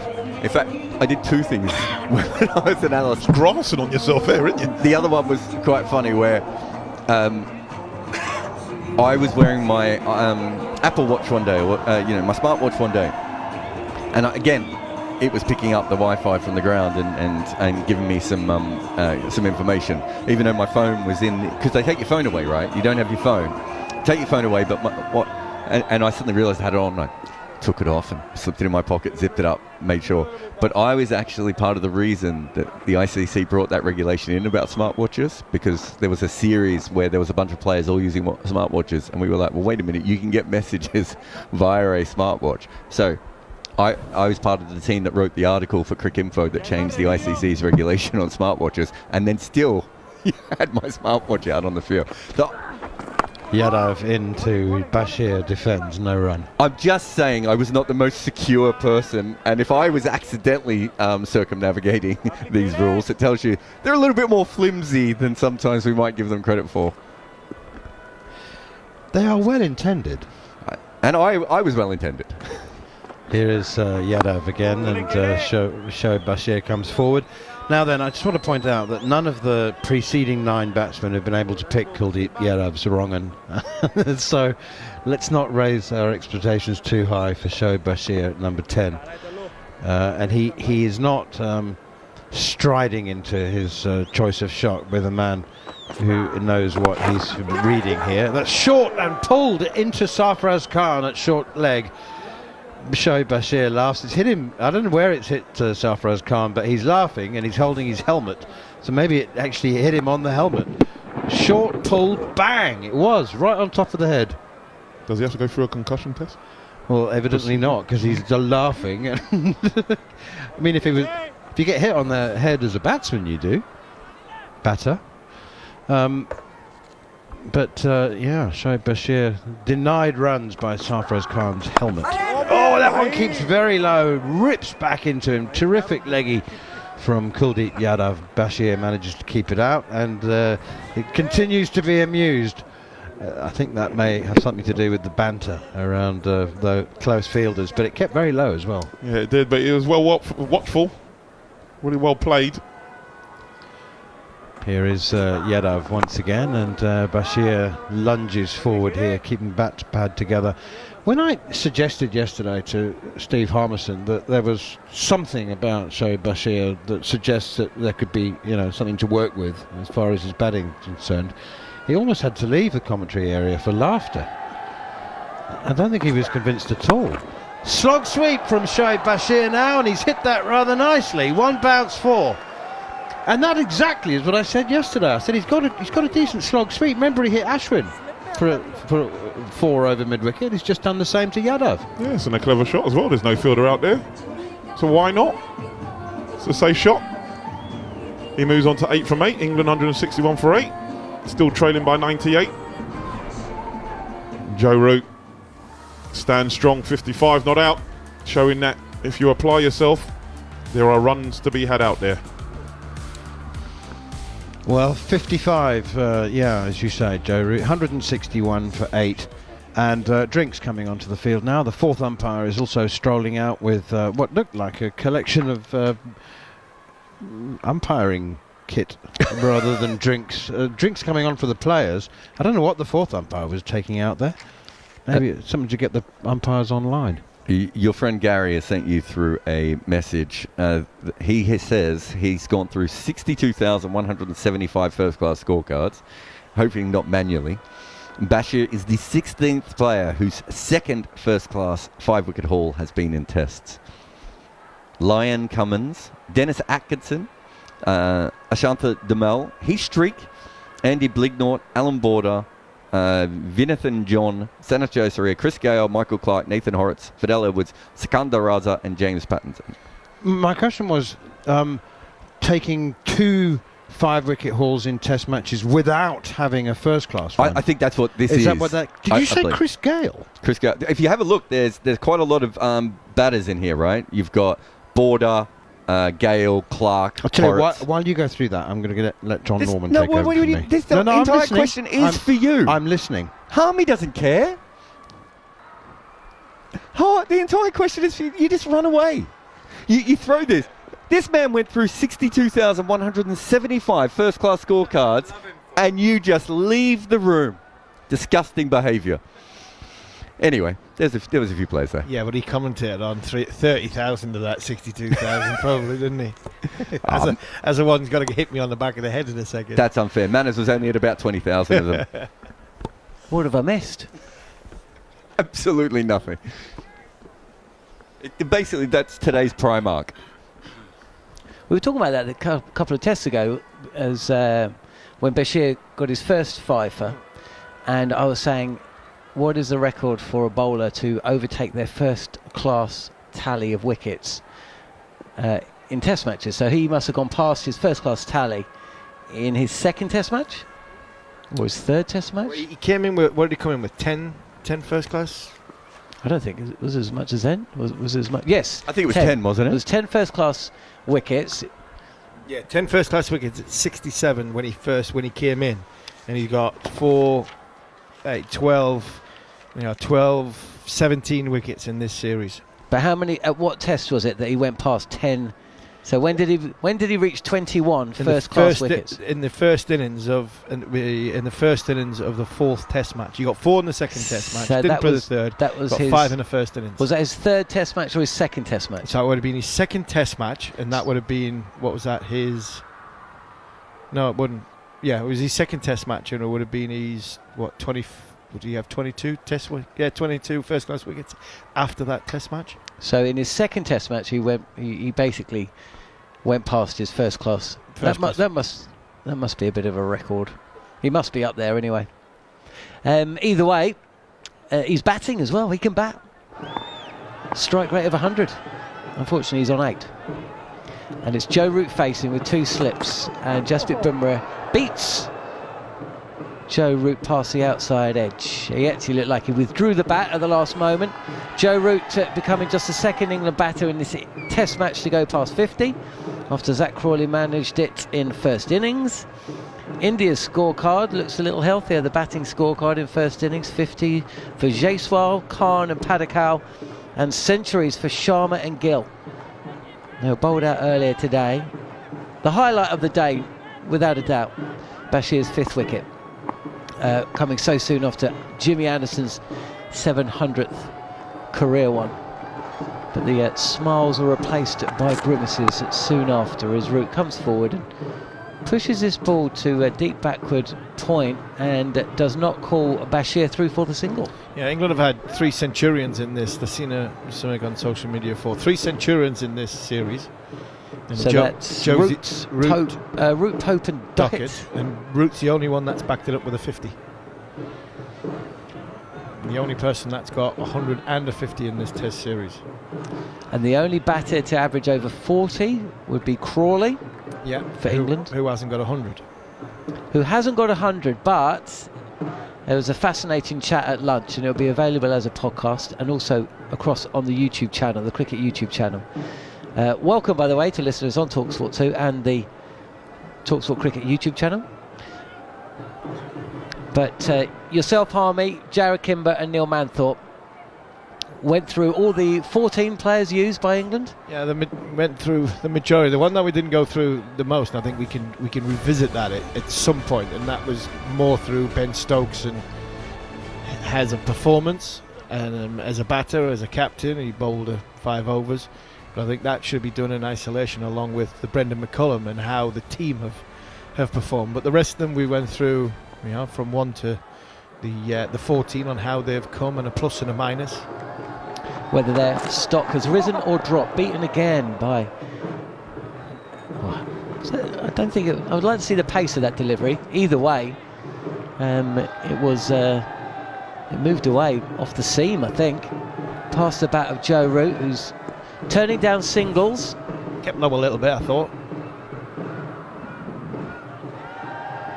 Played inside the line a little bit as well, maybe, Root, but with bat well in front of body. He's 55 from 96.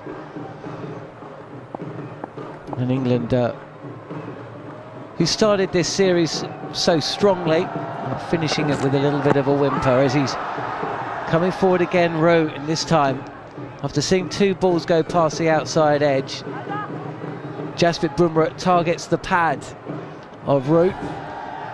Kind of falls over a little bit as he tries to play this ball to mid-wicket. Actually, he plays a little straighter than that, but it's an inside edge that actually saves him on this occasion. Otherwise, that would have been plumb. Yeah, that's how he's been got out a couple of times in the series off Jasprit Bumrah, but that was there. It was exactly the same ball pitched in a similar area. The 2 balls before have decked away and jagged away, and he's missed the outside edge, and that one there decked back in towards off stump. Field is coming in. Deep square is now at square leg as Bumrah again targets the pads, and he will allow Joe Root to pick up a boundary through mid-wicket with a healthy clip. And 1 run, or rather 1 ball left of Bumrah's 9th over. He's picked up 2 wickets to fall. The 2 wickets, or 2 of the wickets that have fallen since the lunch break. Hartley and Wood being dismissed within 3 deliveries of each other.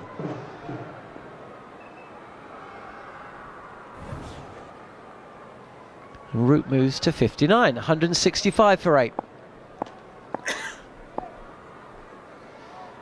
Can Root take the single to get Bashir? Well, the answer is no. Bumrah fires in a Yorker. Root digs it out comfortably enough. It's fielded by that fielder that's been brought in from the square leg boundary, and it means that Bashir will face the first ball of the next over. 4 coming from it. Root is 59. And England 165 for 8, still miles away from making India bat again. 2 big wickets for England in that session from Bumrah, and it was a beautiful bit of bowling from Bumrah to get Hartley from around the wicket. Just got the ball to angle in towards the stumps and then straighten the touch, and then the perfect Yorker to a tail end batter. Bang, straight on the big toe. Fortunately for Mark Wood, he had his boot in the air, his heel was planted in the ground, so his toe was in the air because his foot was flush on the floor, and that hit him on the top of the toe, and it would have been a struggle for Mark Wood to walk off the field because his big toe would have been busted. Bumrah is leading the team. Rohit Sharma's off the field with a stiff back, century in that first innings for India, and Bumrah, he's not put a foot wrong. Helped by some great bowling, and then his bowling change to get himself back on was a was ideal towards the tail enders. And we've got a tail ender facing Kuldeep Yadav, and it's Bashir. Ooh. How tall is Bashir? He's 6'4". Standing next to him, he looks probably as tall as I was, I would say. He's about 6'4", 6'5", I would say. There's not a lot of him, where there's a lot of me. There's not a lot. Well, there is now. There wasn't back in the day. Actually, you do yourself a disservice as well. As Bashir just plays this to the right of short leg. It was in the air for a section. It was a little bit more bounce than what we've seen from the ball previous. Surprised I haven't got a man round the corner. Really surprised he hasn't got it. He now goes in. Yeah. Horse has bolted, shall we say, but yeah, he's a tall man, very, very tall. I would say he's 6'5", Jarrod Bashir. Yeah, Jadeja's been put in there now, so there's a leg slip and a slip as he defends this ball, which turns a lot from well outside off stump, but Bashir has to prevent the ball from going on. Might have actually gone over the top of the stumps, but he defends it anyway. We've got Sarfraz at short leg, Jadeja at man round the corner, Jarrell, all three of them you can hear. They're all having a conversation, and I think Jarrod Bashir's laughing. I think he understands what they're saying. I was going to say, this is floated up, and he gets the line wrong. This is down the leg side. There's a little bit of it's pushed to mid-wicket. Joe Root and Bashir almost decide halfway down the track whether to take the single or not, because there's 2 balls left to the over. Root was saying, come on, and Bashir was looking at Root, and I think Joe was more like looking at him going, what, you're trying to protect me now? They forgot what the roles were just for a moment. I've got this. Joe, I've got nearly stay 12. where you are. See you through to a century. Outsort it. You've only got 12,000 test runs. You're all right. I think you're right as well. I think that Jarrod Bashir was listening to the chat. Again down the leg side, and Joe Root will get off strike. Ravichandran Ashwin short fine, but not short enough to prevent a single. And that brings Bashir back on strike. He's got 1 ball to see off Kuldeep Yadav. We talked about it yesterday, didn't we? That he does understand it. I think he said he doesn't understand every word, because I think he speaks Urdu, not Hindi, but obviously they're very, very similar. But I don't know how fluent he is. But he has been eavesdropping on the team. Not eavesdropping now, he's just laughing. So they're obviously now talking for his benefit. So Root can't hear. Absolutely. Last ball of the over, and again it's on a leg stump at line. A big smile on the face of Jarrod Bashir, who, despite the match situation and where the destination of the trophy is heading, is enjoying himself. He's picked up a 5 for his playing for England. I mean, his body language has just grown, his stature as the series has progressed. He's taken wickets. He's having fun. He's having fun, he is. And what strikes me of being out there for the first 2 test matches, whenever he was around, the smile was on his face. He was loving life. And you've got to remember as well, it didn't start very well. It started with him having to go back to England. You're new to the group, going back to England. You're a young man, having the visa problems he had, and then having to come back out. I think that makes it even more special, because he'll have come back out, feeling as though it possibly wasn't his fault. Feeling as though he's not part of the group. But I think he's handled himself and bowled very, very well.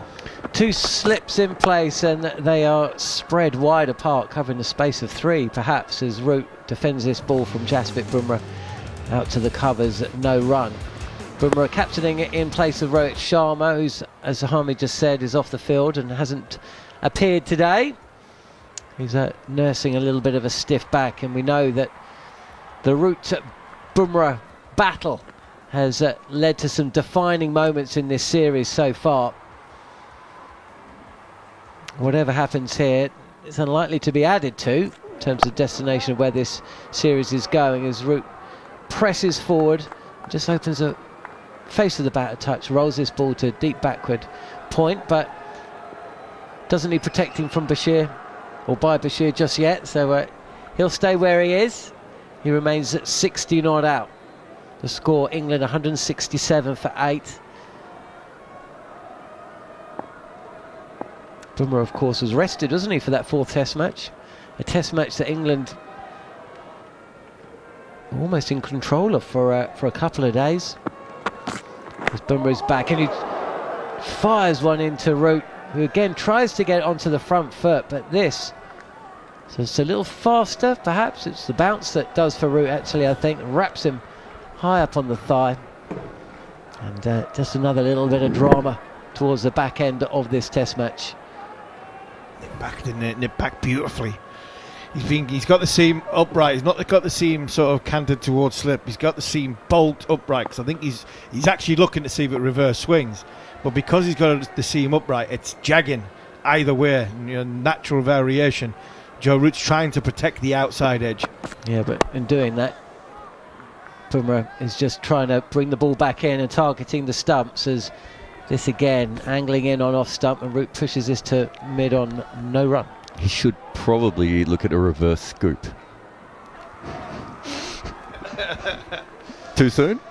Oh no, absolutely not. I mean, you've only got 1 wicket until the end of the series, so I'm surprised that you didn't mention it about 2 innings ago. It wouldn't surprise me if we see it at some point. It would make more sense now. Yeah. In fairness.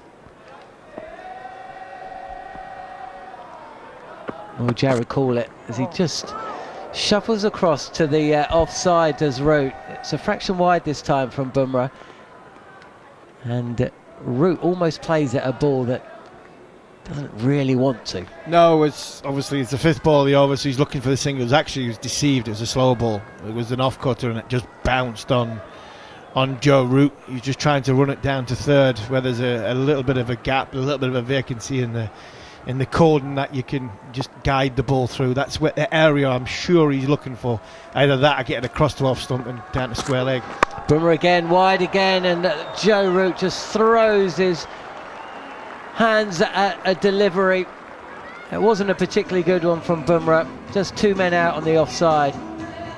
Really has cleared these with ease, and he moves to 64 with 4 at the end of the over. But that, of course, means that Bashir will face the first ball of the next one. Again, Bumrah's gone for the slower ball. He's gone wider again. Seeing if Joe Root can throw his hands at it, and he did. He went aerial, but realised there was a little bit of a deception in the pace.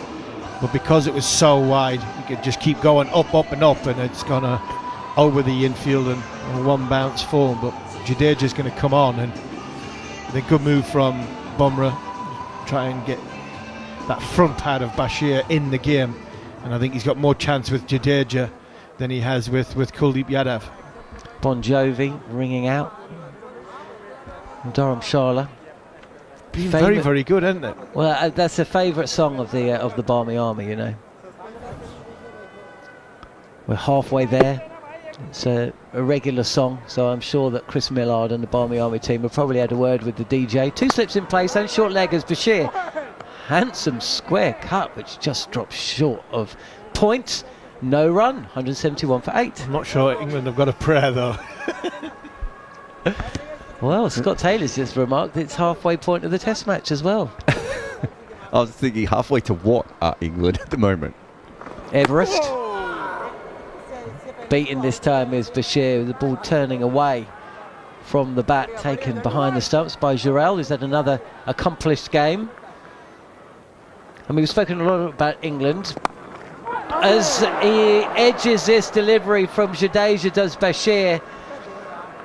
Thick outside edge. It's flown to the right of Shubman Gill at 2nd slip. Full-blooded drive, actually. And Gill has put down a chance, but I mean, it's gone to him so quickly. Yeah, it's flown at him. If you're going to flash hard. He's not got a mitt on it. Got nowhere near it at 2nd slip. Just thrown above the eye line. Bounce to touch. Good portion of the outside edge of the bat. It's Padikal at 2nd slip as Bashir lets this one go. He moves to 13. England trail by 84 runs. They're 175 for 8. This is straighter, and a shout from Jadeja, with Bashir playing the ball to the leg side, but Jadeja just feeling that maybe the bat got there after the pad. Either way, no review. 1 ball left of the over. What chance Bashir trying to take a quick single. He wristily, dreamily flicks this to point. No run. Seen off another. Well done, Bashir. England 175 for 8. just managed to get the bat down in time there. That was straight. Talked about it, why Jadeja's coming on to bowl, is to try and get that front pad in the game. We've spoken about England a lot, of course, but what about India then? Because we know that there's players out of this side that are due to come back. The Kohlis and possibly Rahul. I mean, we spoke about Rahul a lot, but he was under pressure himself. He scored a century against South Africa in that first test where India went down heavily. I think Sunil Gavaskar described it as one of the top 10 Indian centuries he'd ever seen. But he's always been one of those players that's kind of seemingly battling for his place. He was talking, might even take the gloves. He's up the order, he's down the order, he's all over the order. Does he make his way back into this side when India play again, which is later this year, I think? So against Bangladesh. I know they've got 2 tests against New Zealand.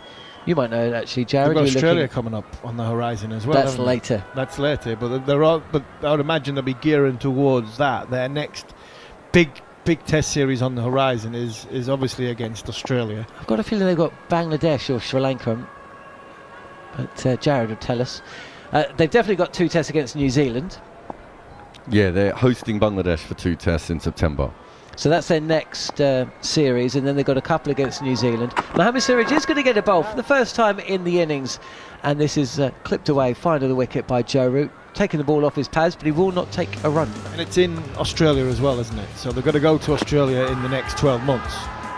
So yeah, that'll be November. It'll be December, won't it? Yeah, December through to January. But it's 5 tests actually, so it might start towards the back end of November. Yeah, possibly. So you're looking for me on that. You've got to get a seamer into it, which Shami comes back in.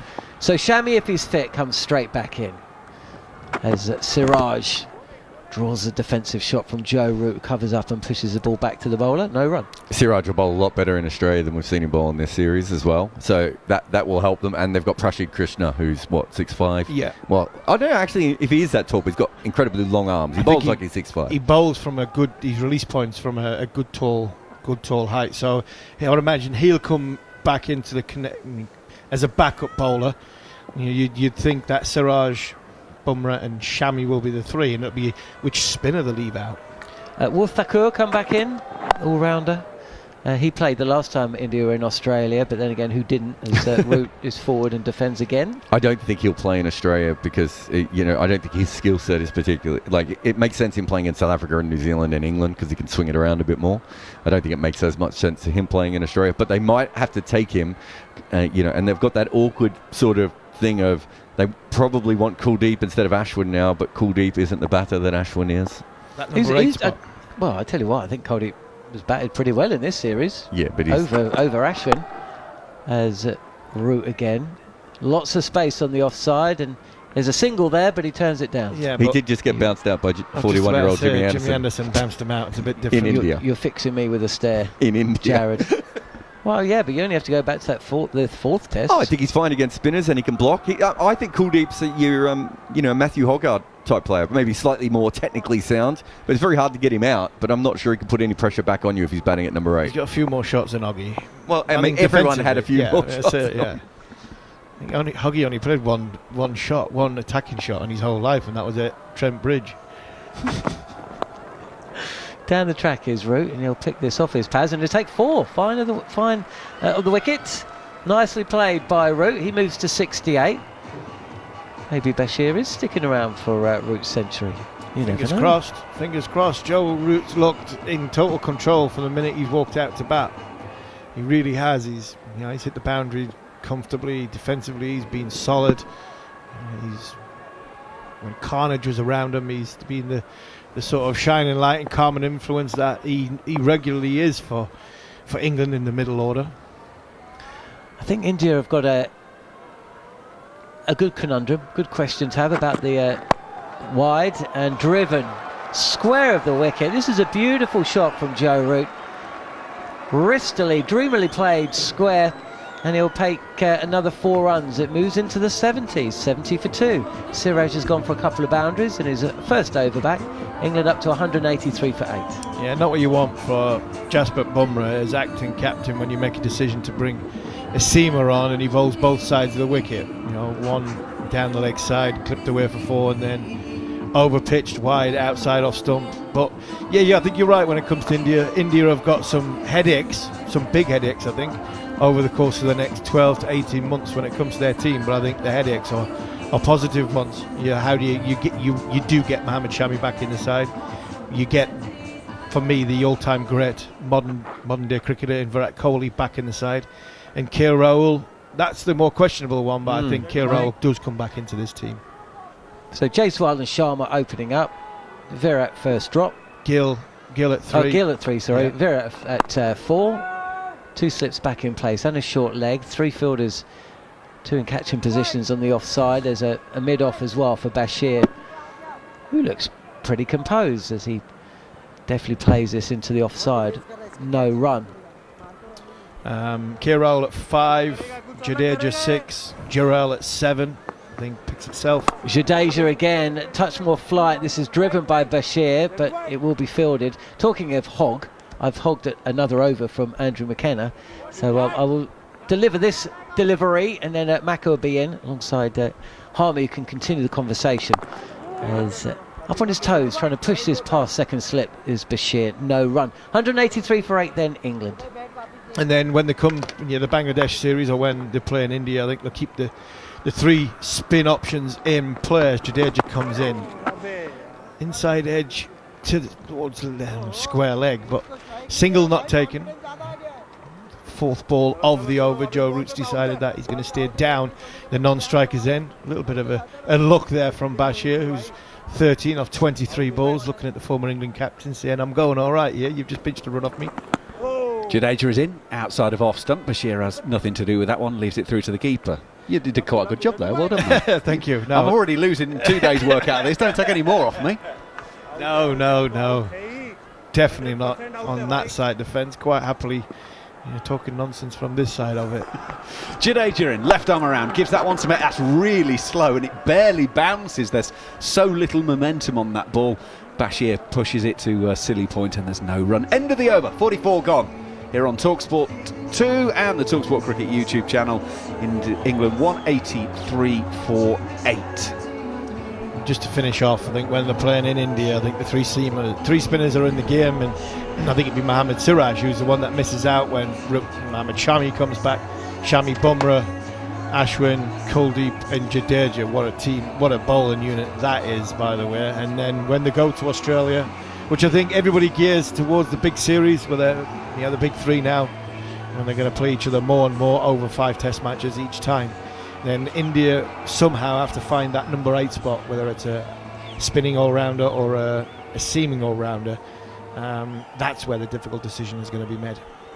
Coaches always talk about those, don't they, and the fact that they want to have difficult decisions, they want to have world-class players in all positions, and that is the situation. India aren't trying to sort of scrabble around to find someone. The problem is we've got too many good players for this situation. It's not a bad place to be in. Neither is Joe Root. 72 not out from 112 balls. England 183 for 8. So they trail by 76. Well, they've at least got it under 100. Because that was looking quite a long way off at one stage. And the Siraj experiment, what a band they were, by the way, in the 70s, has lasted 1 over. Kuldeep is back. Maybe because it's Joe Root on strike. But Siraj 1 over, going for 8. That is his 1 over in the second innings. His only over. It doesn't exactly overly worked in the first. 8 overs, 0 for 24. So, well done, Mohammed. 9 overs in the game. Yeah, still picking up his match fee.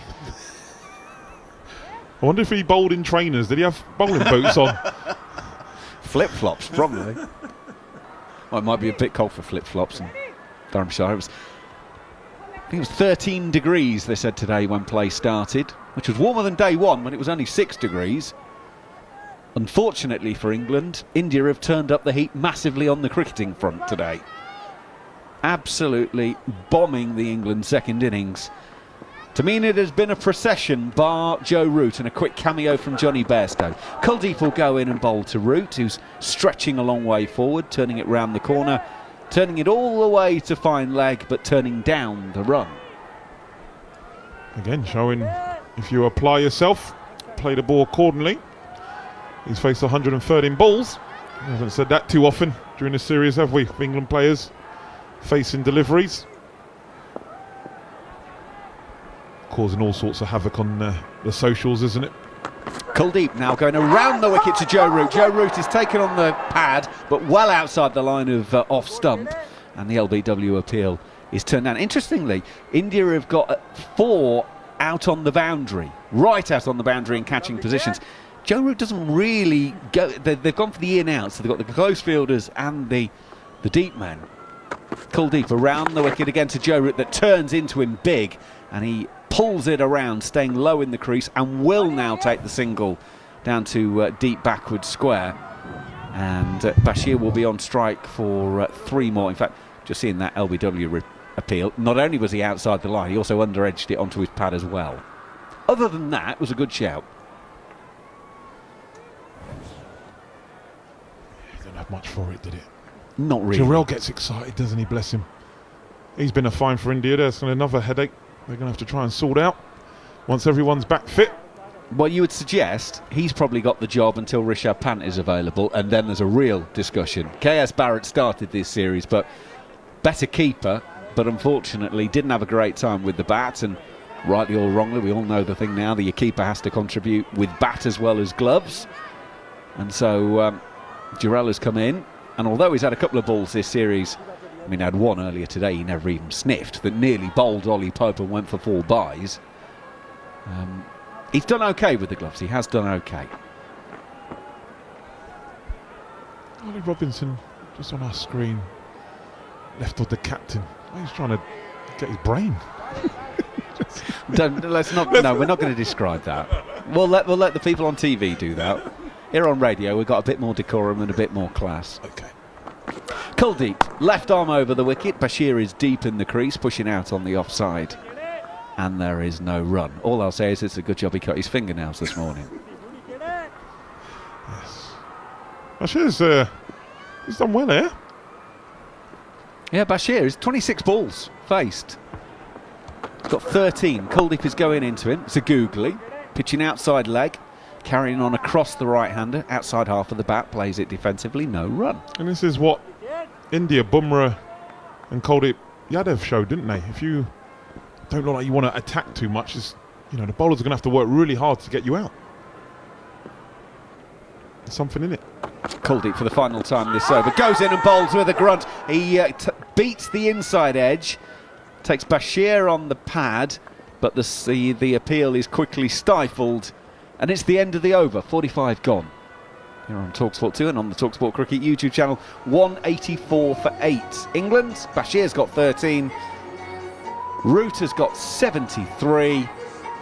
They still have now put on 43 from 63 deliveries. I'm starting to get the impression that DJ Geo is now trolling England. We've had Living on a Prayer, which has been quite on the button, and now we found Love in a Hopeless Place. Yeah, he's definitely having a little bit of laugh at England's expense. While they're at home advantage, why not? I'm sure we would be doing the same if we had a DJ in the ground and you already had won the series 3-1 and it looks like you're going to win this one. Well, not look like you are. They will win this one. So why not? Bit of light humour. When you don't take yourself too seriously, I suppose you have a little smile as well and laugh.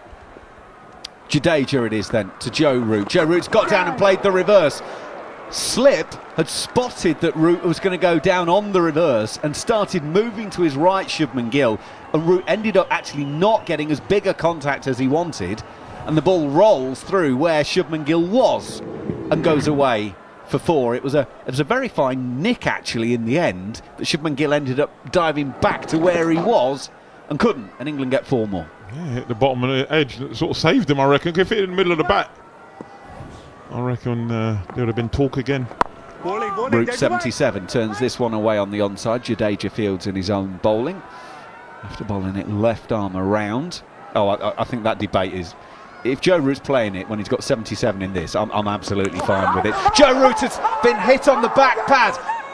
Jadeja really wants an LBW. I thought I heard a nick off the outside edge before it went onto the thigh. Jarrod is walking down saying we should review it. And Jasper, he may only be the standing captain, but he's already worked that one out and gone, no, we're not. No, I think Jarrod walked down and said we should review it, and then Jarrod said, actually, I'm not sure, and he walked back. So either someone told him something or he changed his mind. I thought it was worth reviewing. Jadeja is in, Root pushes into the offside, and there is no run. I think I hear two noises on that replay. I wondered if one noise wasn't his bat flicking his pad on the way through, but there were two noises, you're right. And that's the question. But I think they might, I mean, I don't want to say made a mistake, because it doesn't matter, but there's a possibility anyway. Bashir on strike. 13 not out. Silly point stationed in front of him. That one stays low and takes the outside of off stump. And England are one delivery away. Bashir can't quite believe it. He looks down at the castle that's been dislodged behind him and walks away with 13 to his name. And England are 189 for 9. And in fairness to Bashir, this isn't down to you, mate. That's a pretty decent effort. You've got done by one that stayed down, gripped and turned and take the very outside of off stump. And England are on the brink.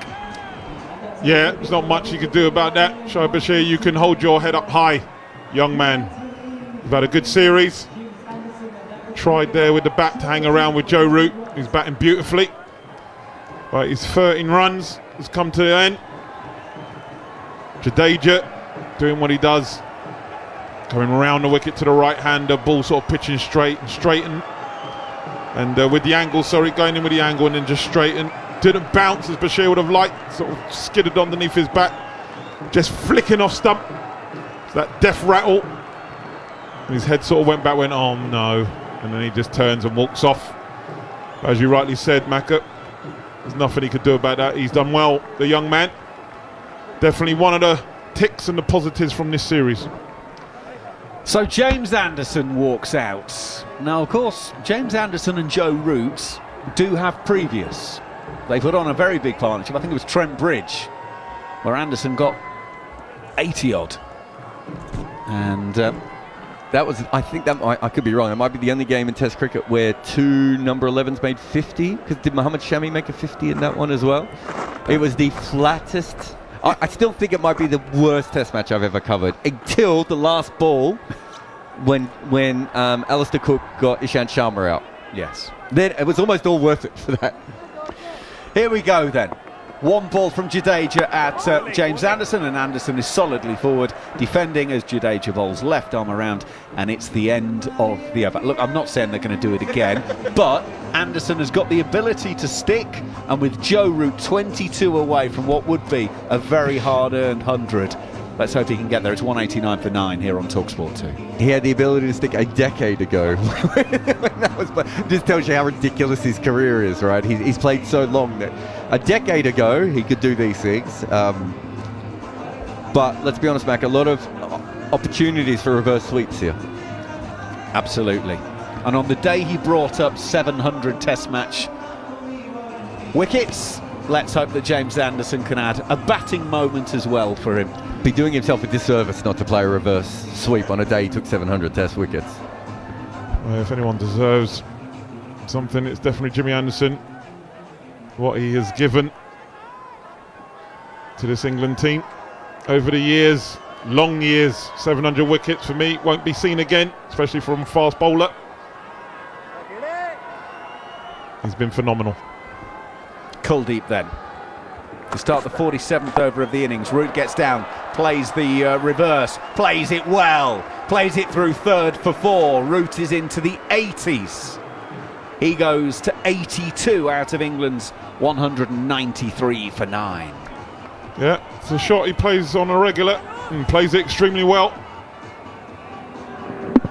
Gets nice and low, head still.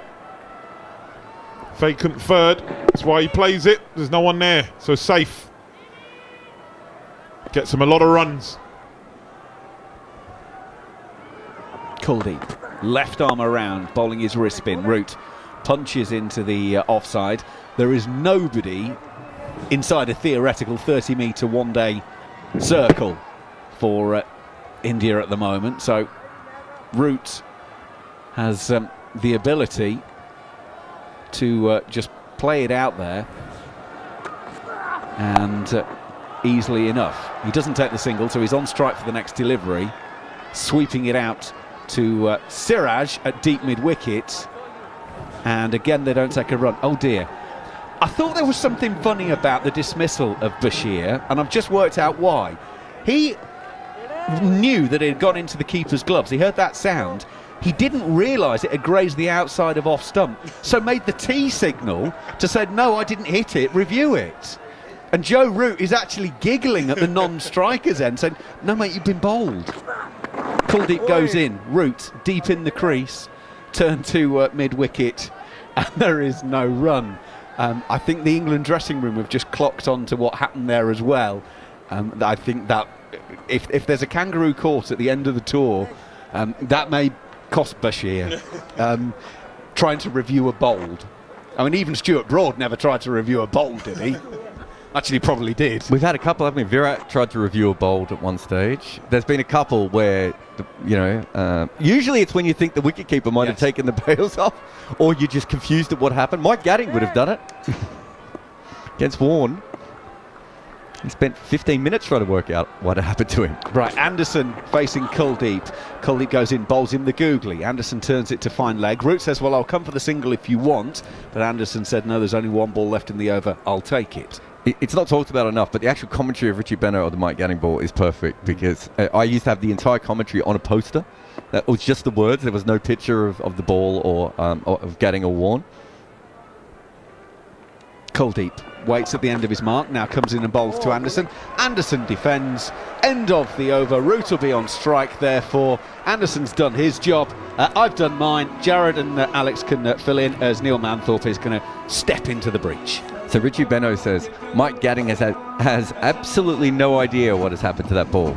And then there's a pause for like 3 seconds, and then he goes, still doesn't know. And it's true, because you see Gadding looks at the square leg umpire, then he takes a couple of steps, then he looks at the pitch, then he looks at the stumps, he looks back at the pitch, I think. Then he looks at Gucci. Great Gucci at the other end. And I think it's good when he looks at Gooch, that's when he realises he's got to go, isn't it? He's so confused. It's a brilliant bit of cricket, but a brilliant bit of commentary as well. It's always one of those ones, isn't it? Where were you when he had bowled the ball of the century? Less is more, as Richie always used to tell every new commentator that he worked with. Did you commentate with him? No, but we spent some time together in Australia in '94, and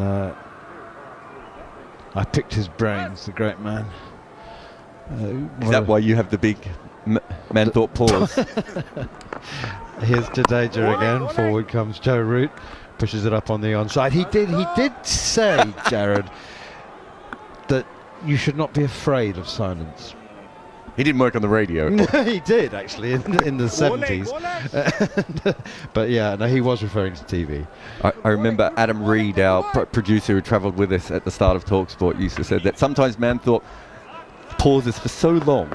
Here's Jadeja again. Forward comes Root, plays it away defensively. He did not enjoy the pause, Adam, did he? He said that sometimes you paused for so long that he was worried that there was going to be a machine that would kick in, that would automatically start playing music. Root forward to Jadeja, pushes it out on the offside, and there's no run. Because there's one. Oh, yeah, there is. Yeah, there's a backup system, Tudes, that if there's too long a pause, they just, it's like apologies, we can no longer broadcast. And there was a couple of times when Reedy was counting out the length of a Manthorp pause, waiting for the music to come in. You've noticed in the intervening years how much shorter the pauses have become, haven't you? 195 for 9. Here is Jadeja bowling to Anderson. He gets a little bottom corner of the bat on this one, and could have had a run if he'd wanted one, down to deep backward square or long leg, and the score remains 195 for 9. Of course, Joe Root and Jimmy Anderson have one partnership which broke a number of records, didn't they, against India at Trent Bridge a long time ago. It must have been 10 years ago now. For the 10th wicket, they added 170, with Jimmy Anderson making a career best 81. And the over comes to an end with a dot ball. 48 overs gone. England needing 260 to make India bat again are 195 for 9. That would be some achievement now, wouldn't it? We would have seen something brilliantly if they ever do anything like that. I mean, I suppose we're just saying, you know, what over and when India wrap this innings up and the series 4-1. What's the name of this song? Waving the flag? Waving flag. Waving flag? Yeah. What colour would that be? Do you think that's why the DJ played it? Oh, he's having a bit of a laugh with England, I think, and the fans. Here is Yadav once again. Down the wicket comes Joe Root. Gone deep! Caught! Jasprit Bumrah takes the catch. England have been bowled out for 195. Joe Root goes for 84.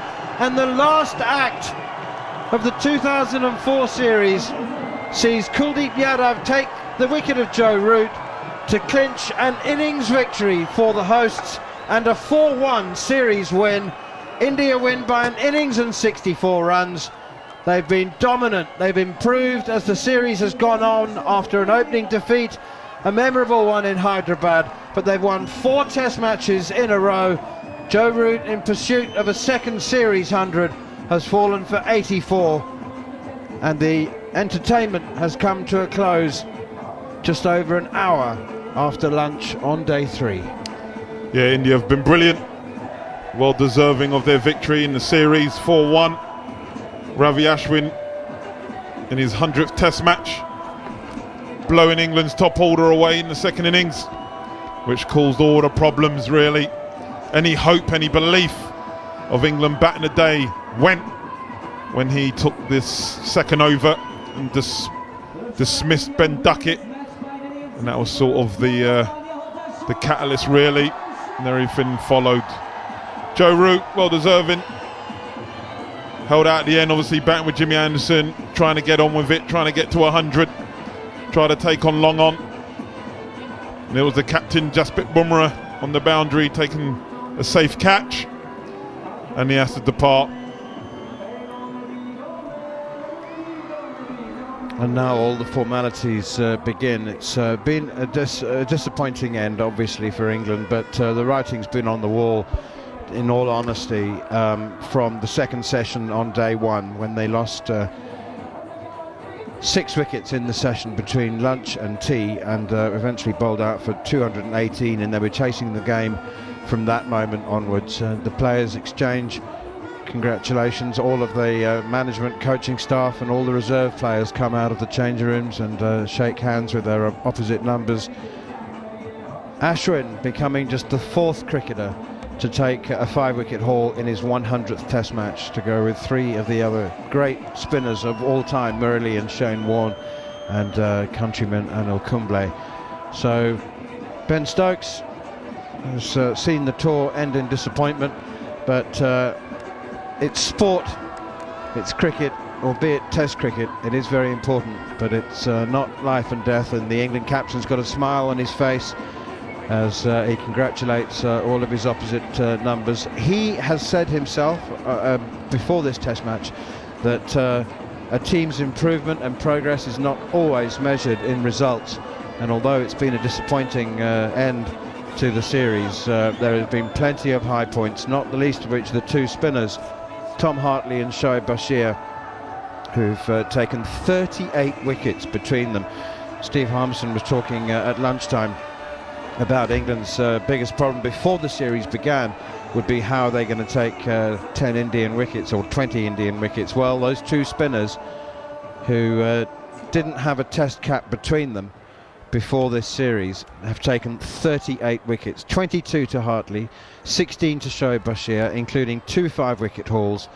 And apart from that, the opening partnership of Zach Crawley and Ben Duckett, albeit frustrating at times, was consistent enough to produce 5 50-plus opening partnerships, and 3 scores in the 70s from Zach Crawley and a brilliant 150 from Ben Duckett. Well, Johnny Bairstow's 100th test match ends in disappointment, but I have to say that India have just got stronger and stronger and stronger, and having won by 434 runs to take the series lead, they've now concluded a magnificent series win, 4-1, after England's opening victory in Hyderabad when they came back from a first innings deficit of 190. But India, an irresistible force, Alex Tudor, particularly given, you know, Virat Kohli and Mohammad Shami are the two most obvious misses. But you know, given the inexperience in the middle order as well, with Rajat Patidar and Devdutt Padikkal, Sarfaraz Khan also made his Test debut. That was an inexperienced, potentially brittle middle order, and England just weren't able to capitalise. I mean, it's a really commanding performance from the home side. Yeah, it was, and you know, you missed out KL Rahul as well, who's a quality batter as well. So they've had some young guys in their middle order, and England just weren't able to do anything really with it. As you said, you've got two young spinners, 38 wickets between them. You know, they can hold their heads up high, both of them. Not played a lot of red ball cricket, not had a Test debut until this series, and they've done admirably. They've been really good. Yes, the pitch in Ranchi helped them and sort of gave them a sniff, but this one, you know, they stuck to their guns. Yes, India were always going to go after them. That's what you do under inexperience. You go with it, calculated risk. And even though they got their wickets, they went for some runs, but they did extremely well. But India, you know, you put in the reverse. You know, you got Ravinder Ashwin, Jadeja, nearly 800 plus wickets between them against two lads who are making their debuts. It was always going to be the tail of the tape, really, wasn't it? Too much experience, too much class.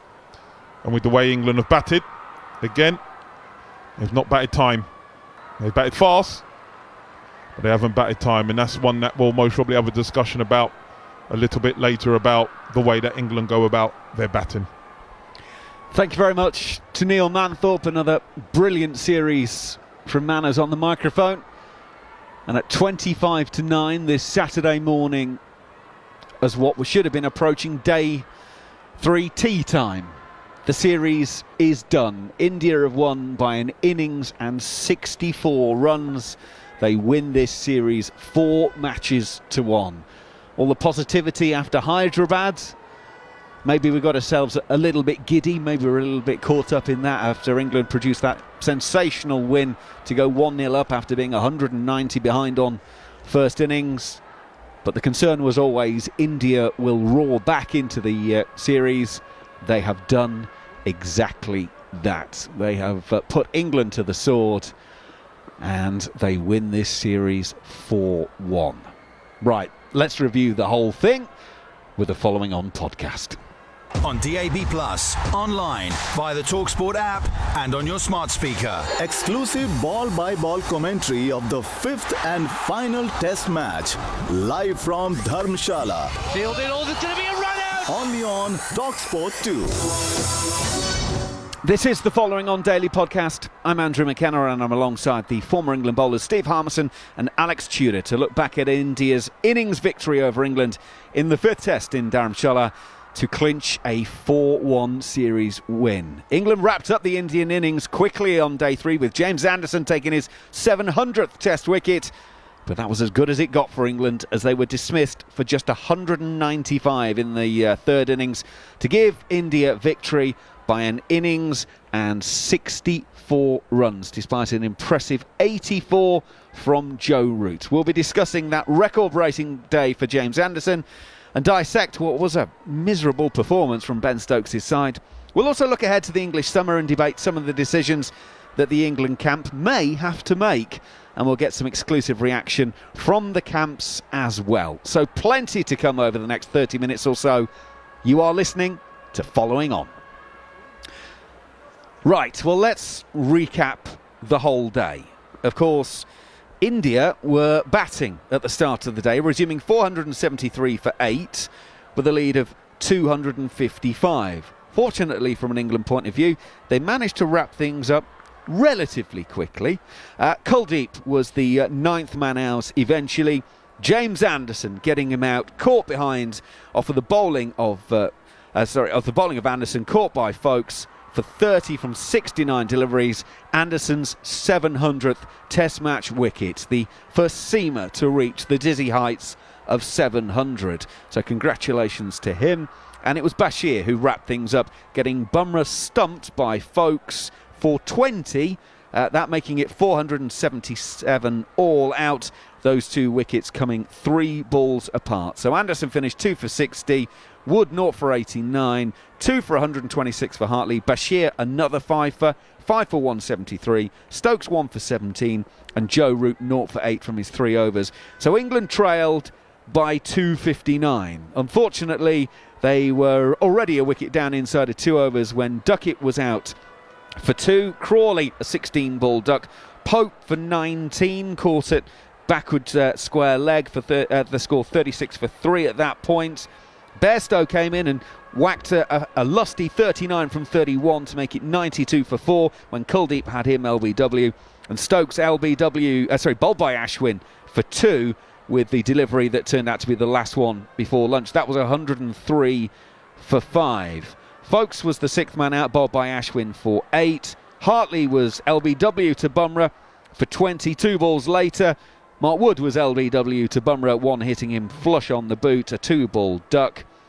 Bashir bowled by Jadeja for the 9th man out to make it 13. And Joe Root, the last man standing, he went and take on Kuldeep and was caught by Bumrah on the boundary for 84. England 195 all out. India therefore winning by an innings and 64 and take the series 4-1. Delighted to say that Steve Harmison and Alex Tudor are alongside me. Well, we suspected when it would happen pretty quickly. I think it went alarmingly quickly in the end though, Harmy, didn't it? Yeah, far too quickly from a top order point of view. I think the lower middle order showed some resistance and showed some fight and fire. You had the likes of Hartley and Bashir, and obviously to sort of stick with Joe Root. But I think once England lost them, especially the first 2 wickets, the wicket of Duckett was a shot he'll not want to see again. The innings of Pope wasn't one that filled you with a great deal of confidence and a good bit of bowling from Ashwin to get rid of Crawley. But I think all in all, I think you've got to look at this game in isolation. I think this has been a really, really poor performance. I think the other 4 test matches, England have been in the contest, well within the contest, and they should be proud of the way I think they've gone about their job. I think they'll just look at minor little things in each of them middle 3 test matches in this series. And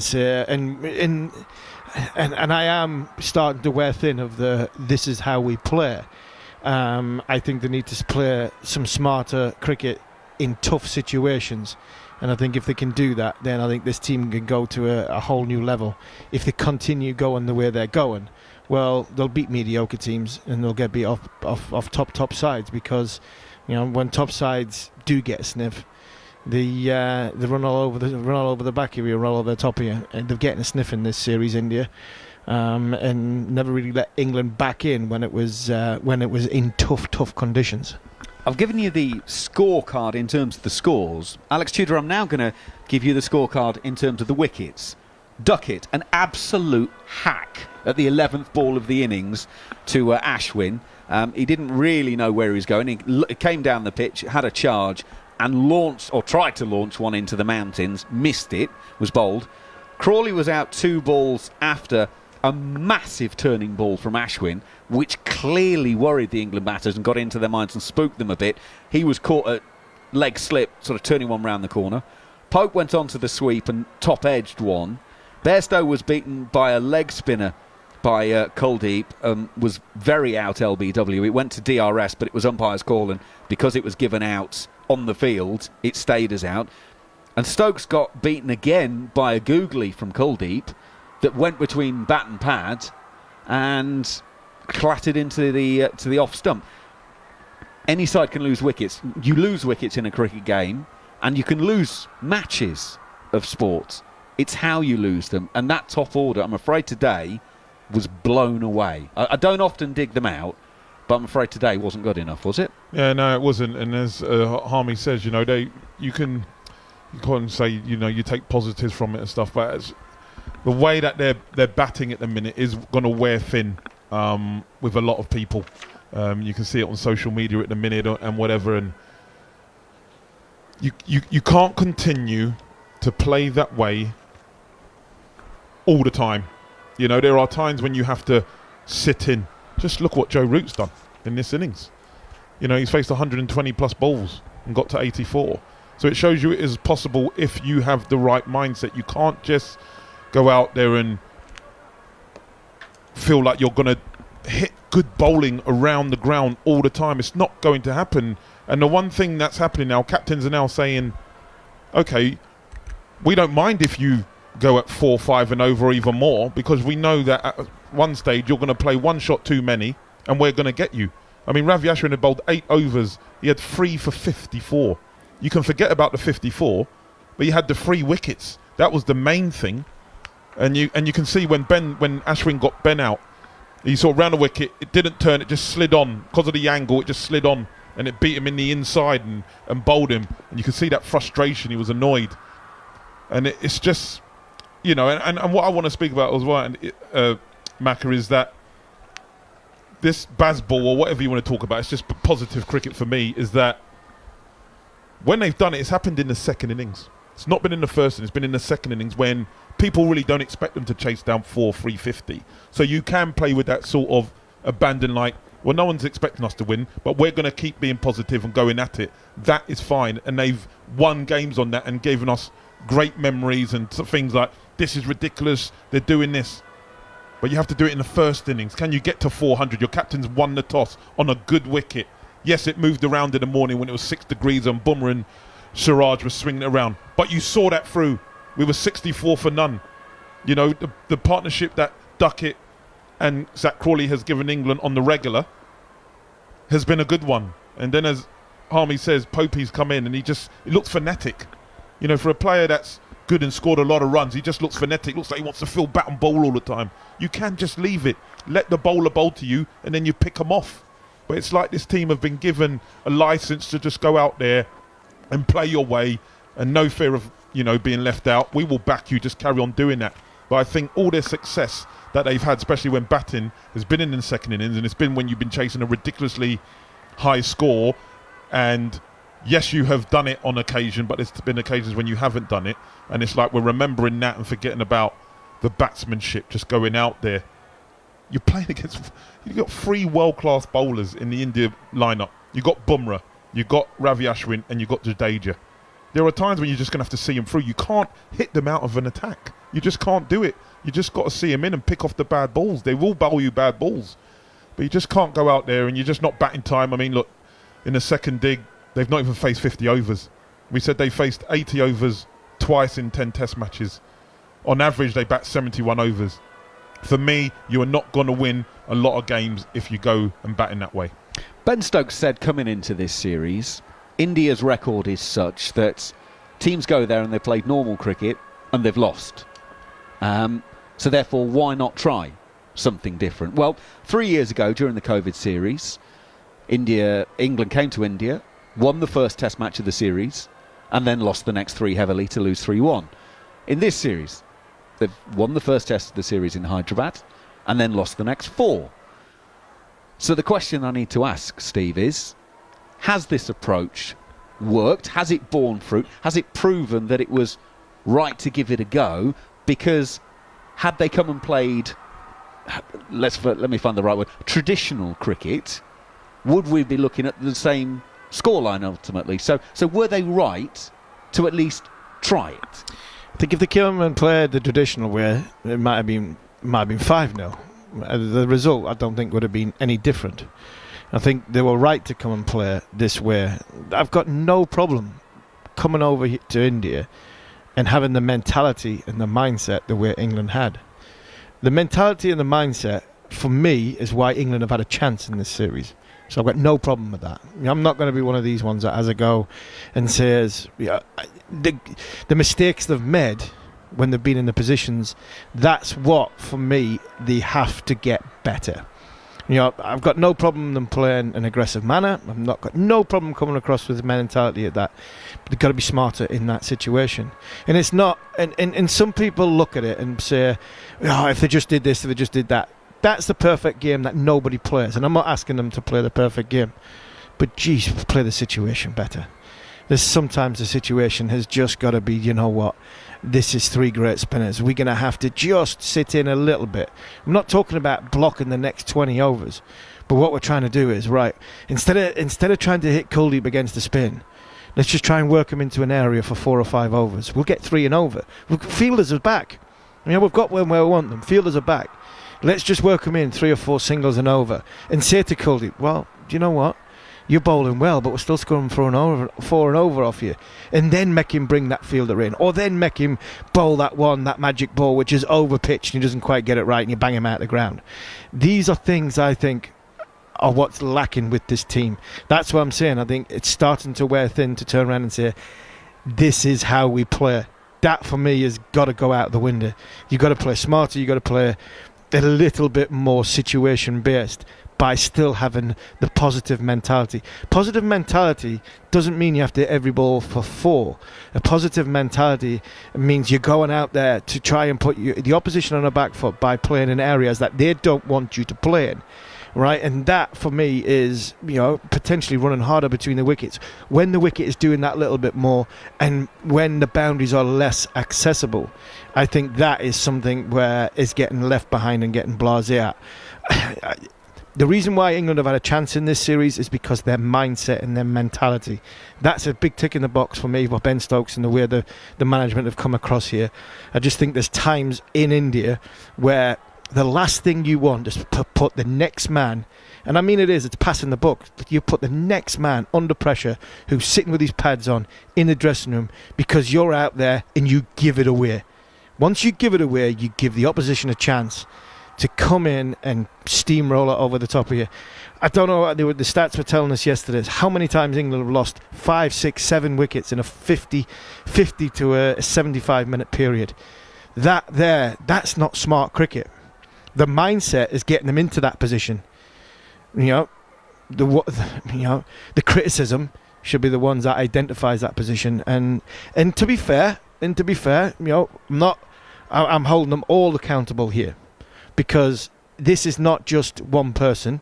This is not just young players. Some of the senior players are at fault in that situation.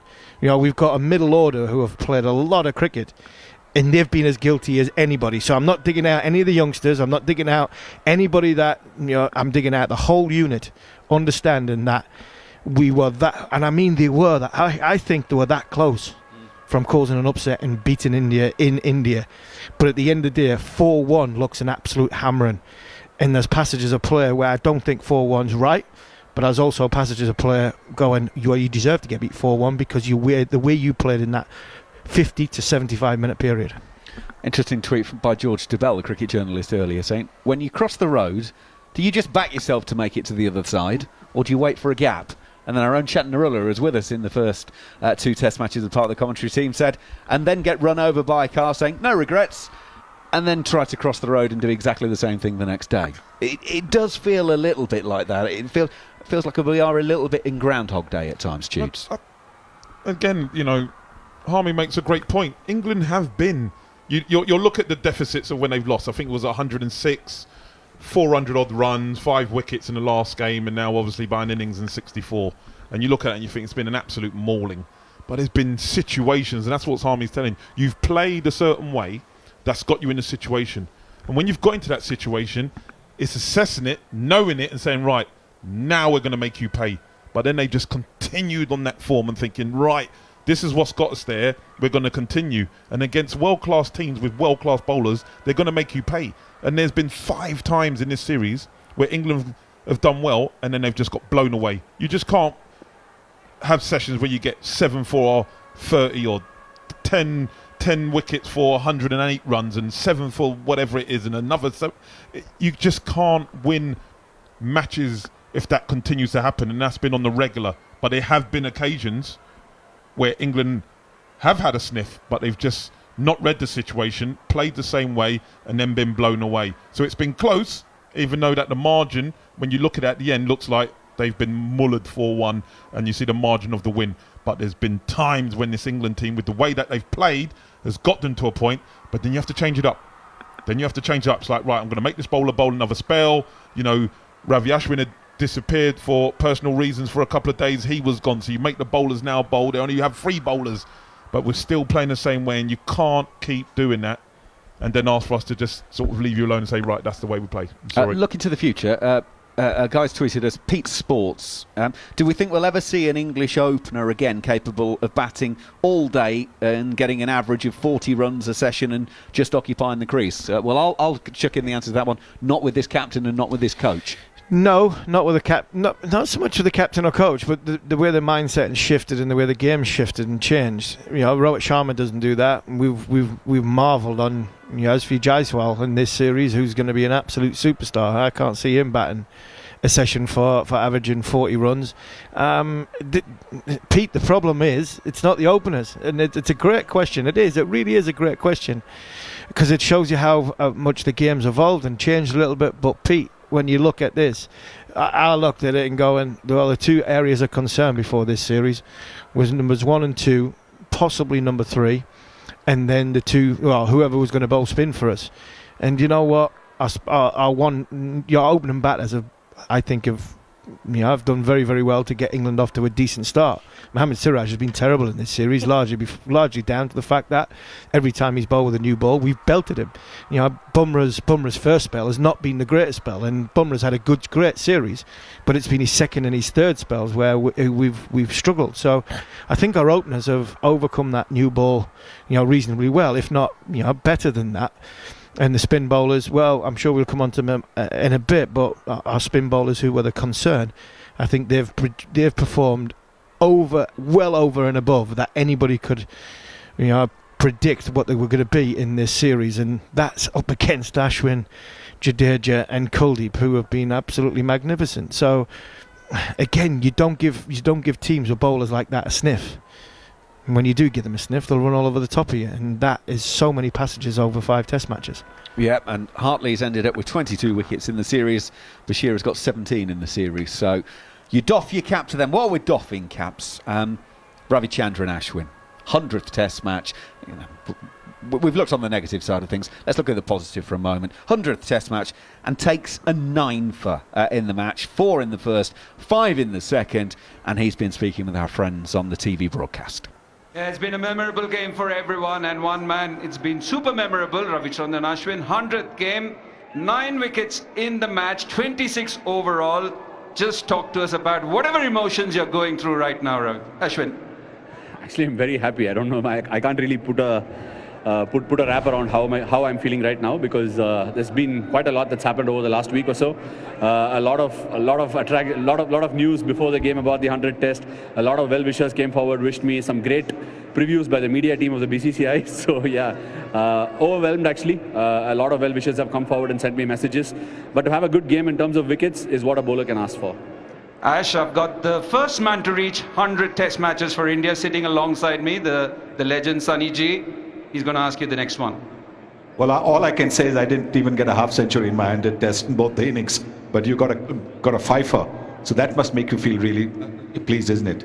Yeah, actually, through the series, I've gone to different actions, different speeds, different releases, all because India is one place where we play in so many venues, and every surface requires a different sort of skill set to be executed. But overall, I was really pleased with the way the ball came out in this game, particularly, Sunny. Even though I might have gone for a few big hits, it's probably because of the fact that the ball is hanging and it's threatening both sides of the blade. So I was probably the most pleased with this performance and the second innings at Ranchi. Well, the delivery that you got Bope out, I mean, the way it straightened up just that little bit, it was just amazing. You had bowled one that had gone between bat and pad for byes, missing the leg stump by a whisker, and then you bowled this one because it created doubt in his mind. Terrific, absolutely terrific to watch that. No, actually, in India, sometimes the beauty is what's gone by, right? And largely, cricket is a game that's played between the two sides of your head here, because what went by was definitely playing on his head. I was expecting him to probably reverse a sweep, and yeah, that happened just way too quickly. It looks like a lot is happening because the new ball is biting off the surface, so that's a time where you can really utilize if you can gauge the batsman properly. Yeah, it was one good spell that I went through this morning, and I was able to pick the batsman's particular shot as well.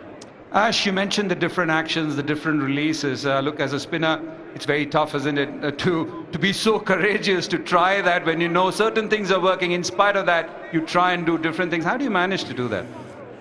Firstly, like I said, I'm least bit insecure about what people feel about me. I know as a cricketer or anybody at the top level of any other profession will have to take it when they get criticized by the experts, and this is one such case as well. But I've kept my ears and eyes open. I've listened to good feedback, good criticisms, and taken it on board. But unless I try, I'd never be able to learn. So I lock away what I learn. I lock away what the limitations of a particular learning is, and then go ahead. And if I'm confident of trying and executing something, I go ahead and do it. And I don't want to hold back. Well, that's been the highlight of your career all the time, because you've always been a student of the game.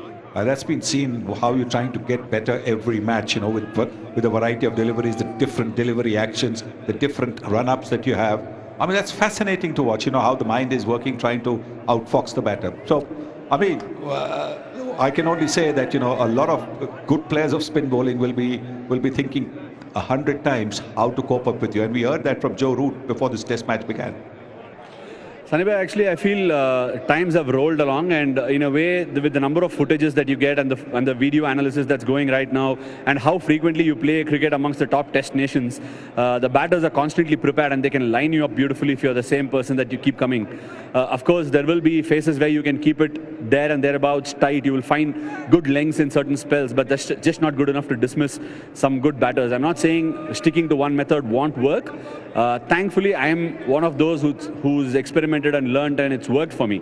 I can't say this is the method that somebody else should skin, but nevertheless, with all the analysis and footages going around, it's better that you stay on top of it. Ash, do you believe in great karma, because you kept juggling the ball between you and Kuldeep Yadav in that first innings when he took the fifer, and you take it fair and square in the second? Look, I think the far end of this particular ground, I mean, maybe you can call it the hill end, I don't know what it is, but from there I just felt like there's a bit more bite of the surface, and from the other side there's a bit more speed of the surface. So I think if you can use it really well as you execute your skills, you'll learn about it. It really works. And with the new ball especially, I got some bounce and kick today, and that was really, really good. And in the first innings, I think Kuldeep, when he came on from the other side, he was able to utilize it. And all in all, I thought the way balls coming out of Kuldeep's hand is just unbelievable. Watching a wrist spinner in such flow, and the kind of switches he's been able to make through the series, and especially over the last 10 months, is so heartening to see. I can't be more happy for somebody. Ravichandran Ashwin speaking with our colleagues on TV. I tell you what, if he doesn't go into TV, which he probably will when he finally retires, he's going to make a hell of a coach, because listening to the way he talks about the science of bowling spin and the different speeds and all of that, and how he differs from that was fascinating to listen to. Yeah, it was, and Jimmy doesn't come out as sort of as spoken word like what R. Ashwin is, but Brody was probably similar to what R. Ashwin was when he talks about bowling. But the thing I got away from that is 500 wickets is not enough. It's not enough. He's 38-year-old and 500 wickets, 100 test matches. That's not enough. I'm striving to be better. And that's what I took away from that interview. Was whenever in the last 5 years listening to Stuart, the last 5 years listening to Jimmy, it still is that these are champion cricketers who don't believe that standing still is good enough. They're always trying to be better, always moving the bar to the next level, raising it for the next person that's coming in. And that's exactly what that 5 minutes listening to R. Ashwin was all about. Right, you mentioned Jimmy. Much earlier on today, James Anderson made it to 700 Test match wickets. The first was Mark Vermeulen all the way back on the 23rd of May 2003 as England played Zimbabwe at Lord's. If you're a complete cricket geek and a quiz fan, Jacques Kallis was the 100th, Peter Siddle was the 200th, Peter Fulton the 300th, Martin Guptill the 400th, Craig Brathwaite the 500th, Azhar Ali the 600th, and Kuldeep today the 700th. I think I played in the Vermeulen and the Kallis one. I'm not sure. I might have played in the Siddle one, and the Siddle one might have been in 2009 Ashes. I think it would have been in the 2009 Ashes when he got the 200, so I'd probably be playing in that one. After that, long gone. And it just shows what an unbelievable career that Jimmy's had. He bowled he's bowled brilliant. He's bowled excellent on this trip. And people will keep writing him off. He'll only play 2, and he played 3. How many Test matches is he going to play?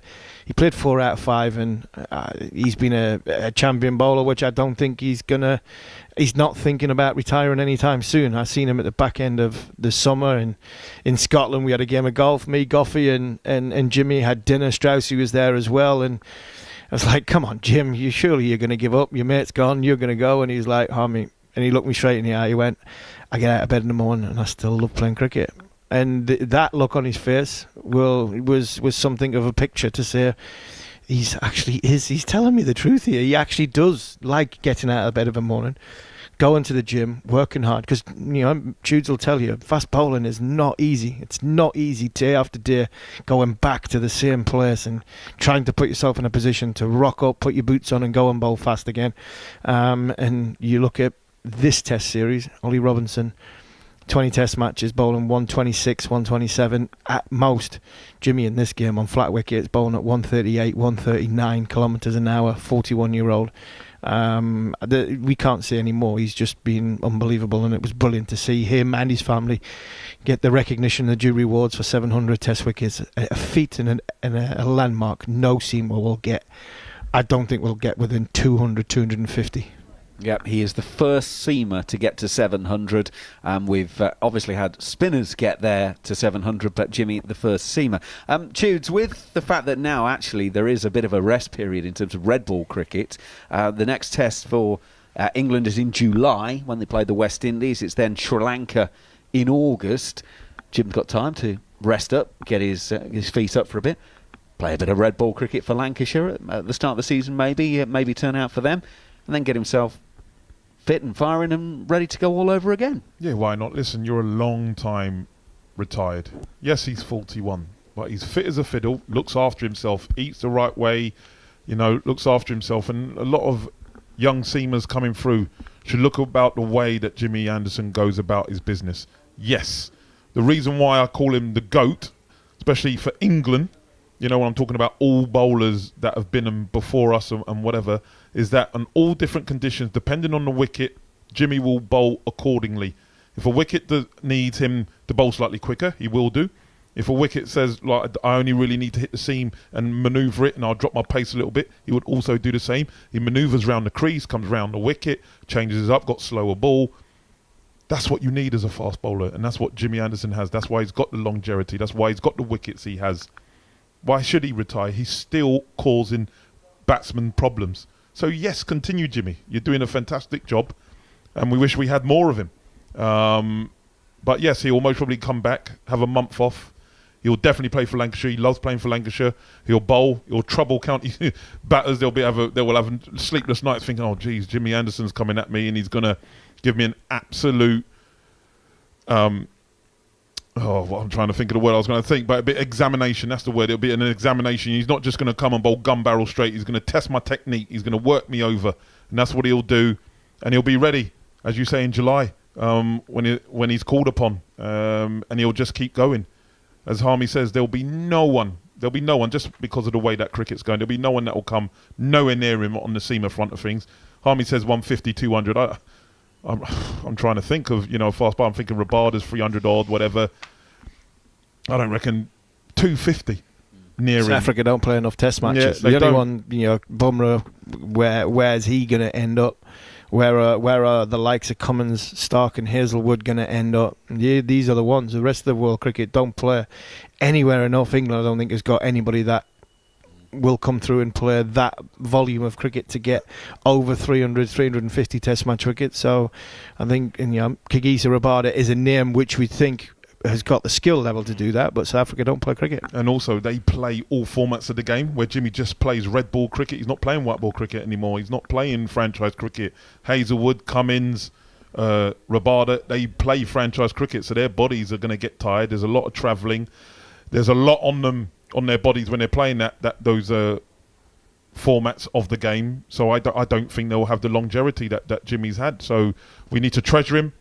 We obviously respect him. And long may he continue, as long as he feels, as he said, when he gets out of bed, he still wants to do it. He still has that appetite and hunger, so carry on. Well, there is one man who I'm sure treasures James Anderson.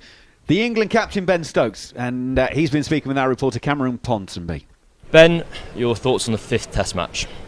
I think now we're at the sort of end of the series. Obviously I don't give too much away whilst the series is going on. But look, I think it's fair to say, and man enough to say, that since the first game that we've been outplayed by the better team. There's been small moments in every game since the first one where we've sort of give a little bit back, but we've just not been able to manage to maintain that for long enough periods. And obviously in Test matches you need to prolong those periods of time where you're on top of the opposition, and every time we sort of did that, India were always able to scrap it back towards the momentum of them, and obviously sitting here now, the series is done, 4-1, we know that we've been sort of done by the better team, but then me, how I am, I already start looking ahead towards what we've got coming up in the summer. We've got 12 more Test matches to look at and focus on, and the things in which I think we can take on and take some real positivity from is quite a few things. We've seen the partnership at the top of the order with Zach and Ducky,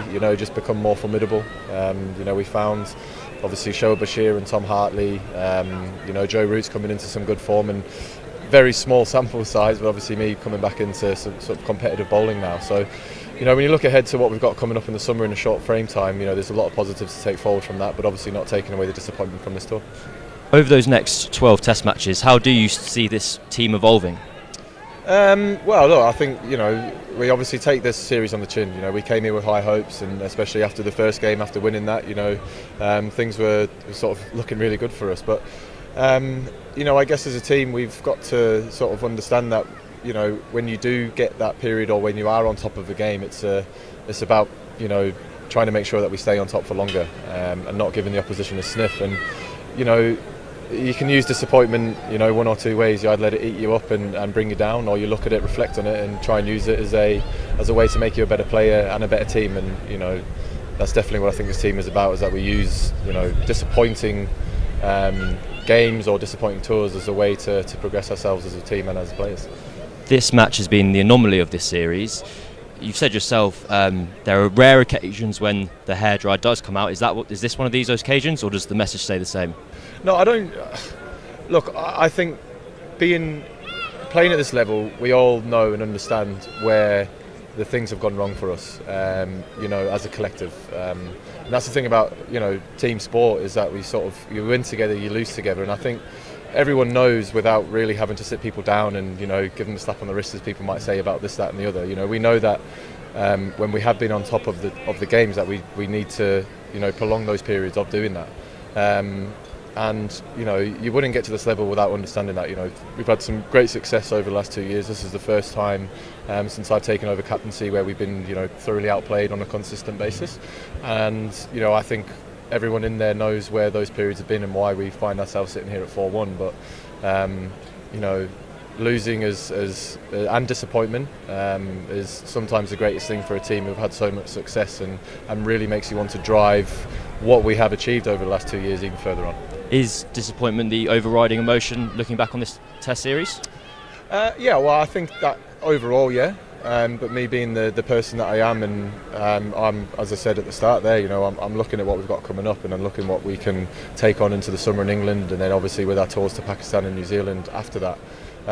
It's very exciting for us going forward, and I always try and take the positives out of whatever we do. And there is definitely some positives that we can take away, but that doesn't hide the fact how disappointed that changing room is, how disappointed I am for the team that have come out here and put a lot of hard work in over the 8-9 weeks that we've been here. Obviously pretty disappointed, but now all the focus and energy is going to go into what we can do over the next sort of 12 to 18 months. And the word on Jimmy Anderson, 700 Test wickets. Amazing, incredible. Just 700 Test wickets is a lot, It sounds like, but I look at it, there's a lot of balls bowled, and that is a fair few.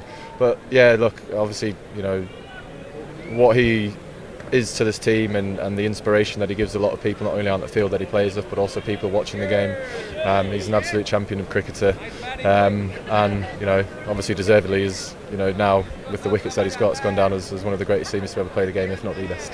And how are you feeling with your own bowling? Were you happy with your 5-over spell yesterday? Yeah, I was very sort of. Because it's been 9 months, and I've not actually bowled a competitive ball. Yeah, so 9 months in between bowling, competitive balls and obviously doing all the work in the nets and training and stuff like that, but you can never replicate what it's like to bowl out in the middle with the adrenaline and stuff like that. I honestly, I couldn't bowl one more over after that 5 over spell because it was completely different. But for me, for confidence-wise, knowing that I can run in and bowl, with more intensity than I've found I've been at training is really good signs to me. I'm desperate to get back out on the field and play the role that I have done for so long now, and I'm really excited for what we've got coming up in the summer and being able to not only influence the game with the bat and my captaincy, but now also with the ball. So what is up next for you? Are you going to go back and play some county championship, or is it rest and recovery? Yeah, look, we've just finished the tour. It's been a long tour, a long hard tour. So get back, get a bit of feet up. Really looking forward to going back and seeing the family, and then we'll go from there. Ben Stokes in conversation with Cameron Ponsonby. It is one of the unfortunate things being captain of England is that whatever you say gets picked apart and analysed by people like us. And the thing that kind of leapt out at me there was everyone in the dressing room knows why we're here at 4-1, and then we're asked about staying with the policy. Unfortunately, you've got the two things there. Everyone knows why we're at 4-1 down, but they're repeating the same mistakes, and because they're doing the same things, being bloody minded. Is that maybe too strong in the fact that they've said this is going to be our approach and this is what we're going to do, and we're going to darn well stick to it? Yeah, it was an interview I was expecting. It was a real interview. It was an interview not full of cliches trying to protect people. I thought it was an honest interview by somebody who always speaks well and honestly about the whatever situation they're in. Disappointing thing for me when he was speaking about that, the mistakes and the issues he's talking about was from senior players. They were from senior players and middle order players that possibly did keep getting 25 and 30 and getting out. So I take the point you're making is a valid point, Macca, and that's where you have to say to the selection panel and the teams, the people that are picking the team, at what point do you go, well, if they keep making the same mistakes, how long do we carry on making the same mistakes? And I think that's a big question for Rob Key, Brendan McCullum, Ben Stokes, and Luke Wright. They've got to look at this group and say, well, is he in for the long haul? Or in this way, what we keep talking about, the way we play, which I don't like, at what point do we go, well, if he's going to keep playing that way and making that same mistake, when do we then cut ties? And I think that is probably what needs reflecting on, that Ben's saying over the course of the next few months going on. Because, yes, there is, like you said, there is a bit of time between now and the next Red Ball game. But it'll come round quickly. It'll come round very, very quickly. July, it'll come round very, very quickly. And England will be back in their whites, having the similar maintenance and game plans going into a series against let's be fair, a poorer side. And all of a sudden, England just brush them aside. And do we then go, England have fixed their mistakes? No, they haven't. Just played against a bang average team in our own back garden. So I think in a period of honest reflection of where this team is going and going forward to get to the ultimate, which is it's not about what's happening in the summer. It's not about going to Pakistan and New Zealand, even though they're on the roadmap. It's about building for one big series in Australia, and which ones are going to go with us, which ones are keep making the mistakes, and which ones under pressure. And I think that's the big key. Under pressure, when they keep making the mistakes, maybe they're not the people that we're going to take to Australia. Well, it's been an interesting day for the Indian captain, Rohit Sharma. We've not actually seen him out on the field at all due to having a stiff back, but he will be picking up the Anthony de Mello Trophy very shortly indeed. Before he does that, he's going to be speaking with Harsha Bhogle. What pleases you most about what happened today? Honestly, a lot of things, to be honest. When you win a test match like this, obviously everything has to fall in place, and there is a lot of things that we did right through the test match, which exactly fell into the place that we wanted, and which is why we stand here with this result. You could have started the series thinking about who's not playing. There were a lot of key players not playing. You look at the batting order in this series, there's Rohit Sharma and a bunch of young kids all around you. How did you overcome the fact that you were without a lot of match winners? Yeah, look, I mean, at some stage, people are going to go, people are going to come. We know that. But like I said at the beginning as well, all these guys are probably short in experience, but they played a lot of cricket, wherever they played, and they do understand, how to play the game. It's just that, sometimes you got to nurture them and make them understand the situation of the game. That is what it's all about. And I can stand here and say that, these guys, when put under pressure, they responded pretty well throughout the series. There can be so many examples through the test matches where we were put under pressure and we came back pretty well. And a lot of the credit goes to the entire team for that.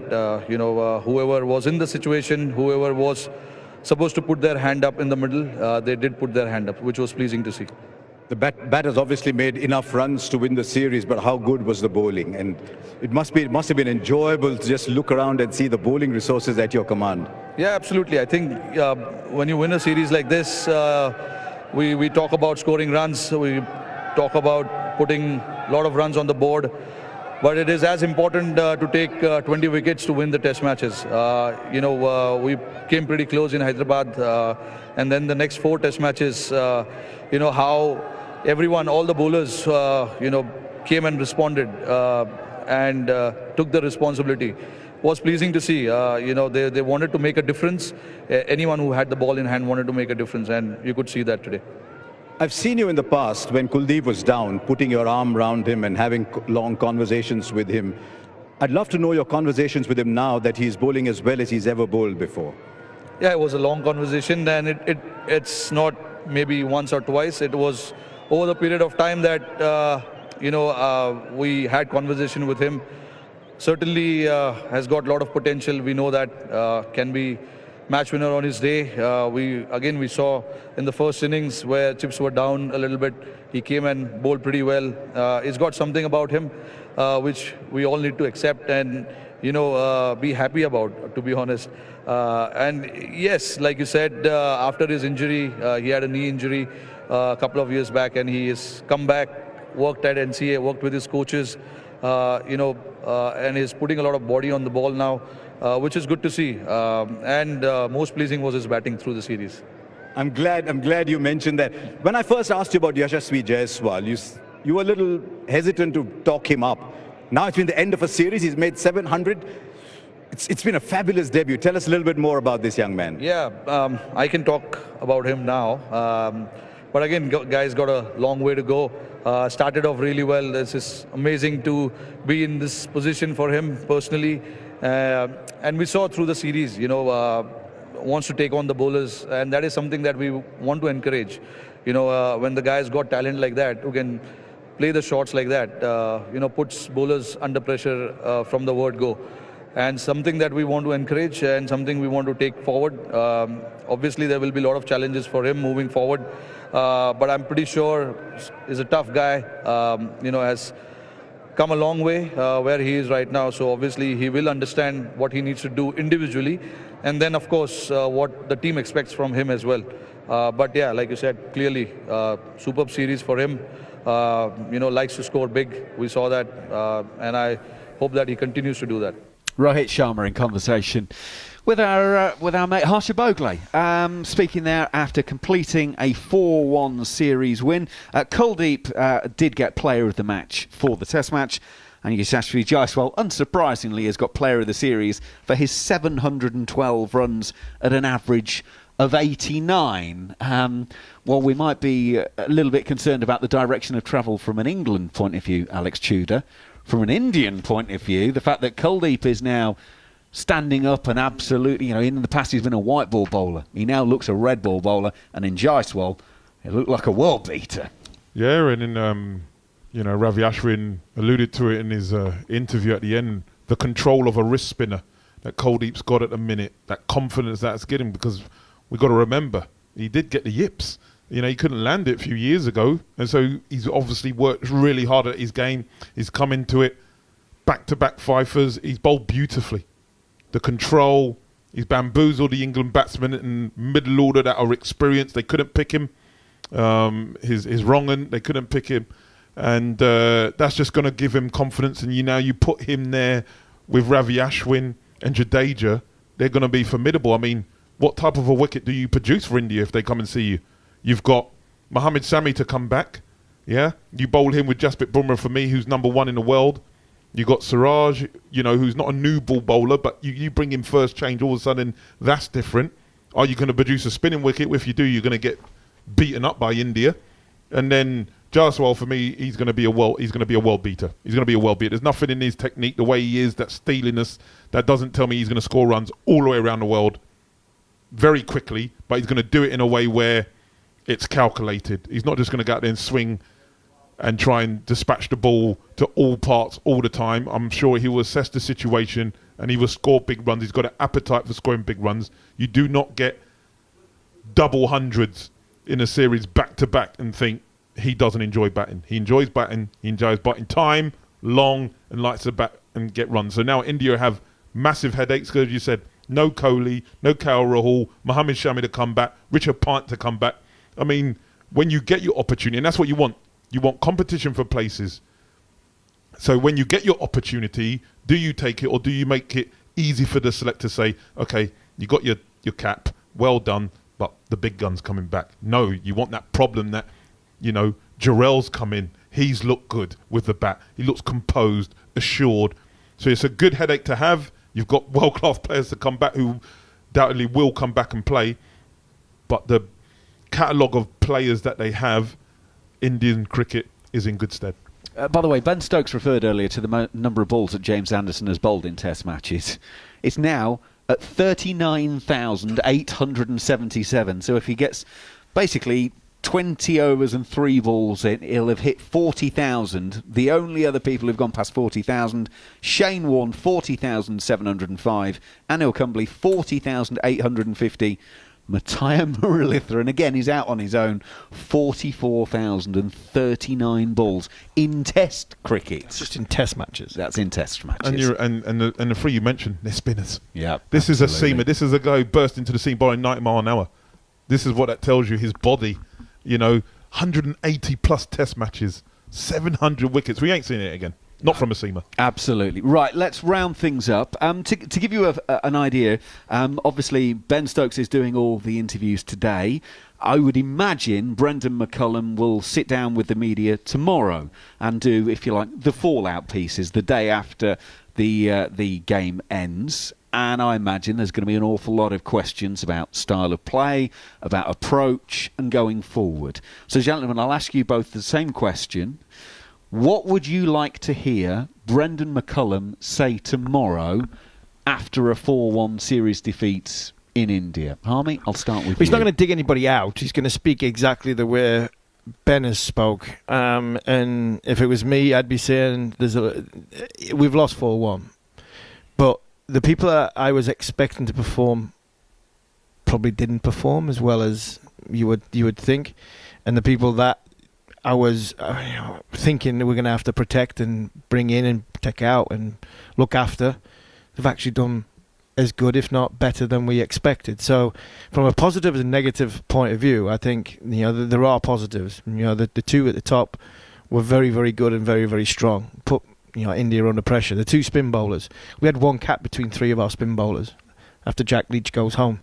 And that, for me, has been a positive. So we've unearthed some huge potential in the England cricket team going forward. We have possibly found some new questions about some experienced players going forward. And I think that is something I would imagine. I'm not sure he'll say that, but that for me would be my summarisation of this tour. That there was a question mark over the openers, they've performed. There's no question for me, Pope, Root, Bairstow, Stokes in the middle order in English conditions will perform. And then, we've got a seamer who, we've said, beautiful things about. He can't carry on forever, but he will carry on in the summer, and that's Anderson. Mark Wood will play the same amount of Test matches and bowl quickly, caused a few issues. And we've got a spinner that can bat in Hartley, and we've got a spinner who is probably a better spinner than Hartley from an actual individual skill set point of view in Bashir, who, if Jack Leach is not fit, or if England want to go down a different route, we have unearthed somebody with now Test matches under their belt and confidence moving forward. So that, for me, is what I'd be looking coming out of this tour. I was expecting us to lose. I was expecting us to fight, which we did. I was expecting us to be... But I think we could potentially look at this tour and go, there were some missed opportunities, and we could have gone a whole different scoreline by the end of it, and Brendan McCullum might just say that. Cheers, what would you like to hear then? Yeah, I'd just like him to come out and say, listen, yes, have we competed? Yes, have we given India things to think about? Yes, but in those situations, we may have needed to play slightly different. When you get into those situations, it's about assessing it, knowing and thinking, okay, I need to play slightly different. I need to bat for a little bit longer. I need to make sure that my bowlers are getting a little bit more rest, so when they come out, they can go and do their things. He'll be very ultra positive about the young spinners in Bashir and Tom Hartley, as Harmy rightly says. They've come out and they can hold their heads up high. 38 wickets between them.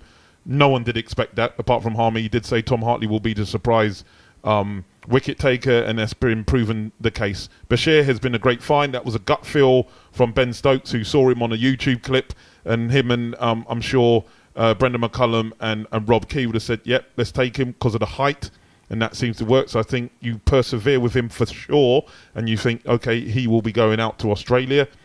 My worry is how much cricket is he going to play when he gets back, when he goes back to Somerset. We know the conditions in April, what it will be like. Obviously, Jack Leach, God willing, we hope that he's fit and he's able to bowl again. So how much bowling is he going to get? Does he need to go on loan to get some bowling?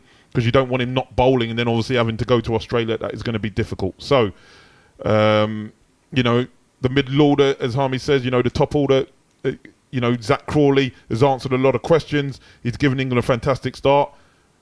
Ben Duckett, even though I don't want to talk about his dismissal today, he's batted well, as we would expect in India, against spin. He's got 300-odd runs. Joe Root, world class. Ben Stokes is going nowhere. Bairstow in England will get runs. For me, if anyone drops Ben Stokes, I'm going to have problems with him. For me, he's the best keeper, and I'm old school. I want my keeper to catch and stump, but it creates a problem, doesn't it? It does create a problem. But for me, he would play. And then you've got, Harmy said, you've got Mark Wood. He will give you in certain wickets a lot of pace. Jimmy Anderson will go about doing his stuff. Ollie Robinson will need to go back to Sussex, get himself fit, bowl some overs. And then we know what he can do in English conditions. So they've got issues. I mean, Chris Wokes, does he come back into the equation in English conditions? So there's options in England. As you say, we don't want to look too much into it because you'd expect England to win with the opposition that's coming up to beat them and beat them well. But I don't want it to paper over the cracks because, if you want to go down as a great team, you need to go to India and win. You need to go to Australia and win. I can't care less about the rest. They're the two places in world cricket that you need to go and show something. And the first case hasn't been quite the case. They've shown glimpses, but unfortunately, they got found wanting. So there we go. It's a tour that started in Hyderabad and finished in the mountains in Dharamshala. Everyone talking about the beauty of Dharamshala. If you've not been to the County Ground Derby, I mean, you don't know what you're missing. Well, it was a tour that promised so much, England winning in Hyderabad, but we all thought that there was a chance that India would fight back, and they have done so. They have taken the series 4-1. Thanks to all the commentary team, all the production team that have got us on air for the last few weeks, be it here in London or indeed in India in the early part of the tour. And thank you to the two teams for providing us with such incredible cricket over these last few weeks. talkSPORT Cricket will be back soon. But for the time being, thank you very much for joining us here on talkSPORT 2 and the talkSPORT Cricket YouTube channel. England would now have to create a test record, coming back from a deficit of 258. Anderson in edge, gone! Anderson has his 700th wicket. Ben Stokes takes the catch, and the celebrations begin. Jimmy Anderson's moment, job done, excellent from Shoaib Bashir, but an unbelievable achievement. Jimmy Anderson's reluctantly taking the applause off his team. Two deliveries down the track and bowled him. Well, R. Ashwin has just schooled Ben Duckett. It's rubbish. That's rubbish batting. That's all I can say. Ashwin sweep, top edge, going to be out, taken at square leg. The catch taken by Devdutt Padikkal, and Pope has gone, perished, top edge. Potentially go as far as to say that's the worst innings I've seen by a number 3 batter in international cricket. Ashwin is in, he's bowled Ben Stokes! It's the arm ball, it's gone straight on, it doesn't turn. and Stokes is bowled for 2, and it's now when, not if. Bairstow dismissed. LBW is Ben Folkes attempting a lavish slog sweep. That's not his game, but that is his game done. He's got a couple of slips in for the left-hander. Hits him on the pad, appeal for leg before wicket, up goes the finger. Bumrah's got his man. Here's Bumrah. Good Yorker, lovely Yorker. Appeal for leg before wicket. Wood has gone. There is Yadav once again. Down the wicket comes Joe Root. Gone deep, caught. Jasprit Bumrah takes the catch. And a 4-1 series win. India win by an innings and 64 runs. They've been dominant. Exclusive ball-by-ball commentary of the 5th and final Test match, live from Dharamshala. Past the umpire now, he's straight. See you later. Only on talkSPORT 2. It's Cheltenham, the jumps racing festival we've all been waiting for. And at William Hill, we're giving Cheltenham the respect it deserves, with a standout offer for all new and existing customers. Get a £5 free bet every day this Cheltenham. That's right, a £5 free bet on any race every day of the festival with William Hill. We're Cheltenham ready. Are you? Opt-in required. Valid Feb 26 till March 15th. One £5 free bet per customer per day on any Cheltenham races. Promo capping limits and T&Cs apply. 18 plus. BeGambleAware.org. With Now, you can stream all the drama from the Premier League instantly and without a contract. The stuff that dreams are made of. This Sunday, title rivals collide as Liverpool take on Manchester City at Anfield. Can you believe it? Get all Sky Sports channels for a day or a whole month with a Now Sports membership. Stream Liverpool versus Manchester City live this Sunday from 3:45 with Now. 18 plus Sky Sports content streamed via internet. Full terms apply. OK, so I've changed your brake pads, I've replaced a wiper blade and topped up your screen wash. Anything else you wanted me to look at? Yeah, my washer dryer only works on a short cycle. I've got it in the boot. Like getting your money's worth? Grab a McDonald's Save a Meal deal. That's a cheeseburger or mayo chicken, medium fries and drink for just $3.99. From 11 a.m, not available on delivery. This Mother's Day at Morrison's, get a litre of Bombay Sapphire Gin for £21 when you scan your More card. That's more of Mum's faves from a fave. More reasons to shop at Morrison's. Majority of stores and online subject to availability. Excludes Morrison's Daily. Max cap applies without More card £23. Ends 10th of March. Please drink responsibly. Your call is really important to us. Waiting. Frustrating, isn't it? Especially when you've got plans. Whether you're thinking of revamping your home or looking for ways to move your business forward, we'll help you get there with finance that's right for you. So don't let your plans get stuck on hold. Join over 1 million customers who trust us to deliver the right finance solutions to get them moving. Search navuna.co.uk and get there sooner with Navuna. Whether it's a better seat, a bigger room or a free cake with your coffee, we all love an unexpected upgrade, especially if you don't have to ask. With the Hyundai Tucson Hybrid Upgrade event, you get a complimentary upgrade to premium trim when you buy before the 31st of March. Plus, you get £1,750 towards your deposit and 6.9% APR representative. The Tucson Hybrid Upgrade event. It's the dawn of a new Hyundai. Trim upgrade available for SE Connect to Premium. Finance subject to status. Hyundai UK is a credit broker, not a lender. Terms apply. On DAB+, online, via the talkSPORT app and on your smart speaker. This is talkSPORT 2.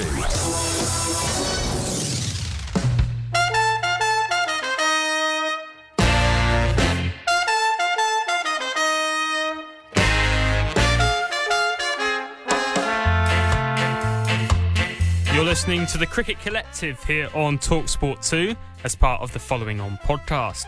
The Following On podcast showcases the best of talkSPORT's cricket programming with big-name guests, exclusive interviews and match highlights, all available on the Following On feed.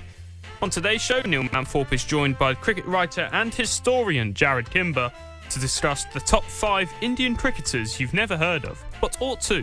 For more shows like this, make sure you subscribe to the Following On feed.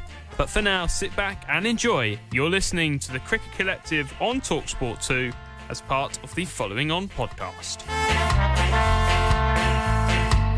During the lunch break, myself and Jarrod Kimber are going to have a look at 5 Indian cricketers who maybe had an element of personal favouritism. Perhaps they might have been we think unfairly forgotten or underappreciated or perhaps even misunderstood. We've got 5 names for you, and we've kept them secret from each other, so I can't even remember. I don't even know, who Jarrod. I've given Jarrod the first pick, so he's got 3 and I've got 2. Off you go, Jarrod. Have you heard of Mohammad Nisar? I have heard the name, yes, I do, and I'm racking my brains, but I don't need to because you're going to tell me all about it. Well, Mohammad Nisar only played 6 tests, so he's not the most recognisable Indian face, but he was the first fast bowler they ever had, quite literally, Manners, in that he bowled the first delivery ever in Indian Test cricket, but he was also the first fast bowler they had in that he was reportedly, in the 1932 tour of England, some people said he was roughly as quick as Harold Larwood, who would obviously go on to be in